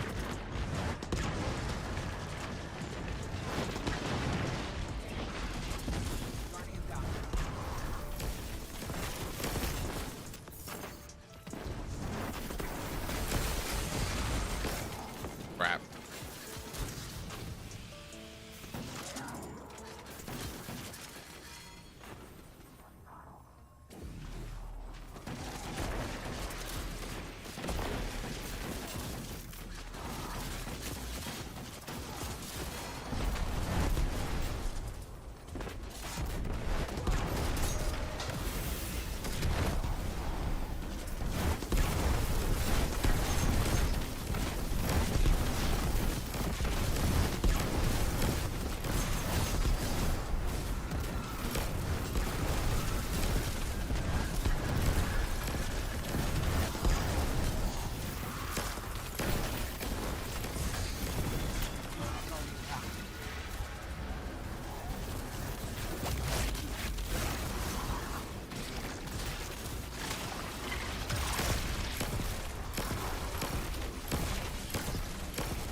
Ah, oh, damn it. Oh, man.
This one will be different.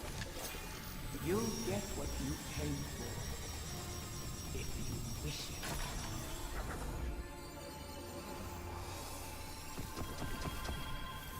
Nice.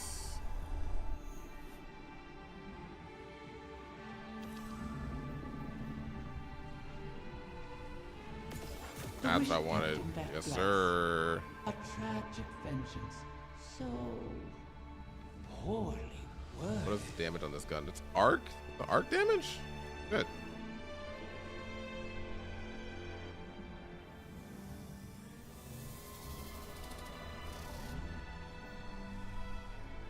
How many revives are we at right now? 7?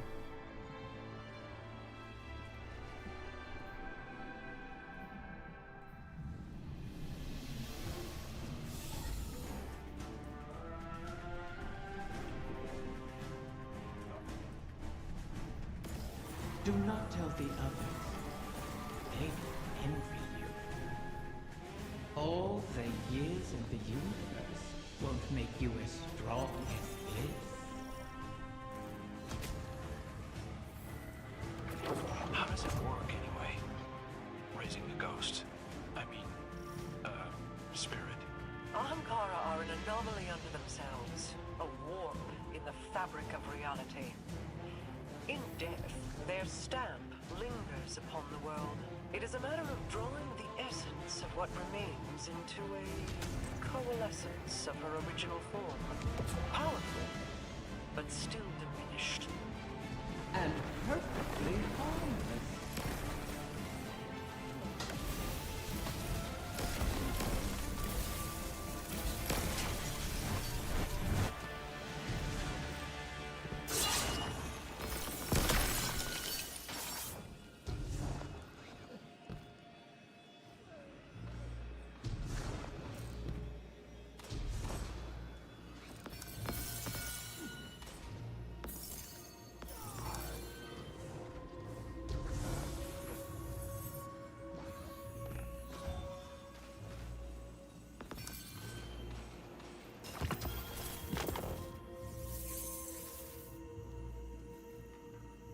I'll go to the postmaster, that's fine.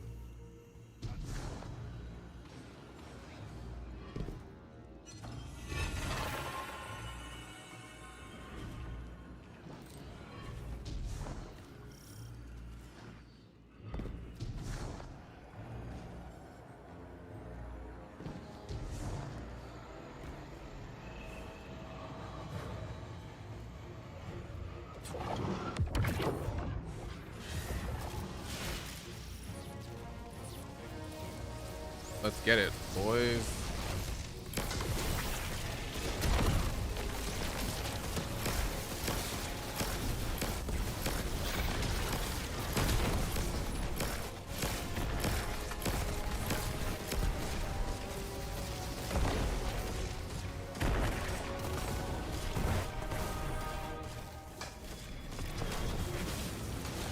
You'll need Soul Device's signatures to pick those locks.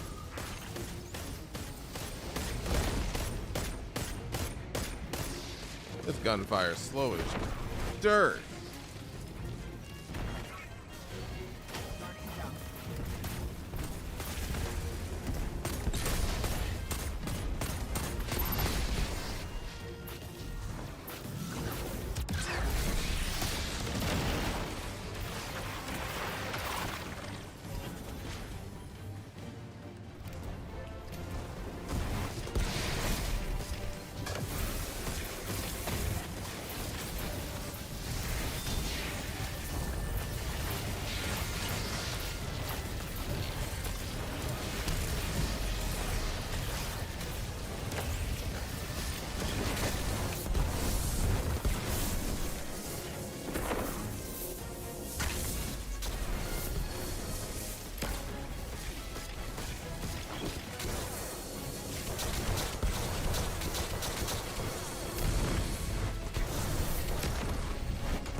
Like getting those extra lives was worth it.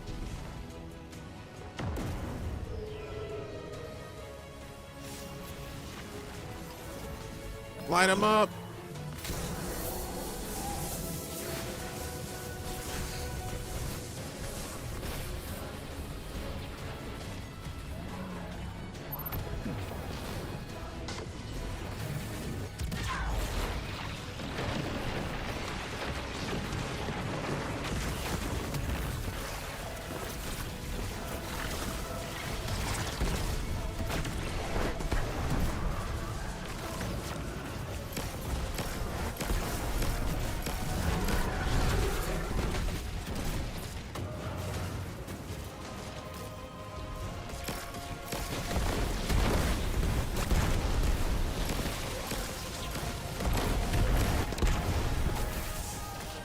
punks.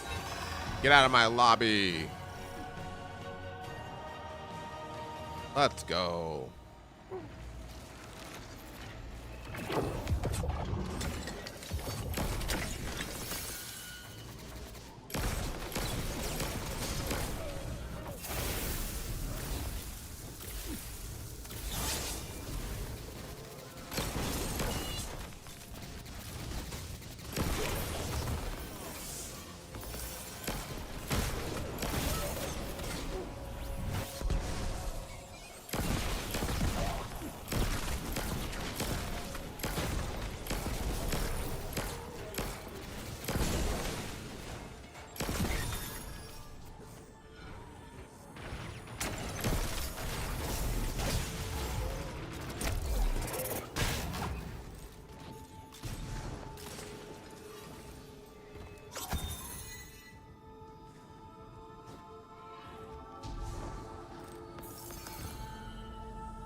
Oh, fuck.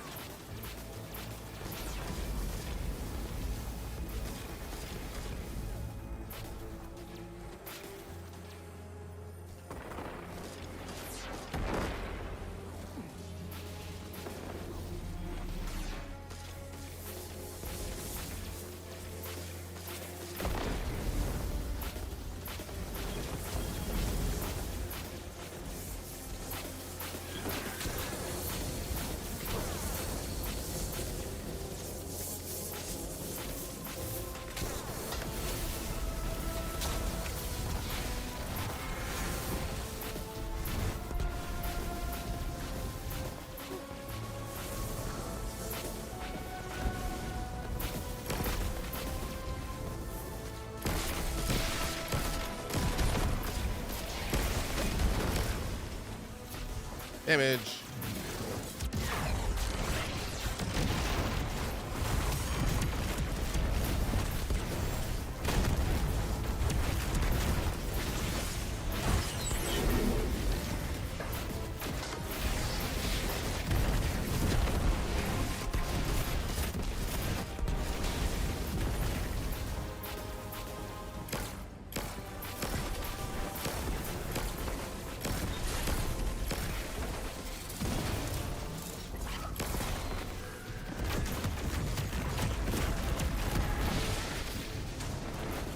How are you immune to damage?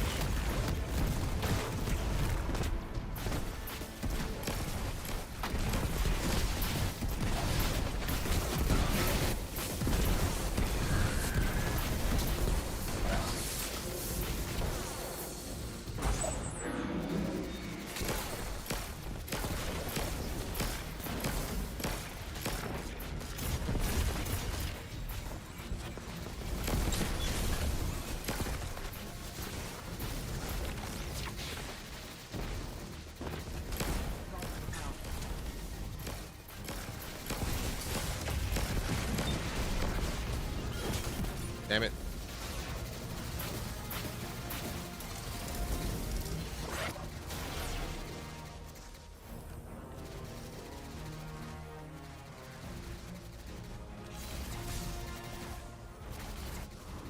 We got this, boys. We got enough revives. Boss almost dead.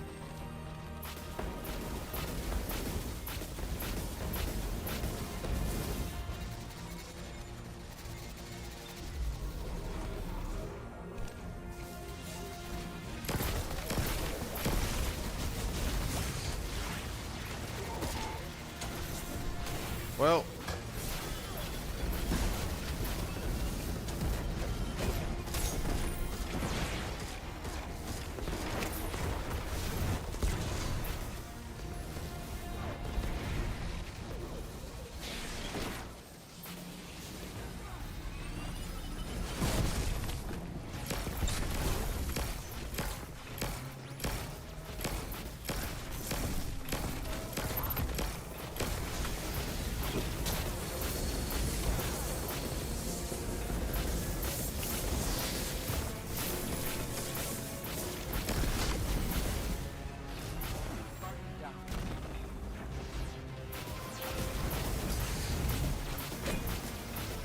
Fucking Christ.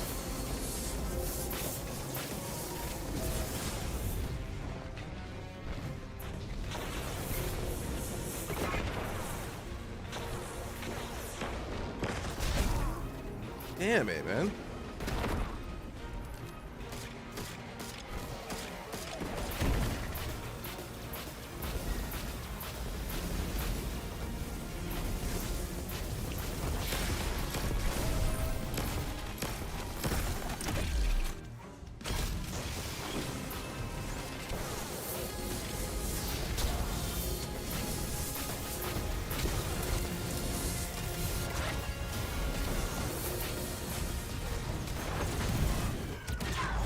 It gone, dude. GG's.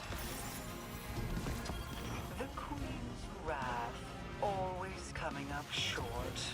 To think all your righteous vengeance amounted to this. Is that all you have for me, Riven? I've told myself worse for years. Your loyalty is doomed, Petra. Free yourself.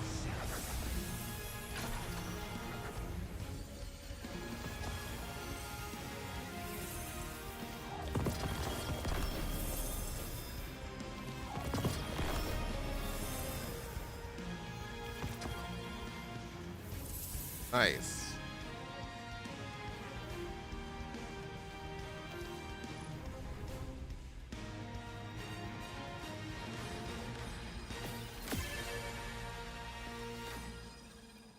Gonna kills 320 by Ninja Gamer. Nice, dude. 83,000. Fuck.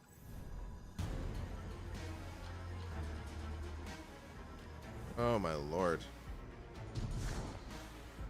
Got Scorching Wishes bugged. What do you mean?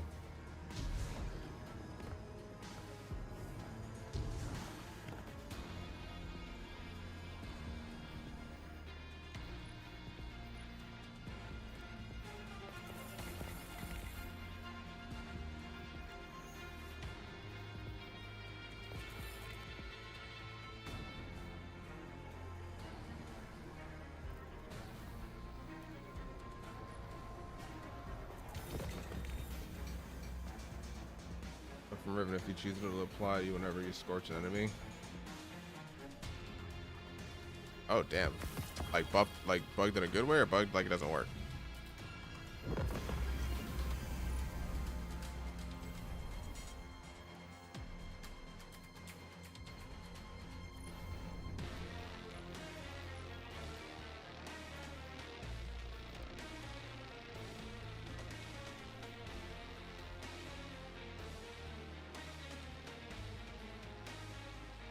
Forcing it to apply Scorch to yourself. Oh, so it was burning you. That's annoying. Oh, gotta go to the tower.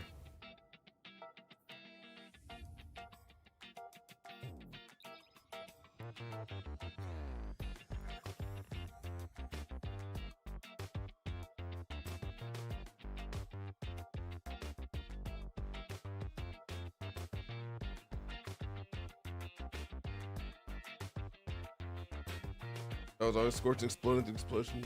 The explosion didn't kill me. That's crazy.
Oh man.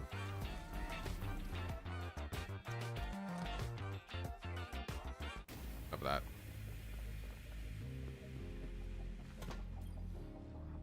Hi there.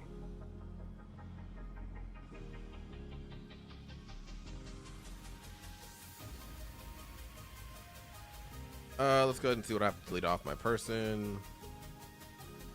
My vault.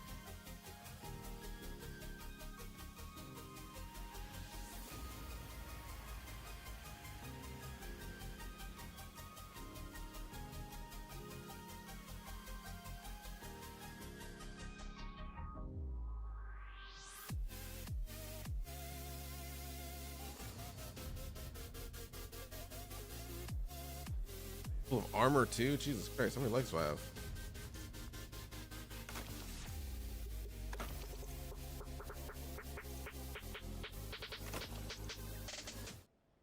Aggressive right now.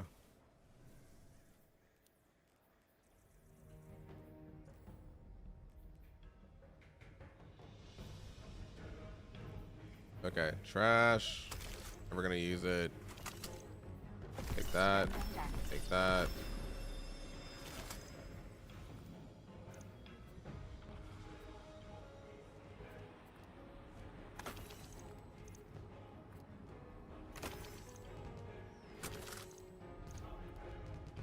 Someone just ranked up.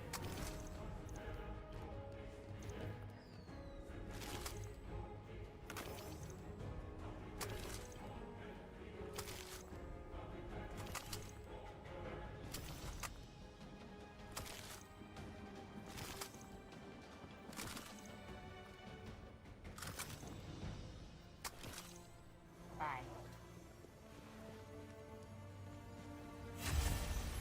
Warlock, your light is a weapon. Let me see it.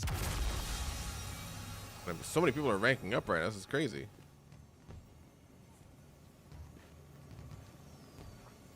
Damn, guys.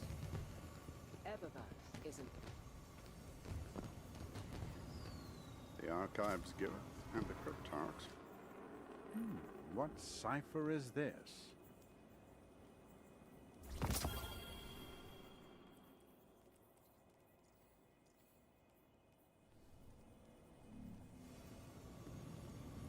Solid man. Our guardian is a greater challenge than any external enemy. Oh my god.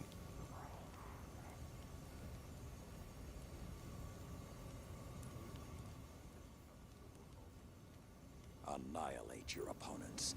Reap their glory. Yep, there's the ornaments from the first one.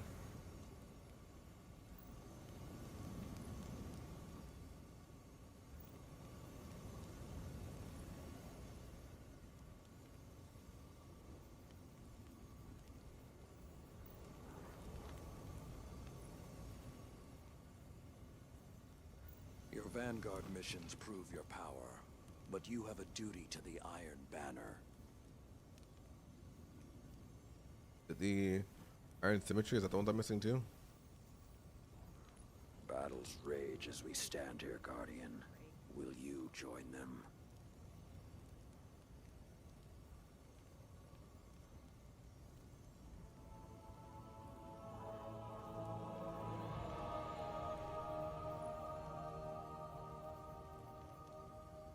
Iron Pledge. Nope, just the Iron Pledge I'm missing. That's what he's selling. Want to see if you can project light faster than my fist can reach you, Warlock? Fight, Guardian. No one will fight, for bonds can break, Guardian. Even ones between.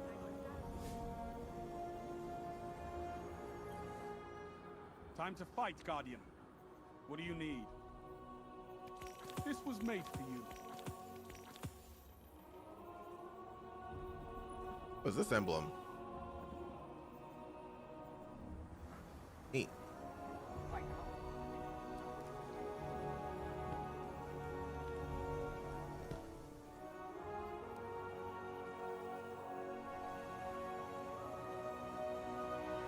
All right, chat. I'm gonna head to the bathroom. I'll be right back. I'm gonna play some Iron Banner Ninja. If you don't want to play, I totally get it.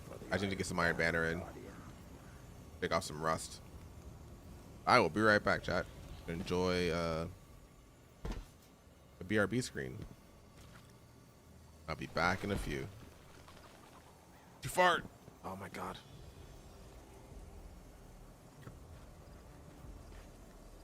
All right, be right back.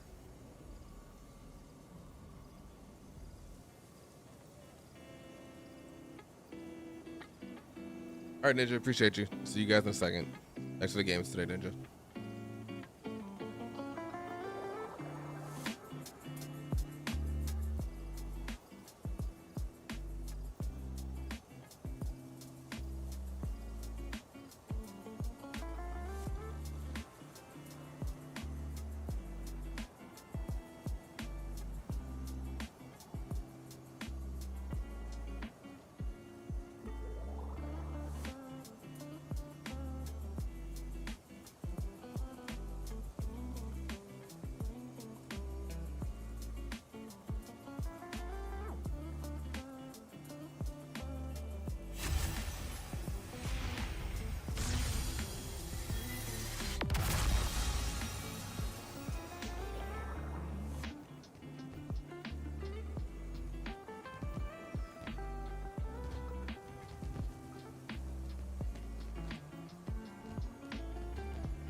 Alright, gamers, I am back. Thanks for waiting.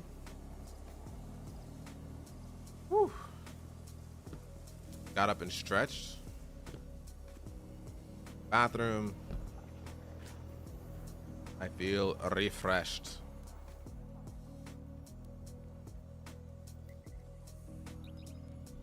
Let's see what waits us. Let's go see what waits for us in the Iron Banner.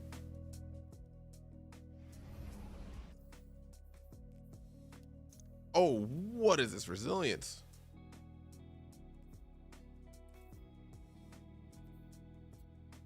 Hey, yo, what? Hold on.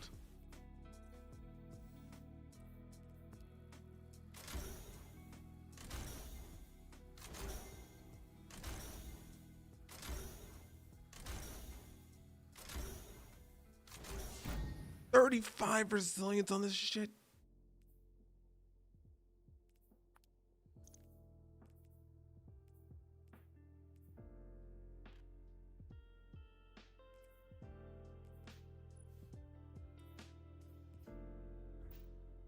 On this, I can put a what if I put a resilience mod on that? I need to put arc and solar damage resistance and charged up.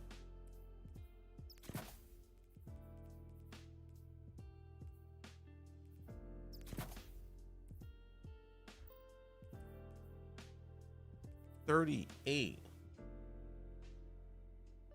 God damn.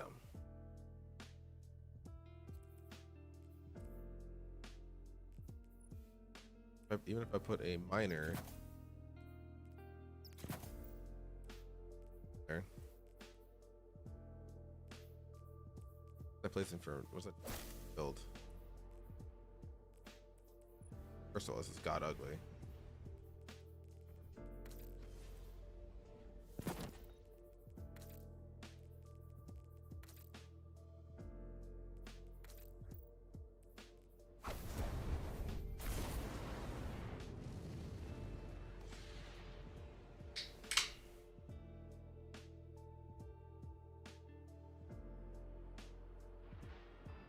Iron Banner. That got quick as fuck.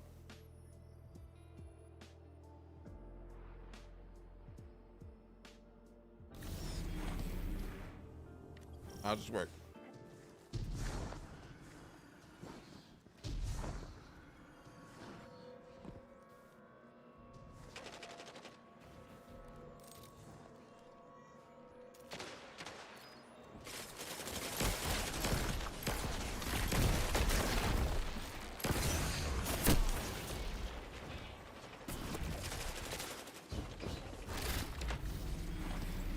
Okay.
Obviously, this is not working. Let's switch back to this.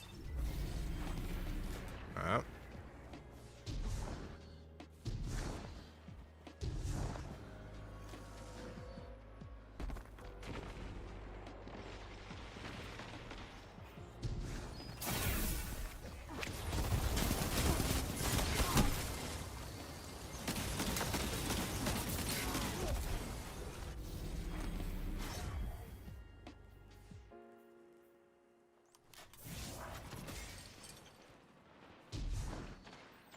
Trying to get these new weapons.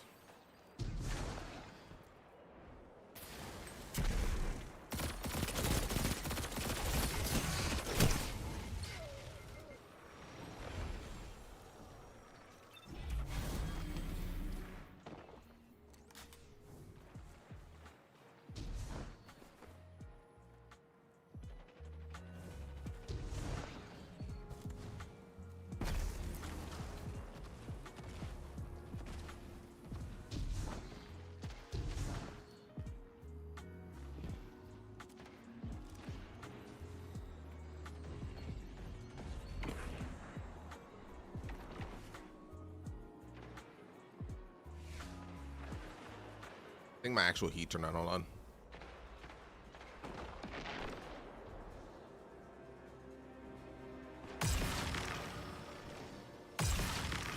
I know how I'm still alive, but I'm still alive.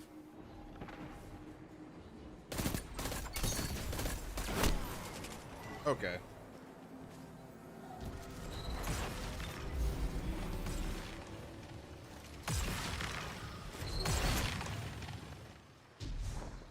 They're getting fucking stomped right now.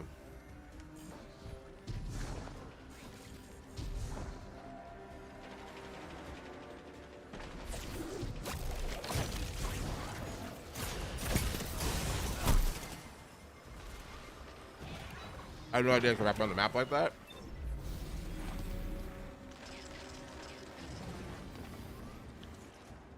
New grapple strat unlocked.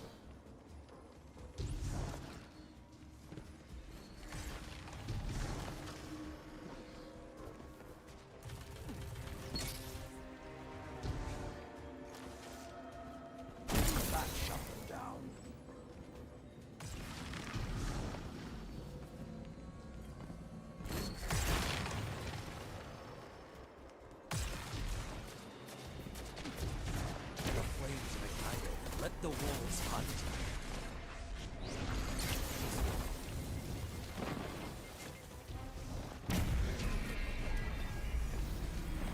I'm like top flagging now. What? What the hell?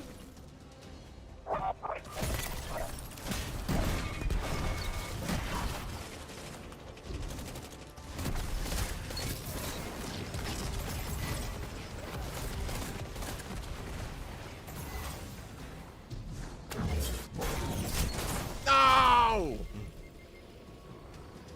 5 minutes.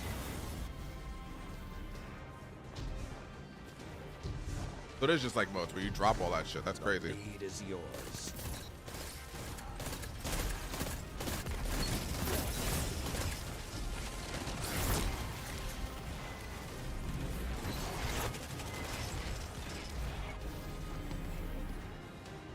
The howls are quiet.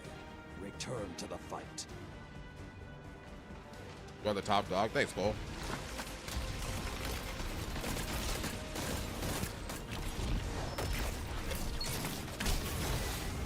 Thank you.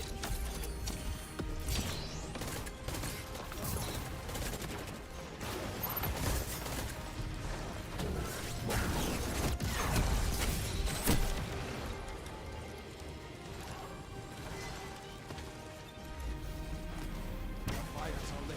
Find your prey and end them.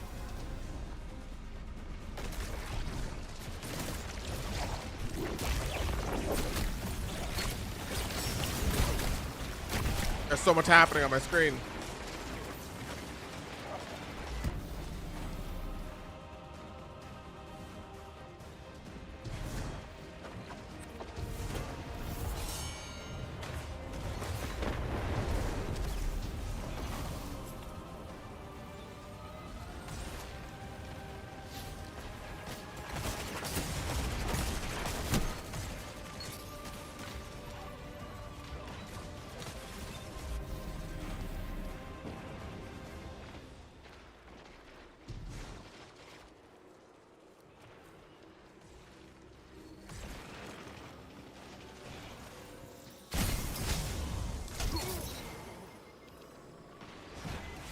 No. Another hunt will come soon. Okay, good. 3 They couldn't minutes bank. remain. Keep They the get a chance to pressure bank. and you have them. They have all these motes on that we can steal. You Go, are in go, go, go, control. go. Show them what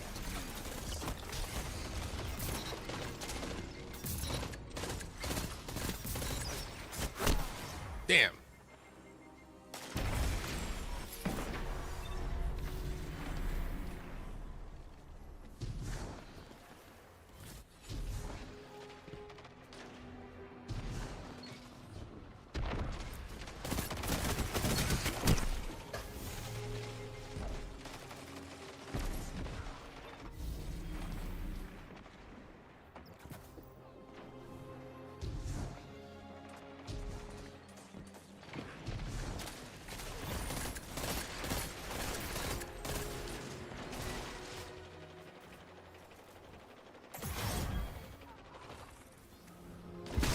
No!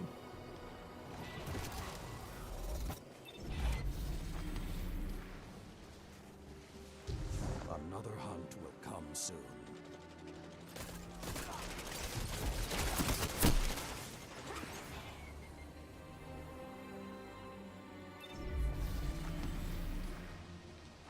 Everything's yours. Relish this time.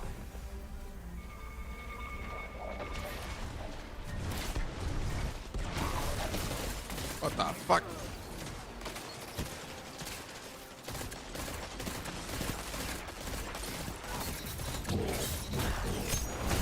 Fuck!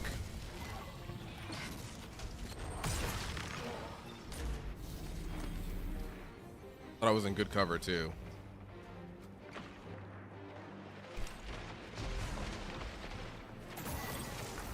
One minute remains.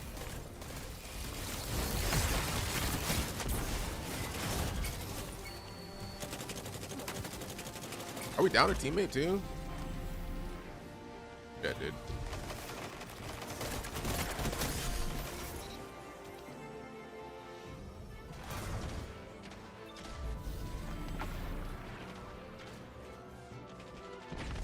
The hunt has ended. 30 seconds. Stay up. Come on, guys. Come on, guys.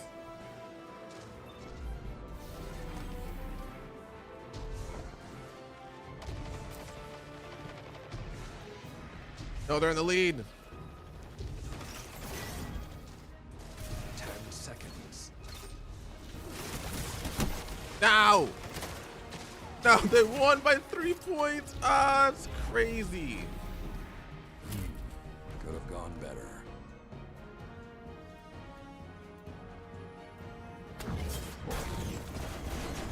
Ah, damn.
Where's my VR? I just put the stupid thing away. Hold on.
Iron Banner.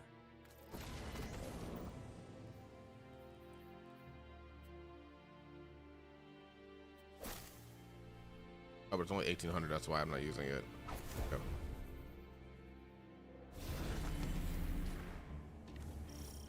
Right again.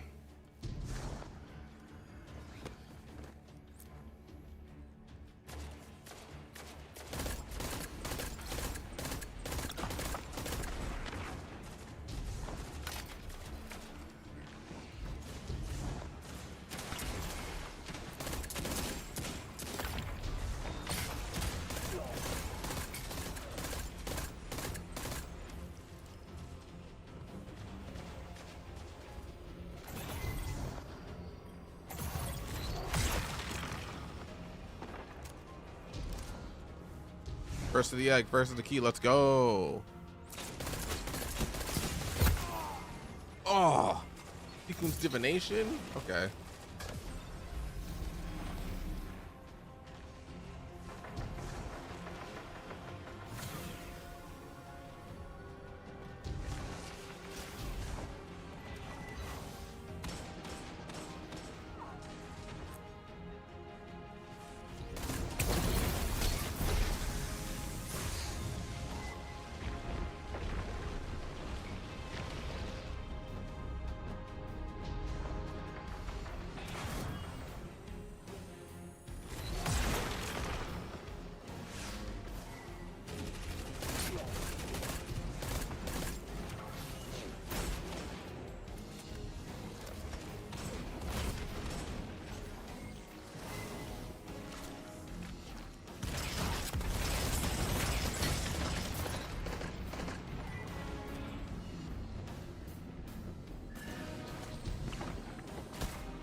Nope.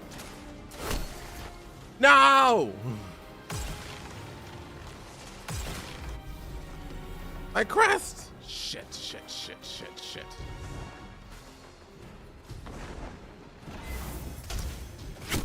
Fuck!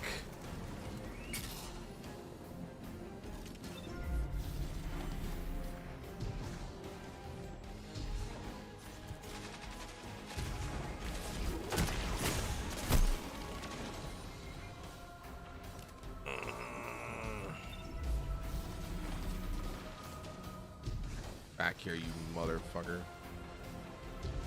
Everything's yours. Relish this time. Come on, dude.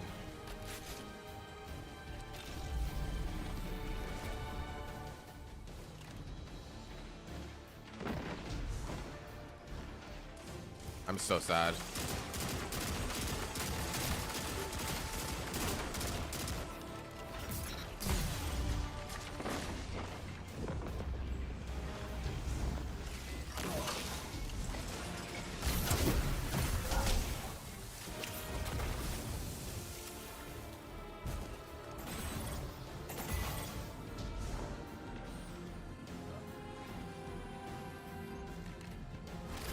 Opponent took the lead.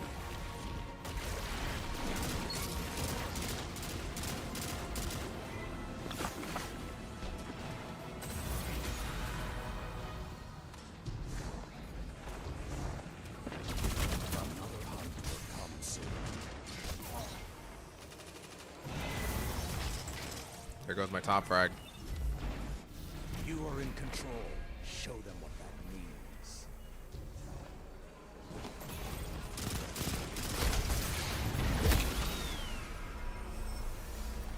What just happened?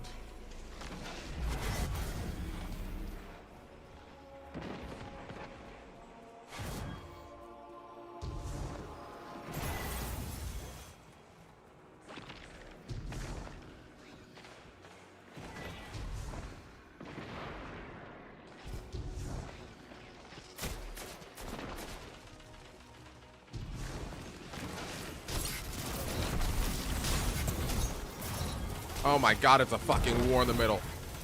No!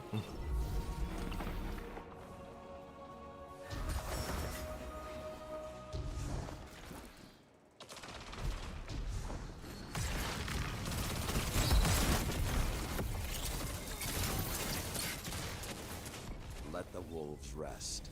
The hunt is over. That's game over, dude. All those crests. Look at the lead they took. 5 minutes.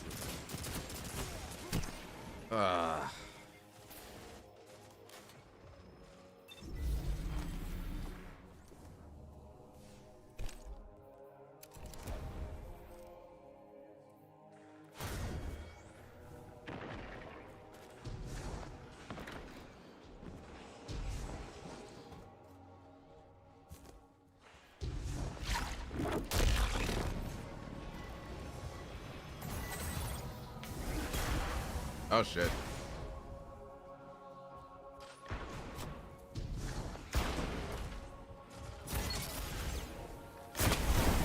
Fuck. I hear the howls and no fear.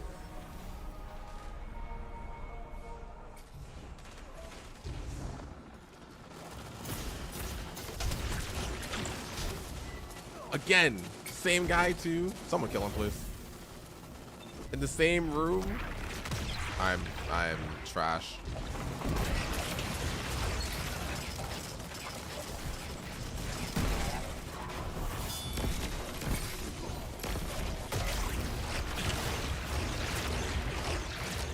I haven't gotten my super one time this round.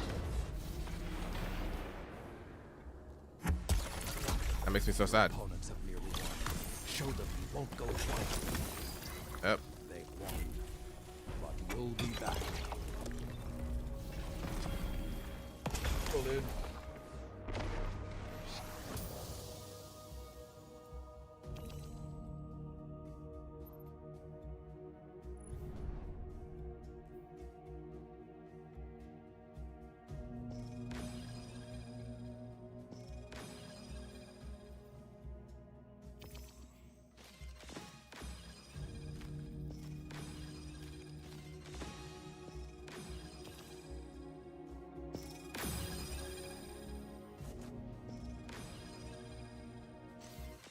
I choked that round. I'm not gonna lie about it. I dropped the ball and the freaking everything so much.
Oh man.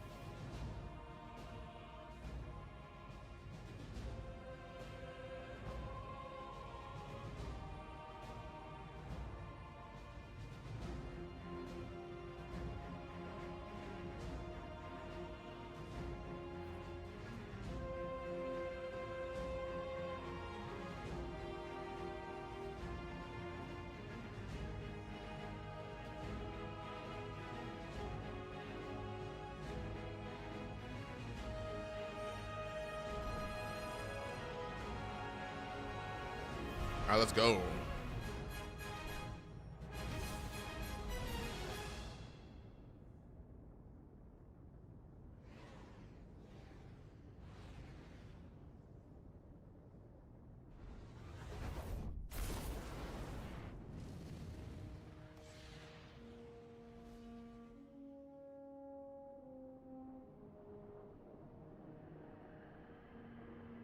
Iron Banner. What do I have?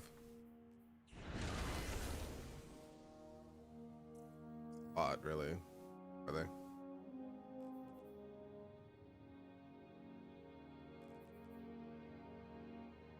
Oh, what? Change how synthwave works?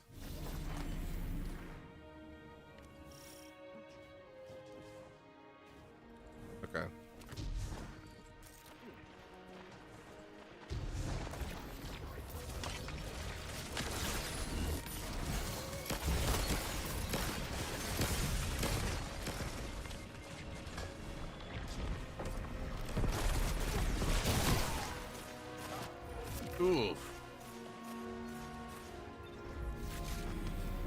Oh no, wait, that takes special ammo too. I don't want that one.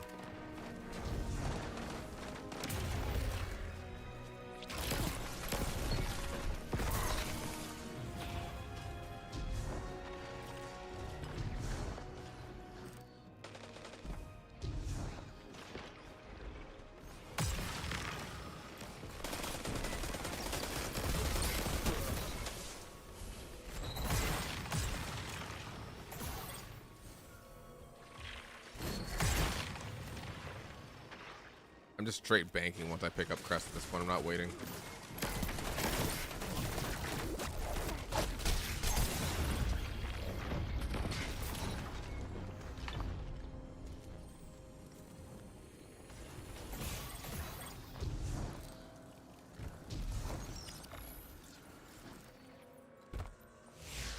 No! All right.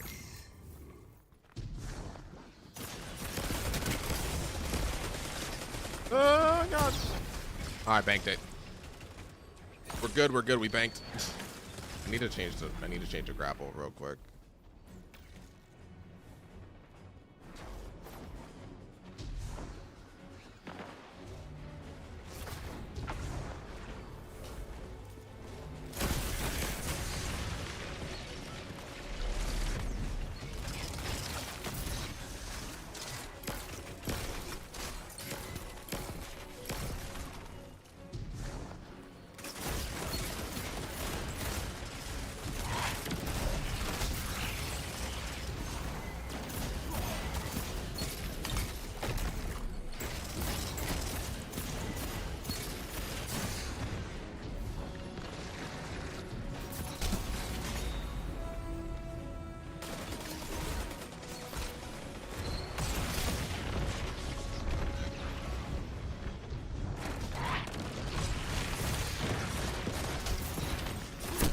Damn it.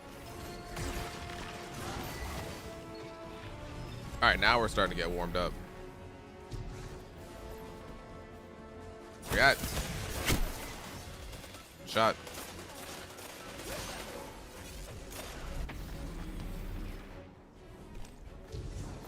Oh, it's a mess over there.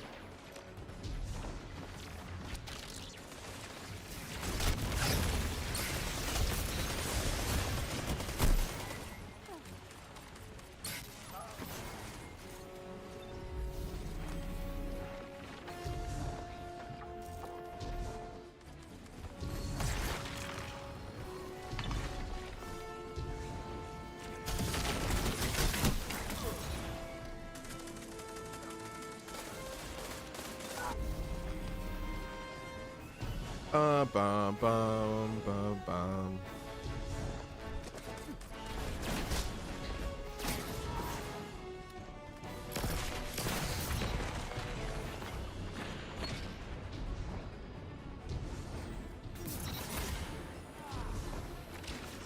Jumping, stop jumping.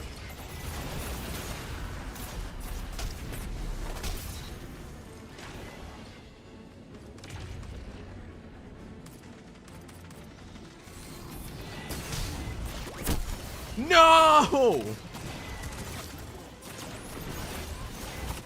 Now you were the wolf. Shit, shit, shit, shit, shit. Oh, for God's sakes. I had Crest full. Oh boy.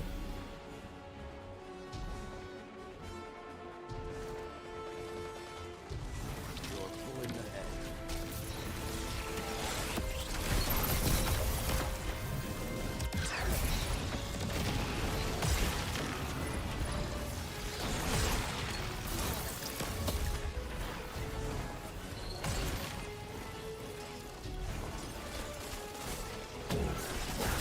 Move! Damn it. That Crest is gone. Off the map. Sound tactics so far.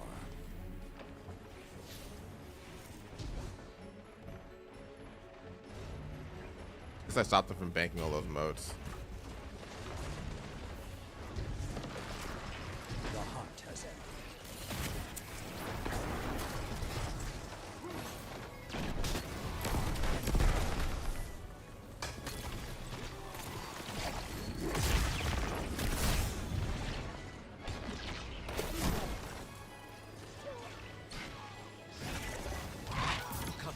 momentum. Keep pushing.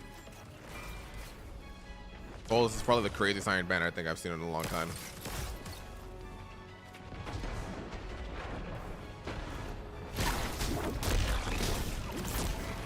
Oh, what? Oh, you popped your super. That's what it was.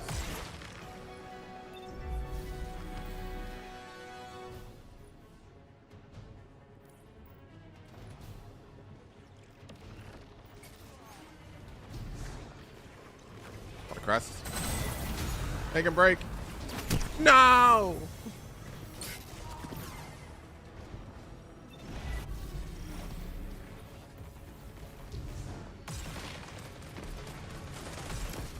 This dawn is coming.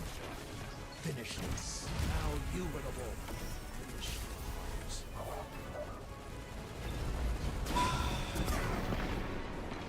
Crushed by the ads in a Crucible map. I'm shocked, dude.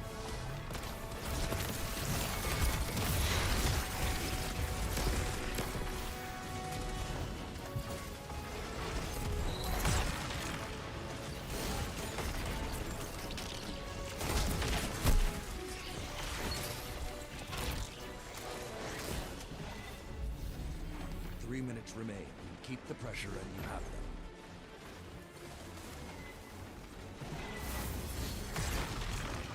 Banking, that's game over.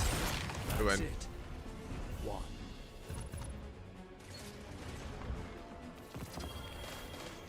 Whoa.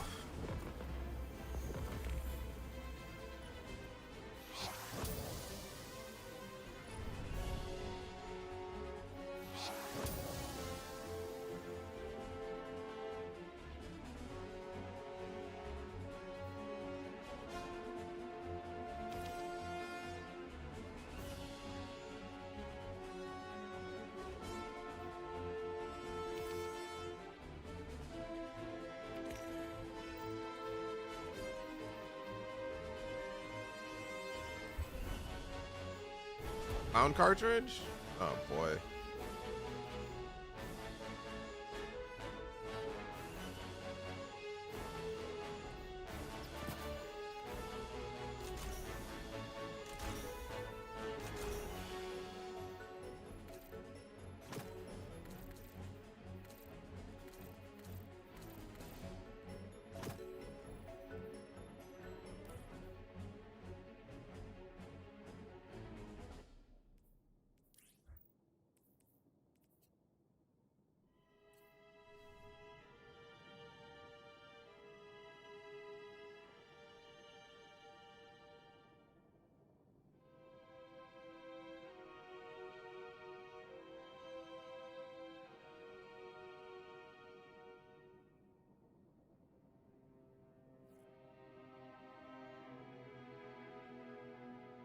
Now we're cooking gasoline.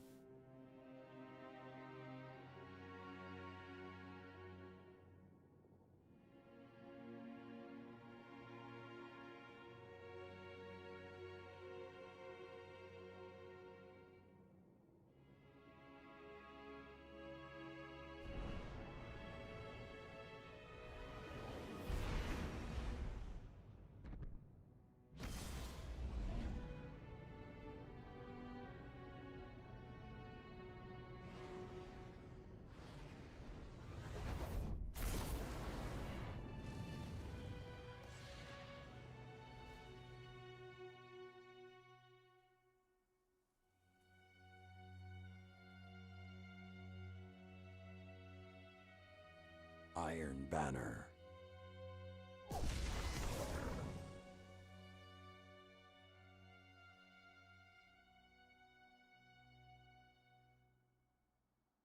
That was very, very nice loading music.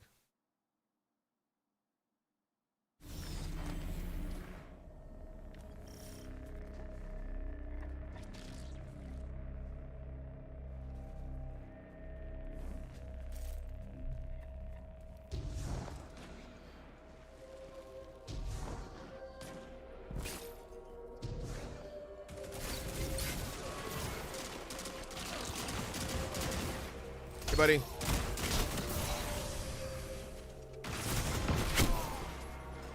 Oh, forgot all about about that gun. I don't know why, because I have that gun. I love that gun. Why am I not using that gun?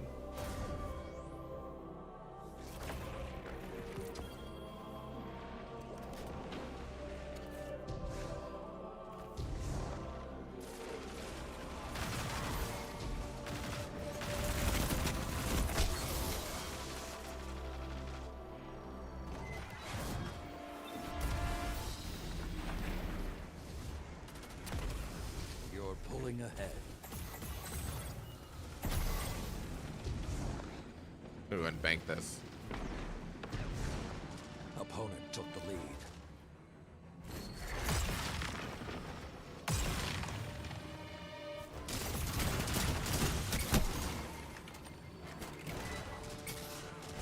Why did I have 3 on me? I thought I banked that. What?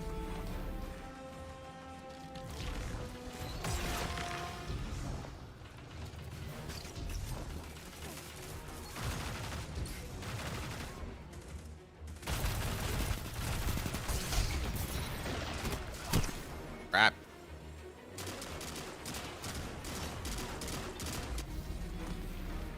They added more bikes. They also added the train. Did you know you could ride the train now and listen to the radio while you're walking? I'm playing Cyberpunk on Thursday.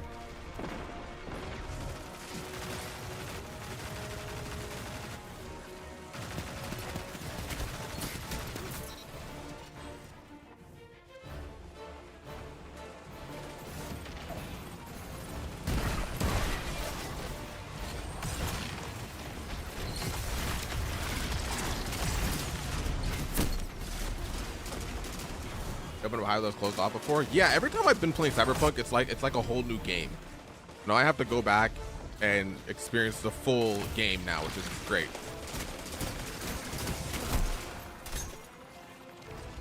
Play Leave the Company on Thursday. I'm not playing Leave the Company on Thursday. I'm playing Cyberpunk.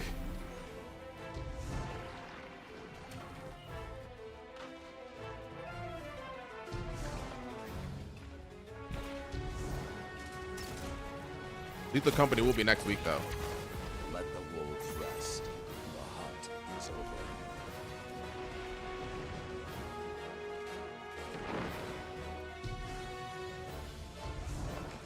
Bum, bum, bum, bum.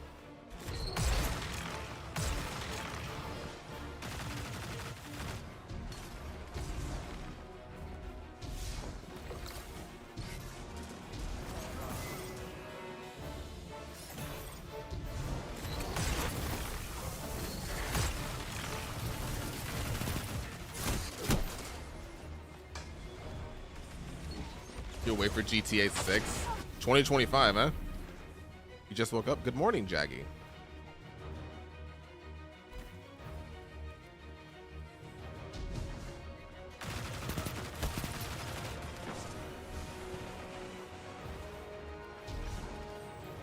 can finally lock loadouts in Cyberpunk? Let's go, dude.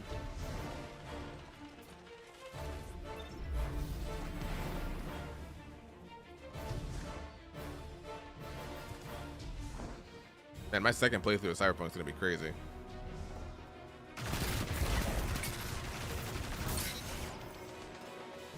Oh, how'd that work out for you there, bud? Nope. See ya.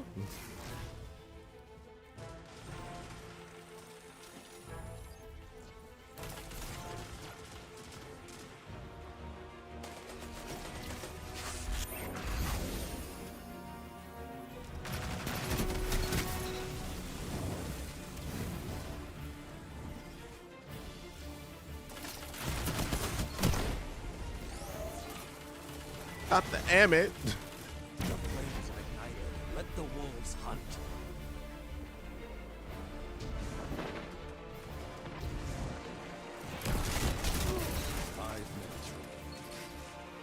I'm taking those.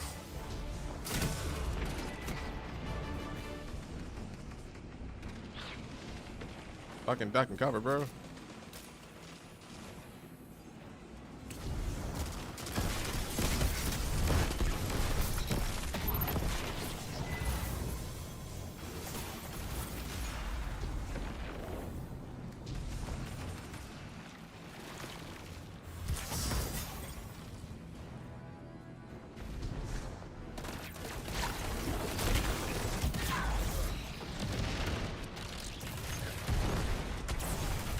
No! What? Let the wolves rest. The hunt is over. Fuck you, dude.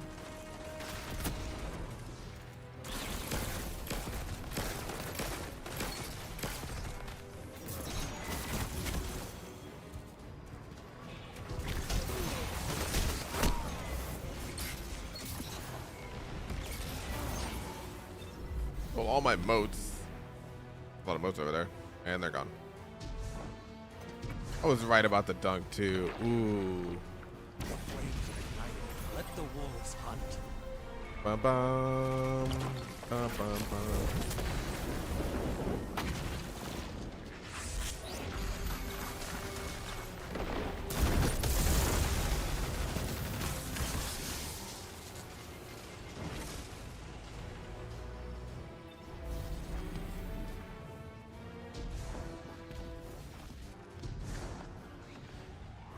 Man, this game was going so well. They prevail. It won't be because we let them keep fighting. 3 minutes left.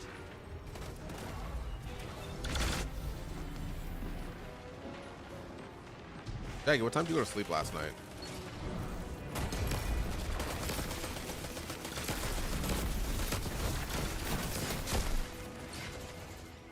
This gun is not great for Crucible.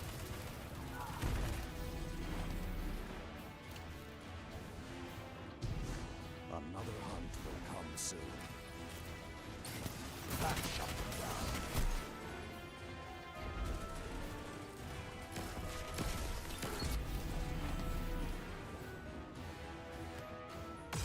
You've lost today, Guardian.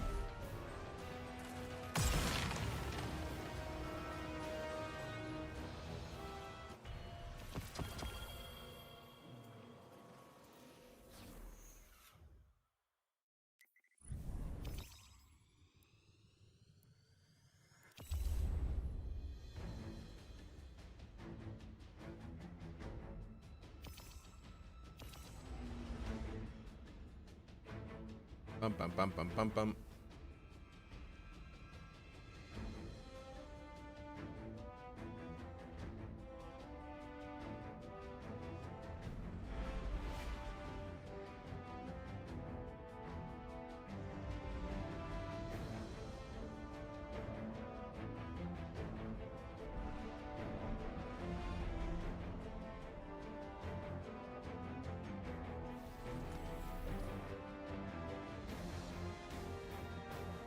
Mr. Salad Man.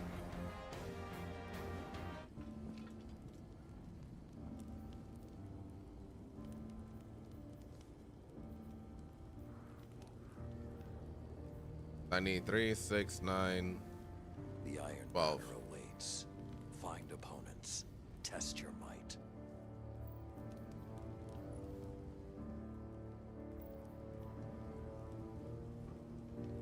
Those algorithmic decryption keys were supposed to be heat resistant.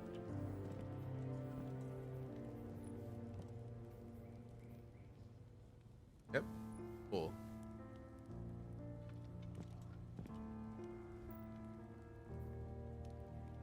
That's from Curse of Osiris.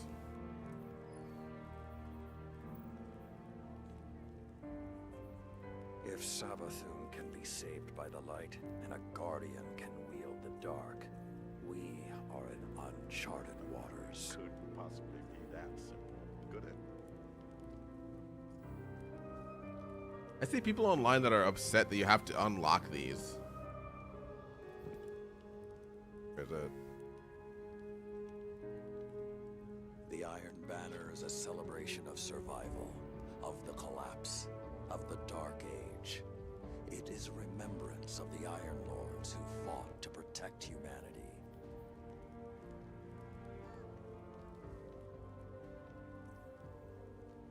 There it is. Then 3 bolt. Yeah, I have a bunch of. I can unlock all of them. I'm fine.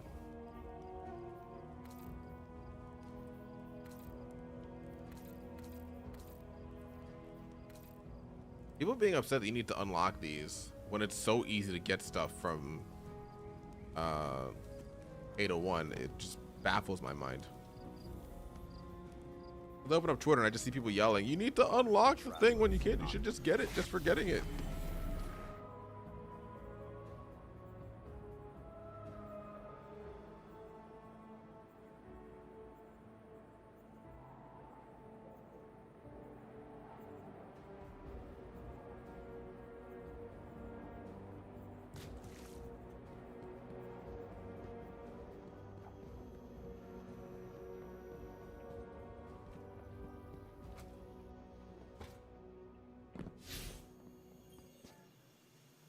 Welcome back.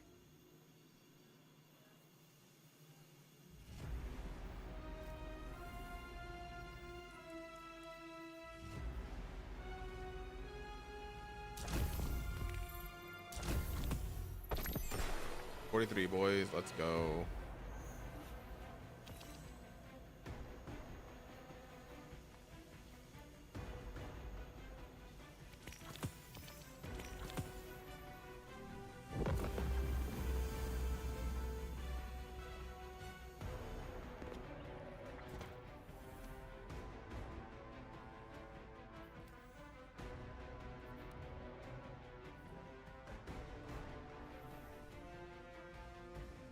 Unlocking things twice is kind of a big L,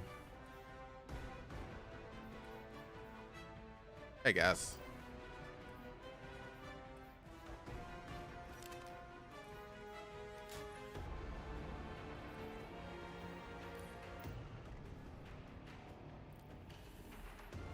Okay.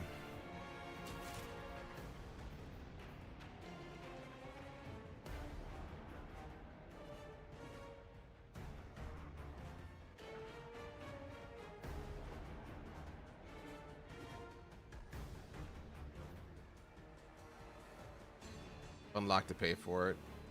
Makes sense. I get what you're saying.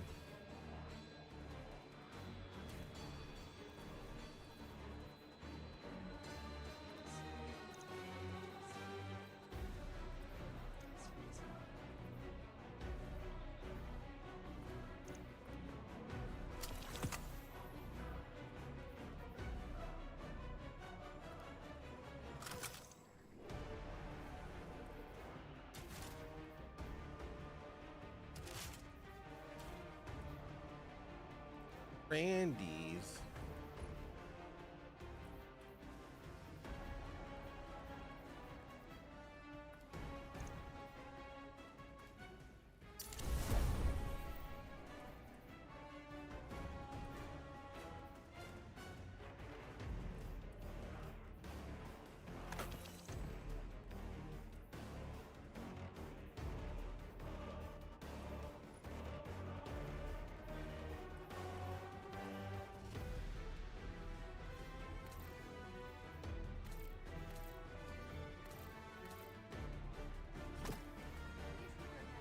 Those are wrong swarmers. Where's my other swarmers?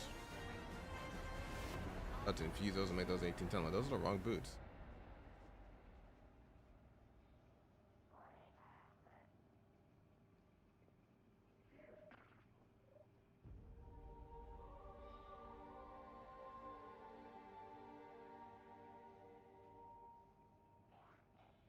I have them on me. Yep, there it is. Wrong swarmers.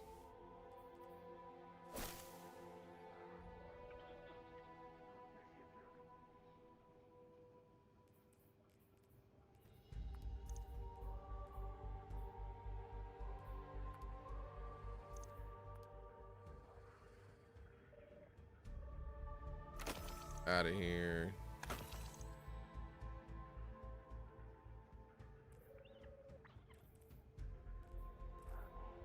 Gotta clean up my vaults again. Getting ridiculous. New season has ruined my inventory.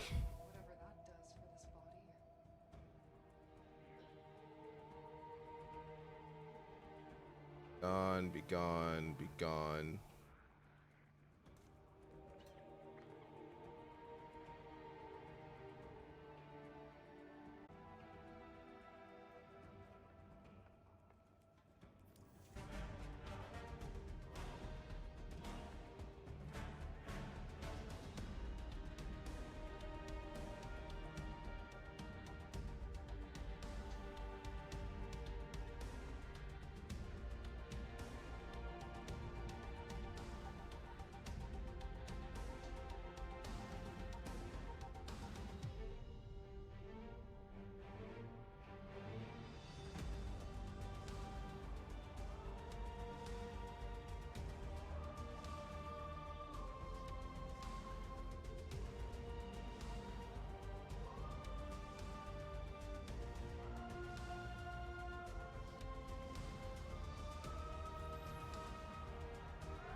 Let's go.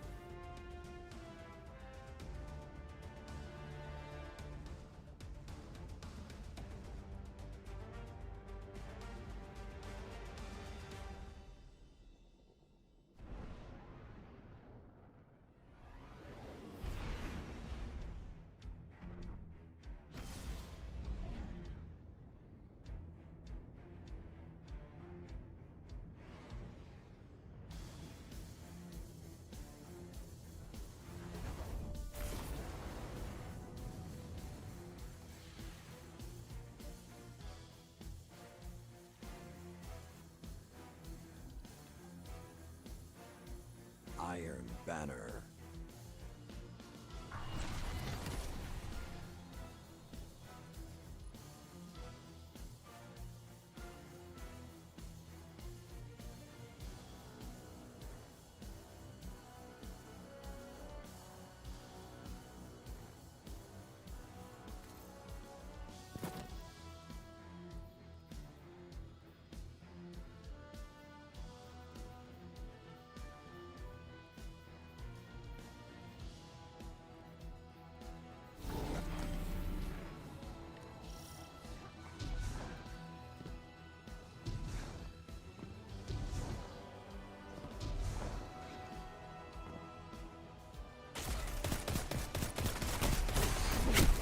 Jesus.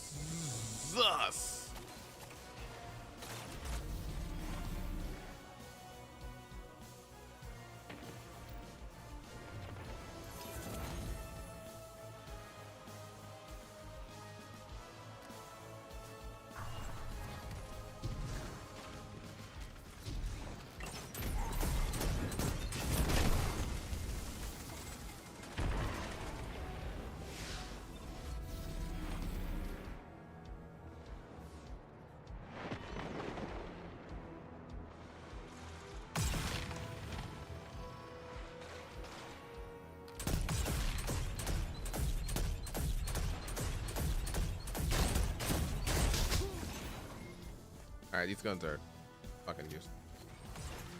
Everyone's too fast paced.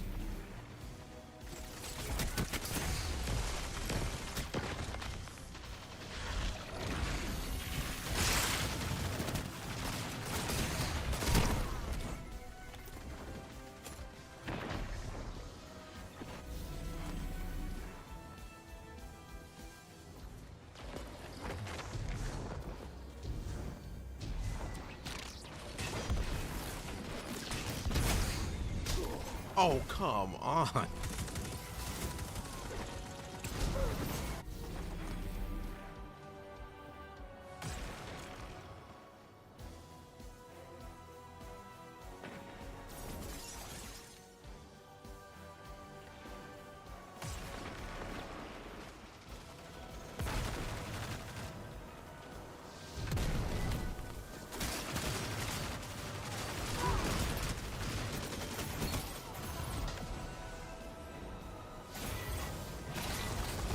Get out of my way.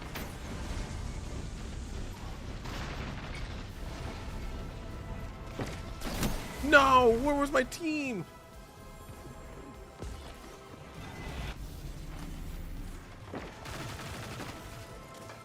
Now you were the wolf.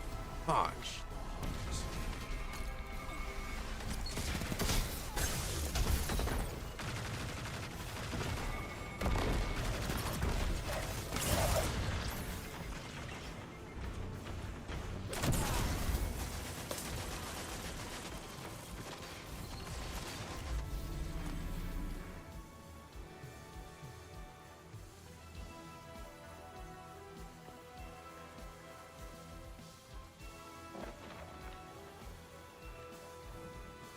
The lead is yours.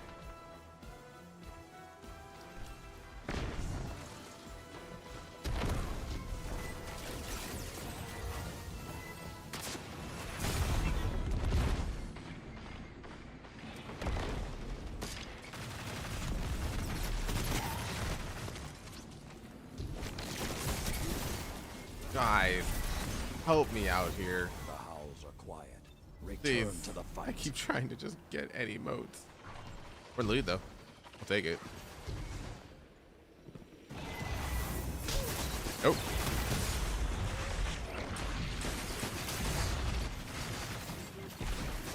Up. The hunt is on.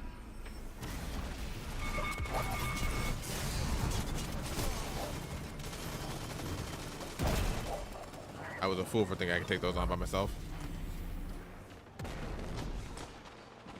I was young and rash and arrogant.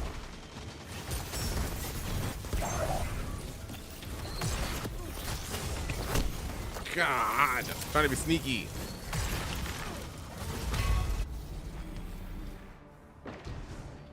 Where the hell is my super? Oh well.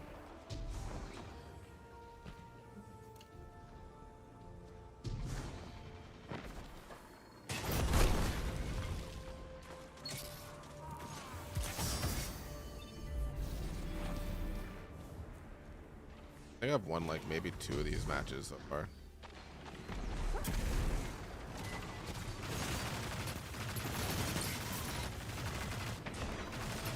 Let the wolves rest.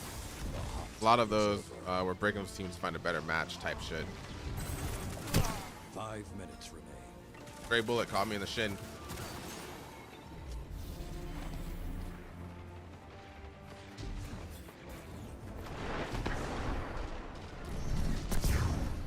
Oh, hell. That's an easy cleanup for them, dude. That's a crazy camera angle, actually.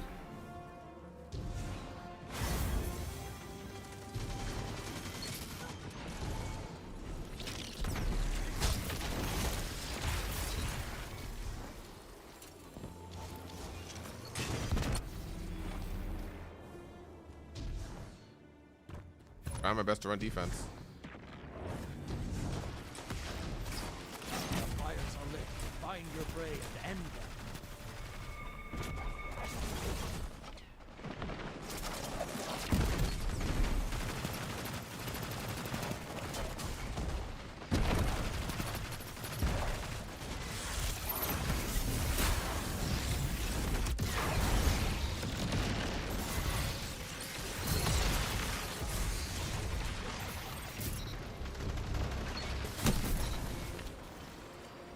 Back in the fight.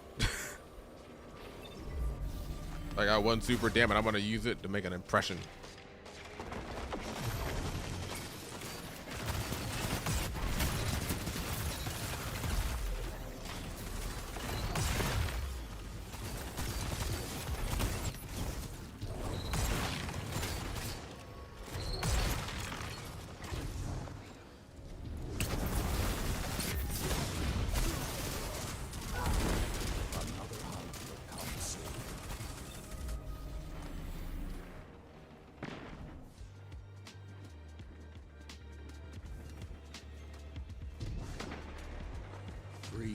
Left.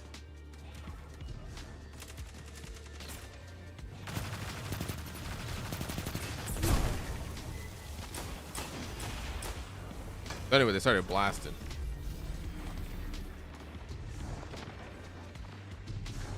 It's almost over. Don't let them have it easy. You are in control. Show them. Oh, they put down. Freaking, okay. Well.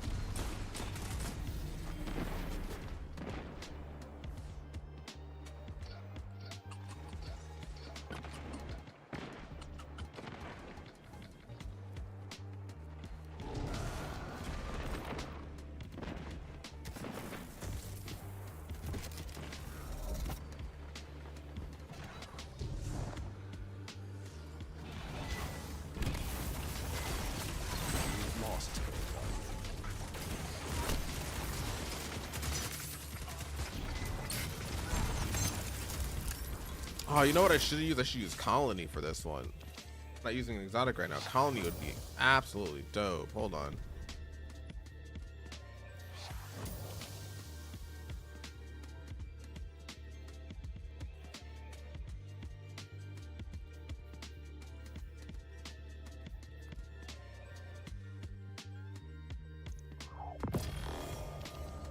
I want to just be a mean bastard. I just use Colony. Hold on. Or have that I can infuse.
right, here we go again, boys.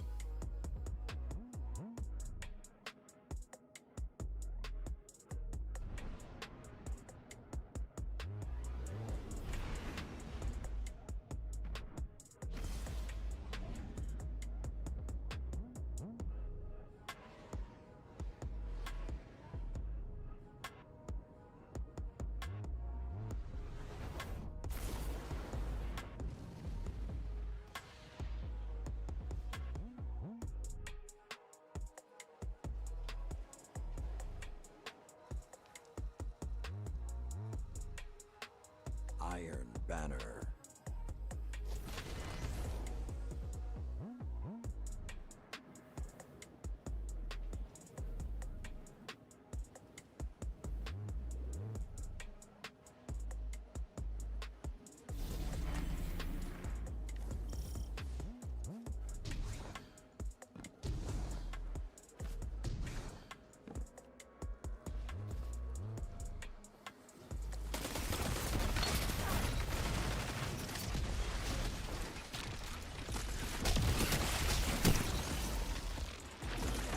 How did he shoot me after? All right.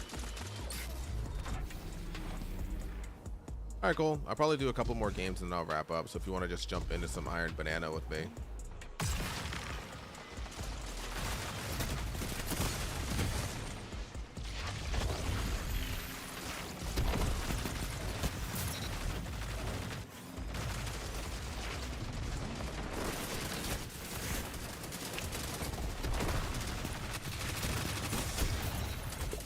No!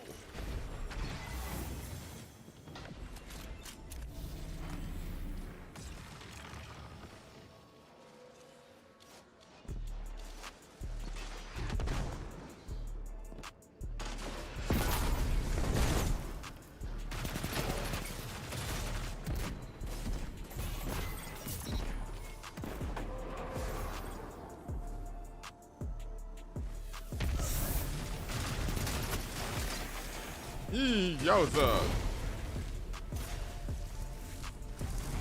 Is Yoden the move? Is Yoden the play in this game type?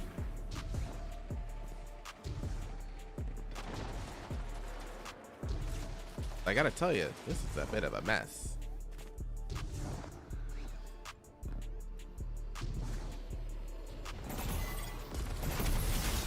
Nope! Nope! Damn it. How did he catch me so fast?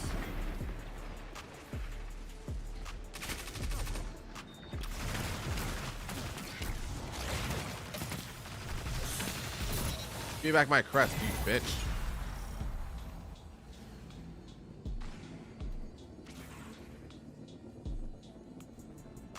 Where do I go deposit this shit?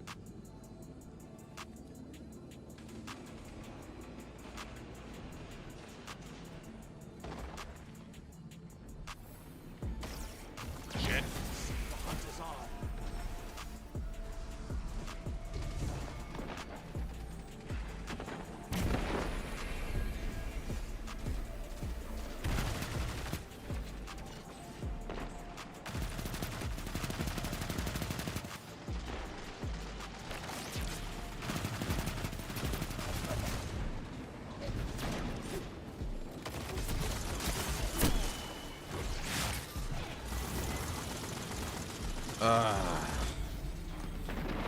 Yeah, the score goes up. Yep. There's my moats. Yep. And fucking.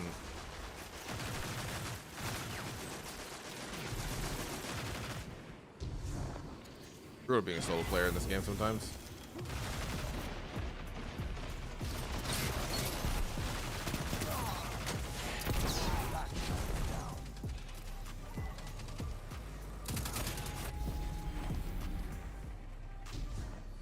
The hunt has ended.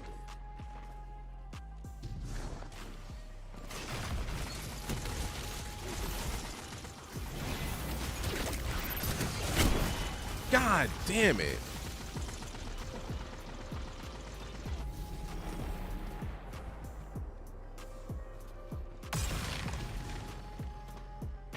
Now you are the wolf.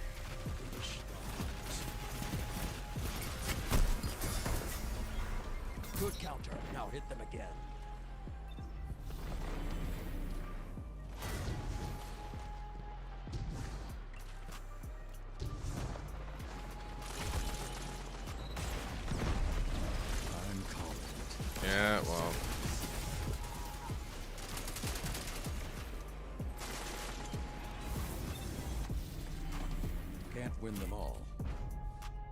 fucking shutout, man.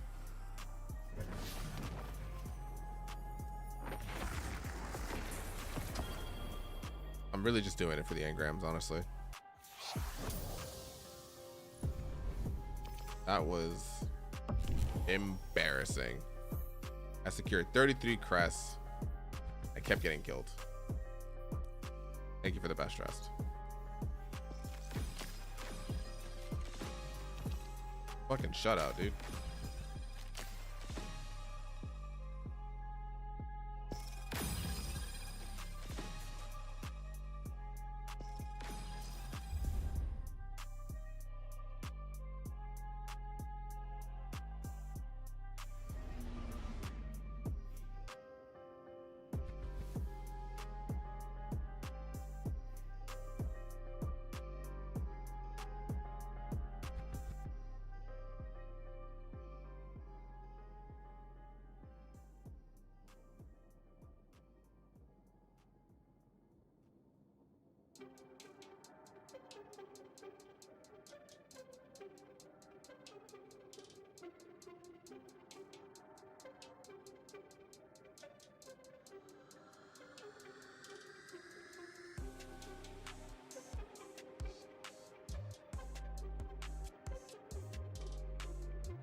Hey.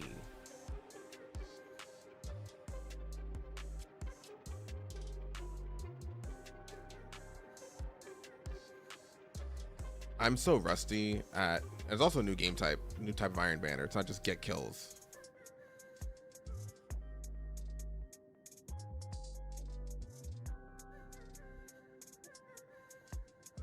But I'm just like, I'm so rusty at PvP because I've been playing it. Also, it's a mess.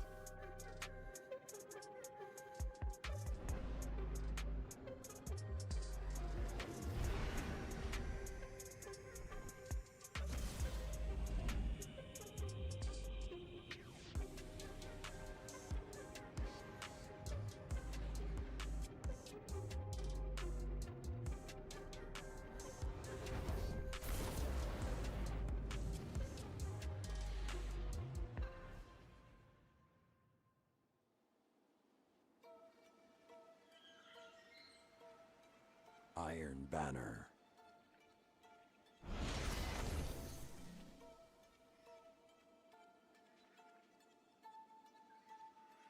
Let's get it.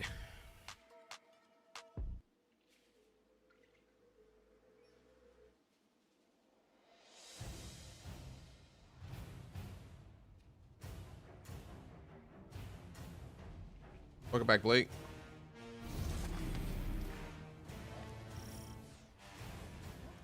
We're winding down the stream here because I gotta get somewhere.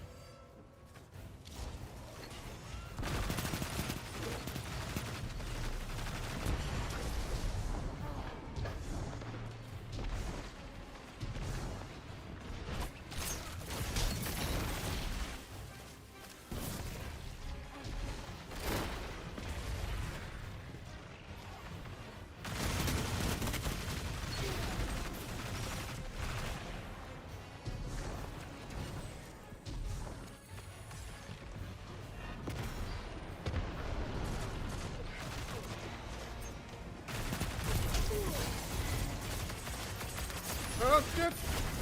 Oh shit! Bullets are whizzing by my head.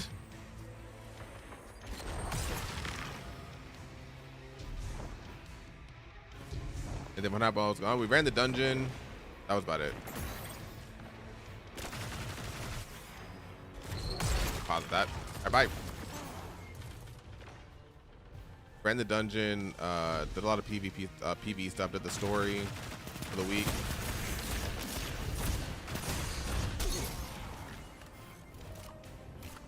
And I've been getting my shit rocked in Crucible because it's not easy, so. And I am out of practice. Also, it's a new type of, they merged game types in Crucible. But now it's like Crest, but also Iron Banner.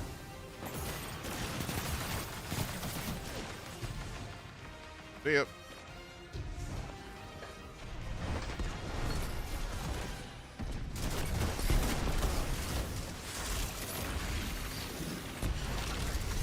I'm out this bitch.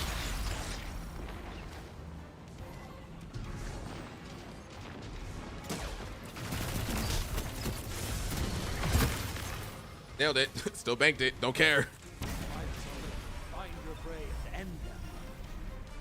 As long as I start the animation, I'm gonna bank the moats whether I die or not. But I'm figuring out this game mechanics.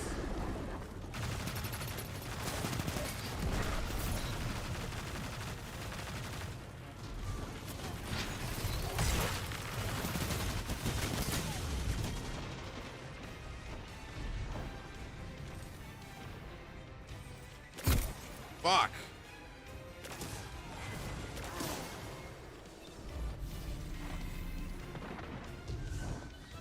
The arrow is much faster than the trigger.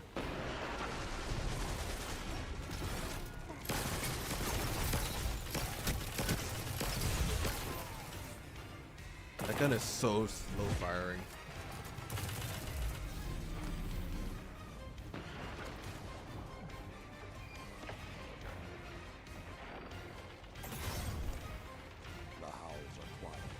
I haven't seen the Fallout trailer. Does it look promising?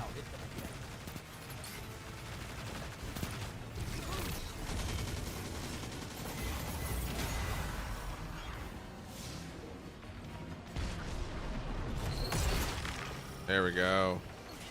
You are in control. Show them.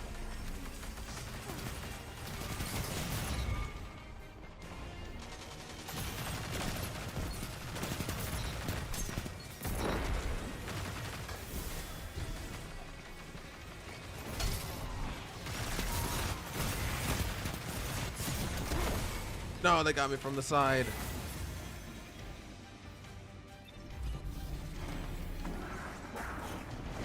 That's honestly probably just the way they wanted to do it.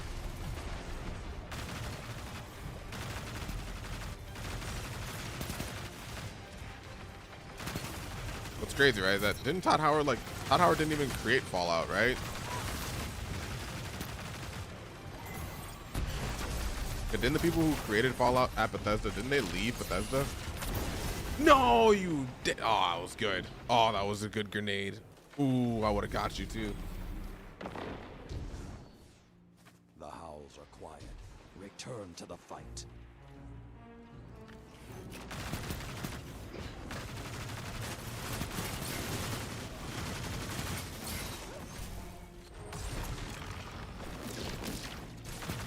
You are in control.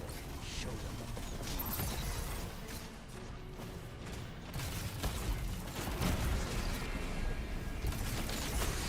5 minutes left. Sound tactics so far.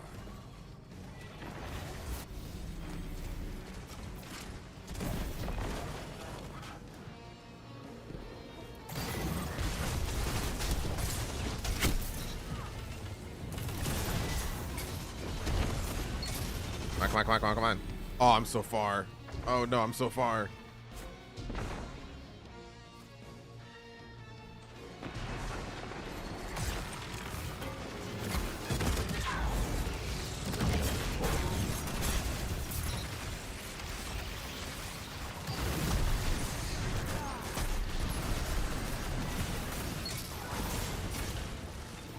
That's a lot of crust on the ground, dude.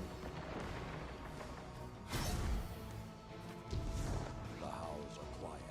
Return to the fight.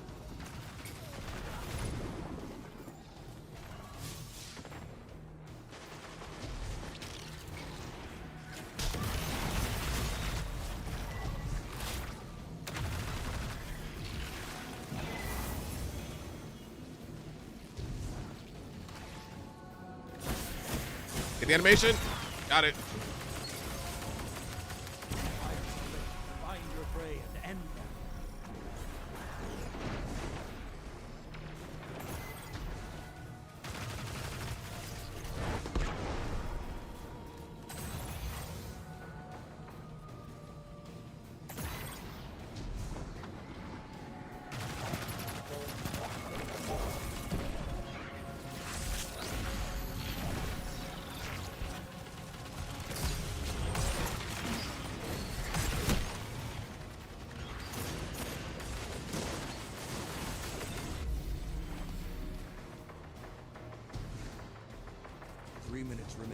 Keep the pressure and you have them.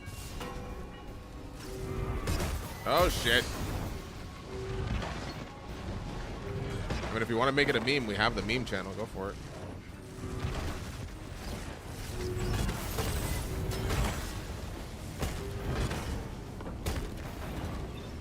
Let the wolves rest.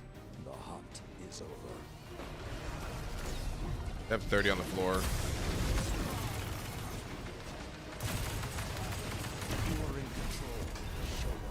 There's a lot of stuff happening right now.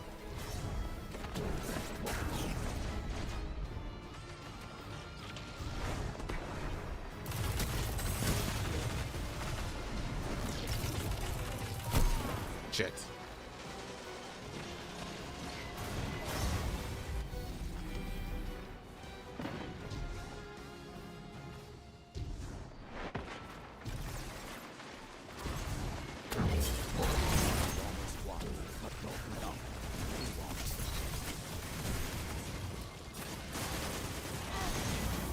This is a fucking fight, dude.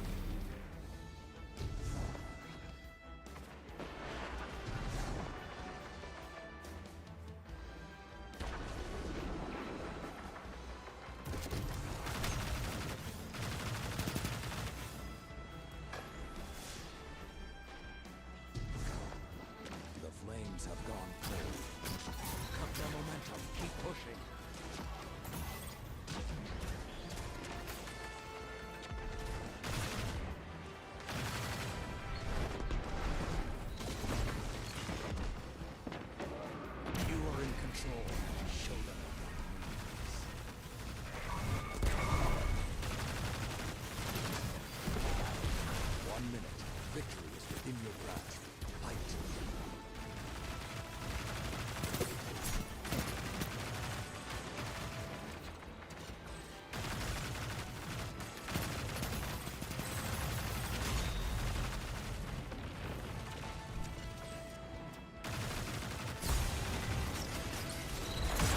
Game over.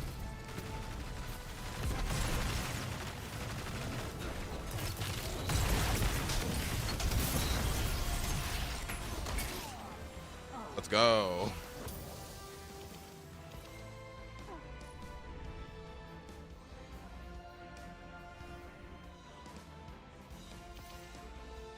Oh, wait.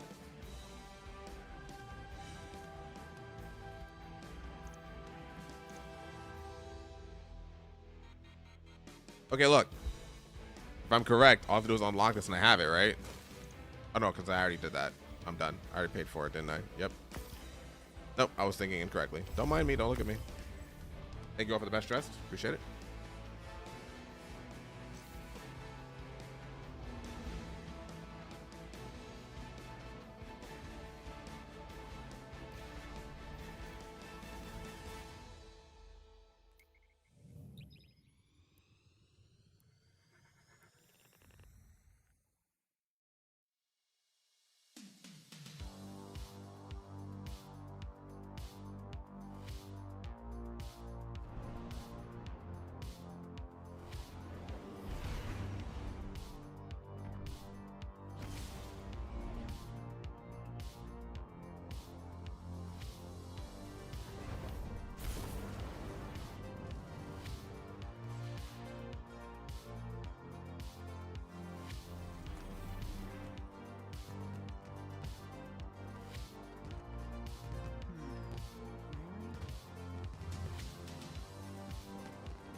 It's time you face the fury of light unbridled.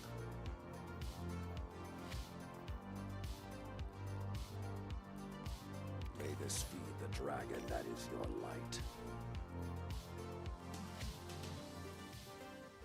Make sure I'm not. Oh, that's it. Okay, so you don't have to pay for it. All you gotta do is go over and unlock it.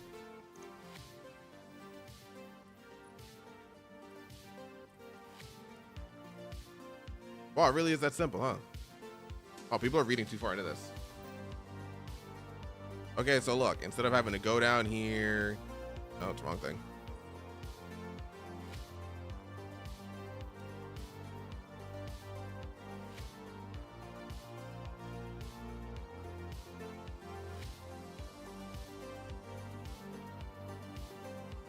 Yeah, you don't need to use a synthweave bolt. All you gotta do is go to your inventory and unlock it. Wow. People are really freaking out that bad about this.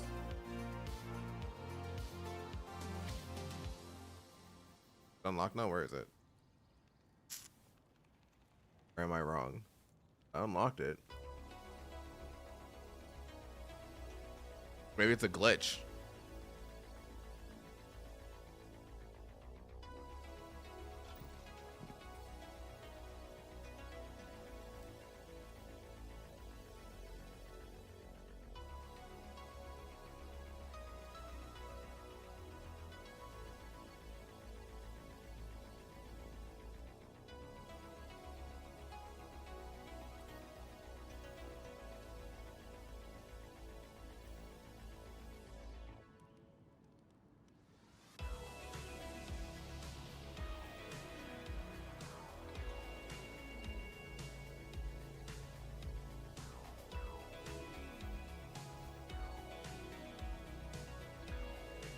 I can't find it. Am I blind? Blind, right?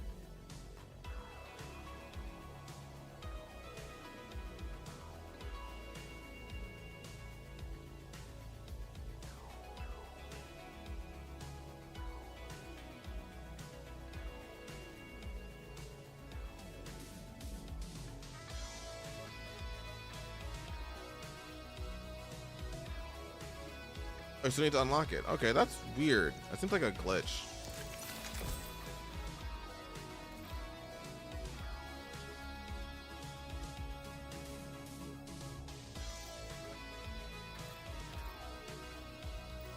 It seems like a bug.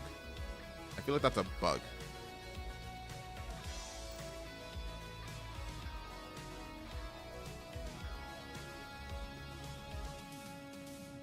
We just refer to Bethesda as Todd Howard. That makes sense. Cool, then all I need to unlock are the legs, and I will be done. All right, but with that, I'm gonna dip out. I'm tired. 6 hours, so.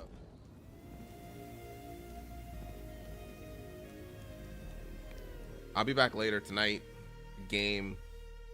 But for now, I have somewhere I need to be in the next hour. So I gotta dip out. So if you enjoyed the stream, hit all that stuff right there. Check out all the stuff. Doing all the things. But I'll be back on Thursday with Cyberpunk. I might be back tonight with some other stuff. Who knows where I'll be. All right, keep an eye out. You guys be good. Blake, talk more about Fallout later. All right. For Luna, I've been Will. You know the deal. Hydrate or dihydrate. Wild Cherry Pepsi. That's the one. See you guys later. Have fun. Bye.